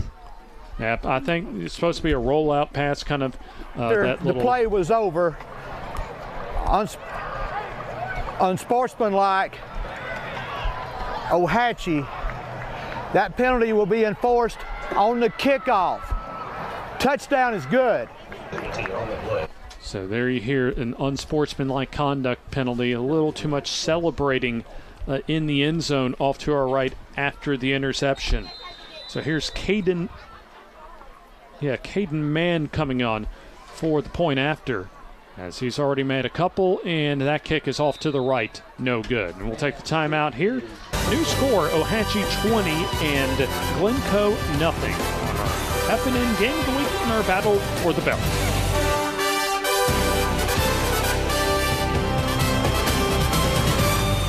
The Calhoun County Commission, made up of J.D. Hess, Danny Shears, Fred Wilson, Carolyn Henderson, and Lee Patterson, ask you to take a look at what Calhoun County has to offer. Beautiful parks, neighborhoods, recreational facilities, historic sites, and museums. Our citizens enjoy a high quality of life and strongly support the arts. If you are considering expanding or starting a new business, take a look at what Calhoun County has to offer. You will be glad you did.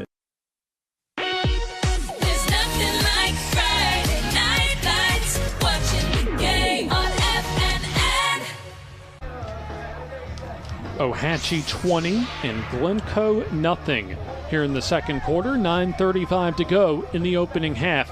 On our F&N game of the week, the battle for the belt for the 2022 season. James Hardy, Paul Farlow filling in for Coach Eddie Bullock, who is on special assignment tonight. So Ohatchee getting ready to kick off one more time, as the 15-yard unsportsmanlike conduct penalty following the 12-yard interception return for a touchdown by Ferguson. Chris Ferguson, the linebacker for Ohatchee, will put the kickoff spot back at the 25-yard line. And there's the squib kick. That'll be fielded at the 42, and a full head of steam that time, right up to midfield, as Aaron Mann just came up with a full head of steam and ran into a brick wall that time by one of the Ohatchee special teams players. But in any case, it'll be outstanding field position to start off this drive for Glencoe that could definitely use some more positive plays and definitely in dire need of a touchdown themselves. Yeah, they've been behind the chains most every possession, other than they got 6 in that first pass play a while ago.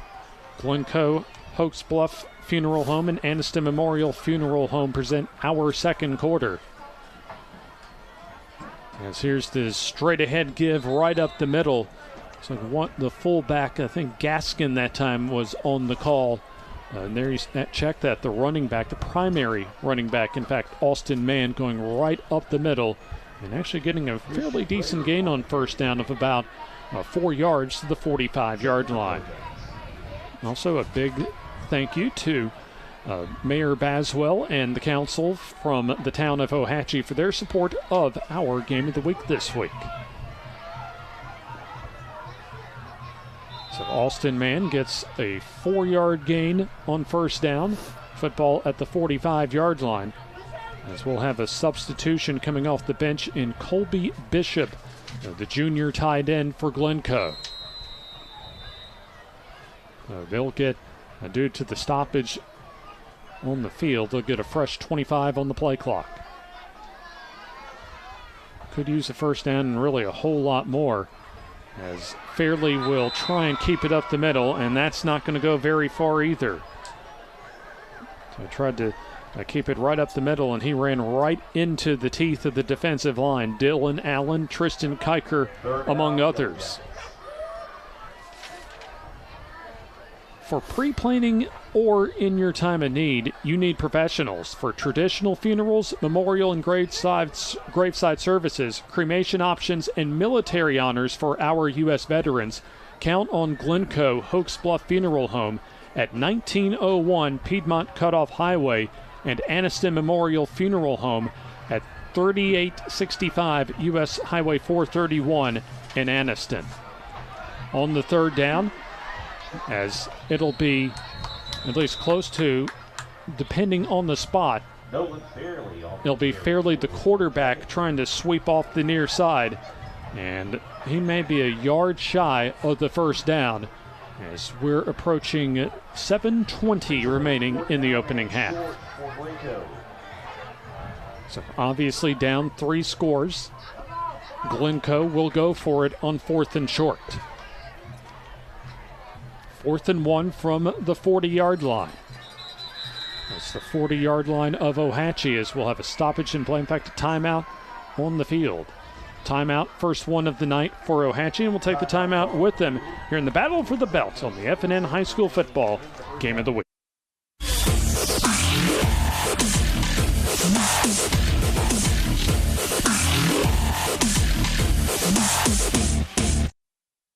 Griffin Laser Engraving in Lincoln is your authorized local dealer for personalized Yeti products. Get your Yeti customized for your team, a business, or a special event. Your color, graphics, even photos. At Griffin Laser Engraving, we make it the way you want it. Order just one or hundreds, and you'll find a full line of Yeti coolers and accessories on hand, even the hard-to-find items. Nationally recognized, but right here at home in Lincoln for quality awards, trophies, powder coating, and personalized Yeti items, Griffin Laser Engraving. The 2022 season of the F&N Game of the Week is sponsored by the Calhoun County Commission. If you're looking for the perfect place to live or start a new business, take a look at what Calhoun County has to offer. Fairleigh goes under center, fourth and short as Austin Mann with the quick hitter up the middle as he'll move the chains forward for the Glencoe first down. Needed the 40 and got the football to the 37-yard line for a gain of 4, and that'll keep the Yellow Jackets drive alive.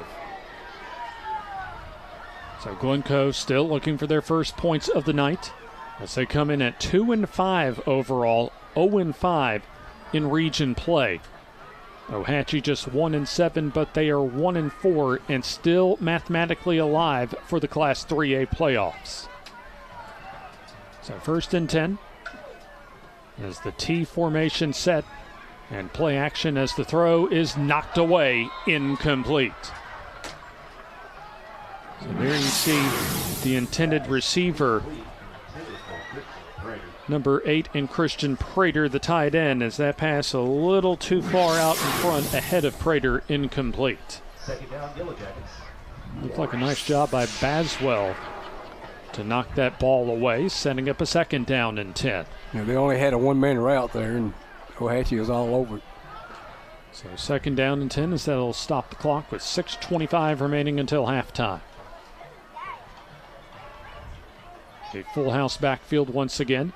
As this will be the keeper to the near side for Fairleigh as he'll get wrapped up on a nice open field solo tackle that time by the running back as well as the strong safety Nate Jones.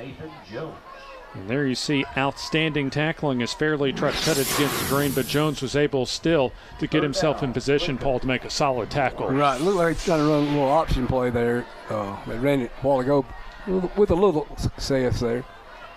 So this will be a third down and 8 yards to go. Line to reach for the first down will be the Ohatchee 27. Fairleigh going under center. As he will give it to Austin Mann, who won't get very much running room, very little at all, as there's Baswell helping out on the tackle for Ohatchee. Maybe a 1 yard gain that time.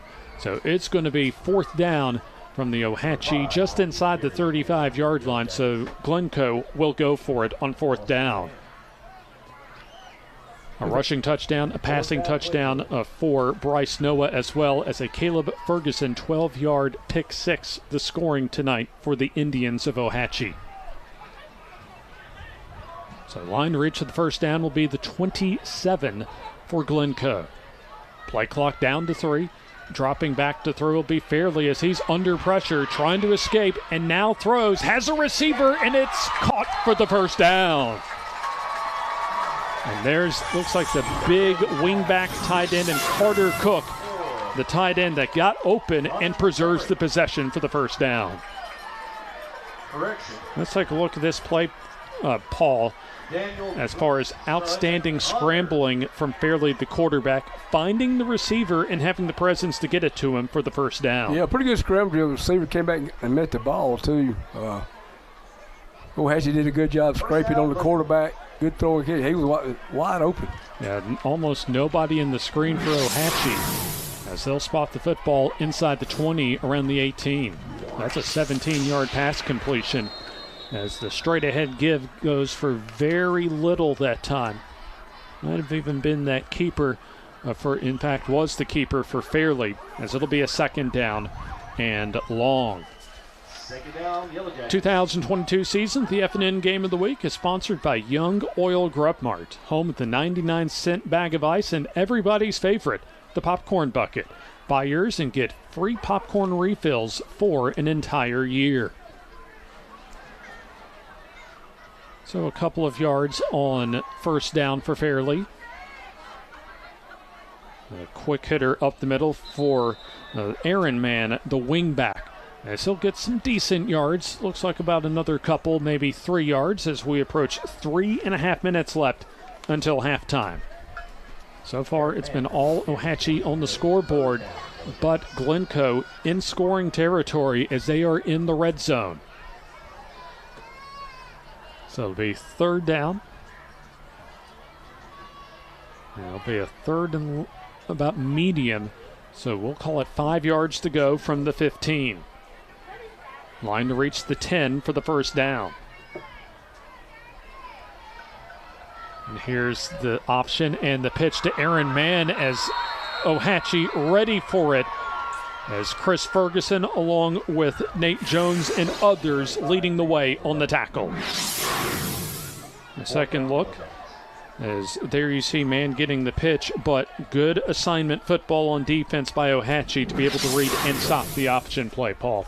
Yeah, it looked like he might have had to. I don't know if it's called to pitch it or if he's reading it, because the diveback did have a chance to bust a little hole right there, but he chose to pull it and pitch it. Looks as if that Glencoe going to send their kicker out for a field goal attempt. Gavin Bray for his first field goal attempt of the night, and a lineman out late as far as special teams protection, so that's going to force Scott Martin to use his final timeout of the first half. And we'll take the timeout with them with 2:16 left until halftime. Still Ohatchee 20 and Glencoe nothing. At Glencoe Hokes Bluff Funeral Home and Anniston Memorial Funeral Home, we see our community as extended family. Hello, I'm Mark Box. My wife Holly and I would like to thank the families that we have had the honor to serve. We see our community as our extended family. That's why we work so hard to invest in our community and the families that call it home. At Glencoe Hokes Bluff Funeral Home and Anniston Memorial Funeral Home, you'll find services that are tailored to meet your needs, whatever those may be. Piedmont Cutoff Highway in Glencoe and Highway 431 in Anniston. Our family serving your family.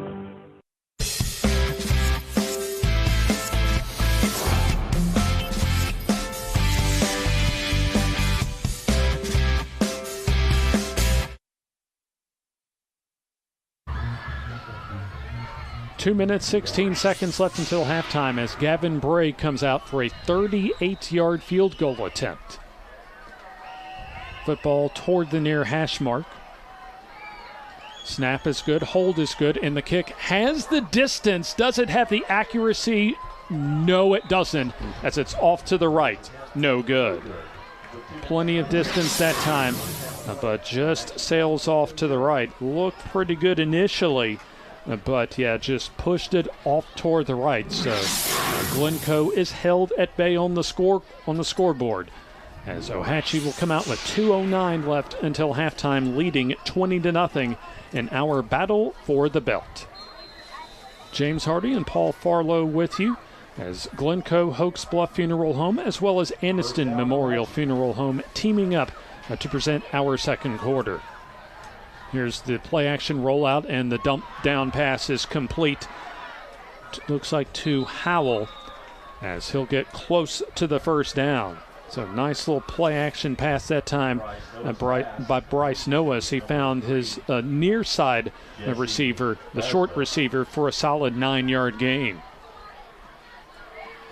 So far a rock solid night for Bryce Noah. Missed his first pass of the night, and also had a pass that he threw up for grabs that should have been intercepted earlier. As here's the play action, and the throw is incomplete, as that goes right through the hands of Devin Howell.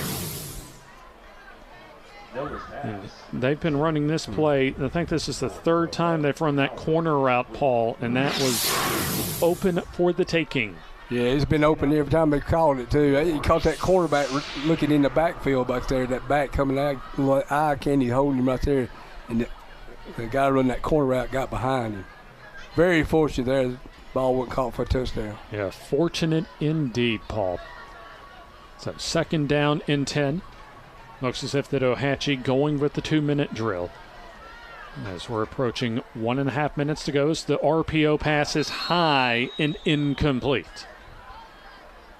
Noah's pass. Looked like Hester, indeed Hester that time, the intended receiver. Colby Hester, number 14, was the punt returner.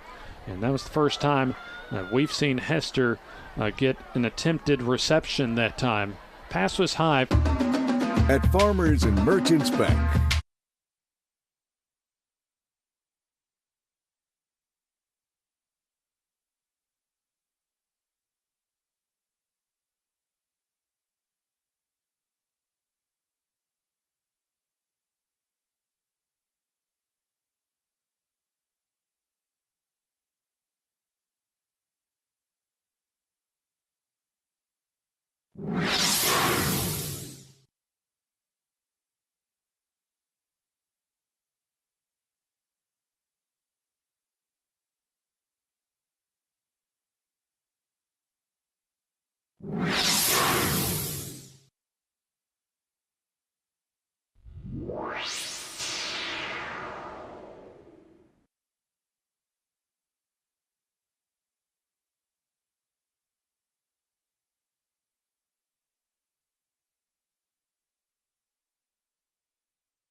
Your neighborhood Grub Mart is your one-stop shop for everything you need when you're on the go. Grub Mart features the best prices on Coke and Pepsi products and is the home to the 99-cent bag of ice every day. And Grub Mart is your exclusive home for the popcorn bucket. Purchase yours for only $5.99, then bring it for free refills throughout the year. And save every day with your Grub Mart Super Saver card. When you're on the go, it's good to know Grub Mart has everything you need. Gas, diesel, and delicious Oleo donuts. In business over 78 years, visit your local Grub Mart today. Did you know Kona Ice can help you fundraise for your school? It's true. It's quick, it's easy, and the kids absolutely love having Kona Ice. We'll let you in on a little secret. Teachers love it too. So, how can we help you fundraise this year? It's quick, it's easy, the kids love it, and teachers love it too.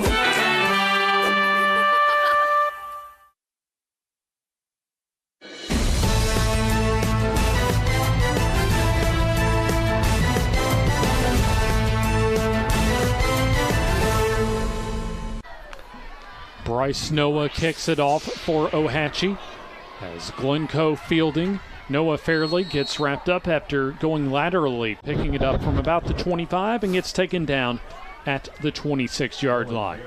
48 seconds remaining in the opening half as it's been all Ohatchee in our battle for the belt, up 28-0 as you, the fan out there, gave Ohatchee and Glencoe as our matchup this season for the battle for the belt. Our second quarter presented to you by Glencoe Hokes Bluff Funeral Home and Anniston Memorial Funeral Home. Here's the shotgun snap as Fairley with some running room as he'll have a first down and a whole lot more as an excellent open field tackle that time by Bryce Noah playing a safety spot, but not after. We'll call that a 17-yard carry for Fairley and a first down. No timeouts remaining for Glencoe here in the first half. Football from the 43-yard line as that game clock at 30 seconds until halftime. Fairley looking at the wristband for the play. And here comes the underneath give to Aaron Mann as he'll get stuffed for a loss. Baswell and Jones combining on the tackle. And looks as if that is going to be the final play of our first half. The town of Glencoe, a game sponsor of ours this week. Big thanks to Mayor Baswell and the council from the town of Ohatchee for their support of the game of the week this week. And so we are at halftime here in Glencoe as the Indians of Ohatchee lead 28-0 over Glencoe in our battle for the belt here on the F&N High School Football Game of the Week.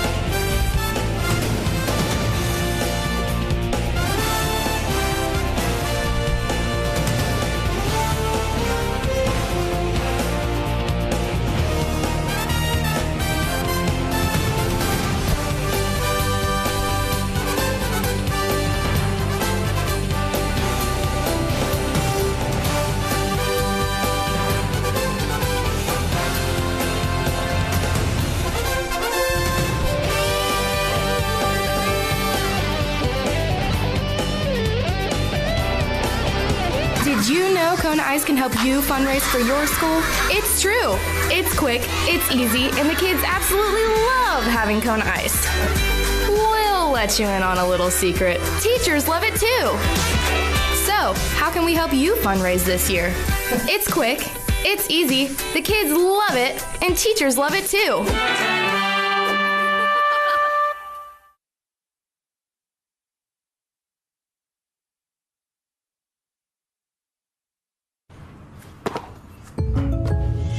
Did you hear that? The State Farm thing. Dun-da-da-da-da. I think we in a commercial. Jake from State Farm, I knew it. Don't worry, Chris. Things are gonna go surprisingly great. Dad, look!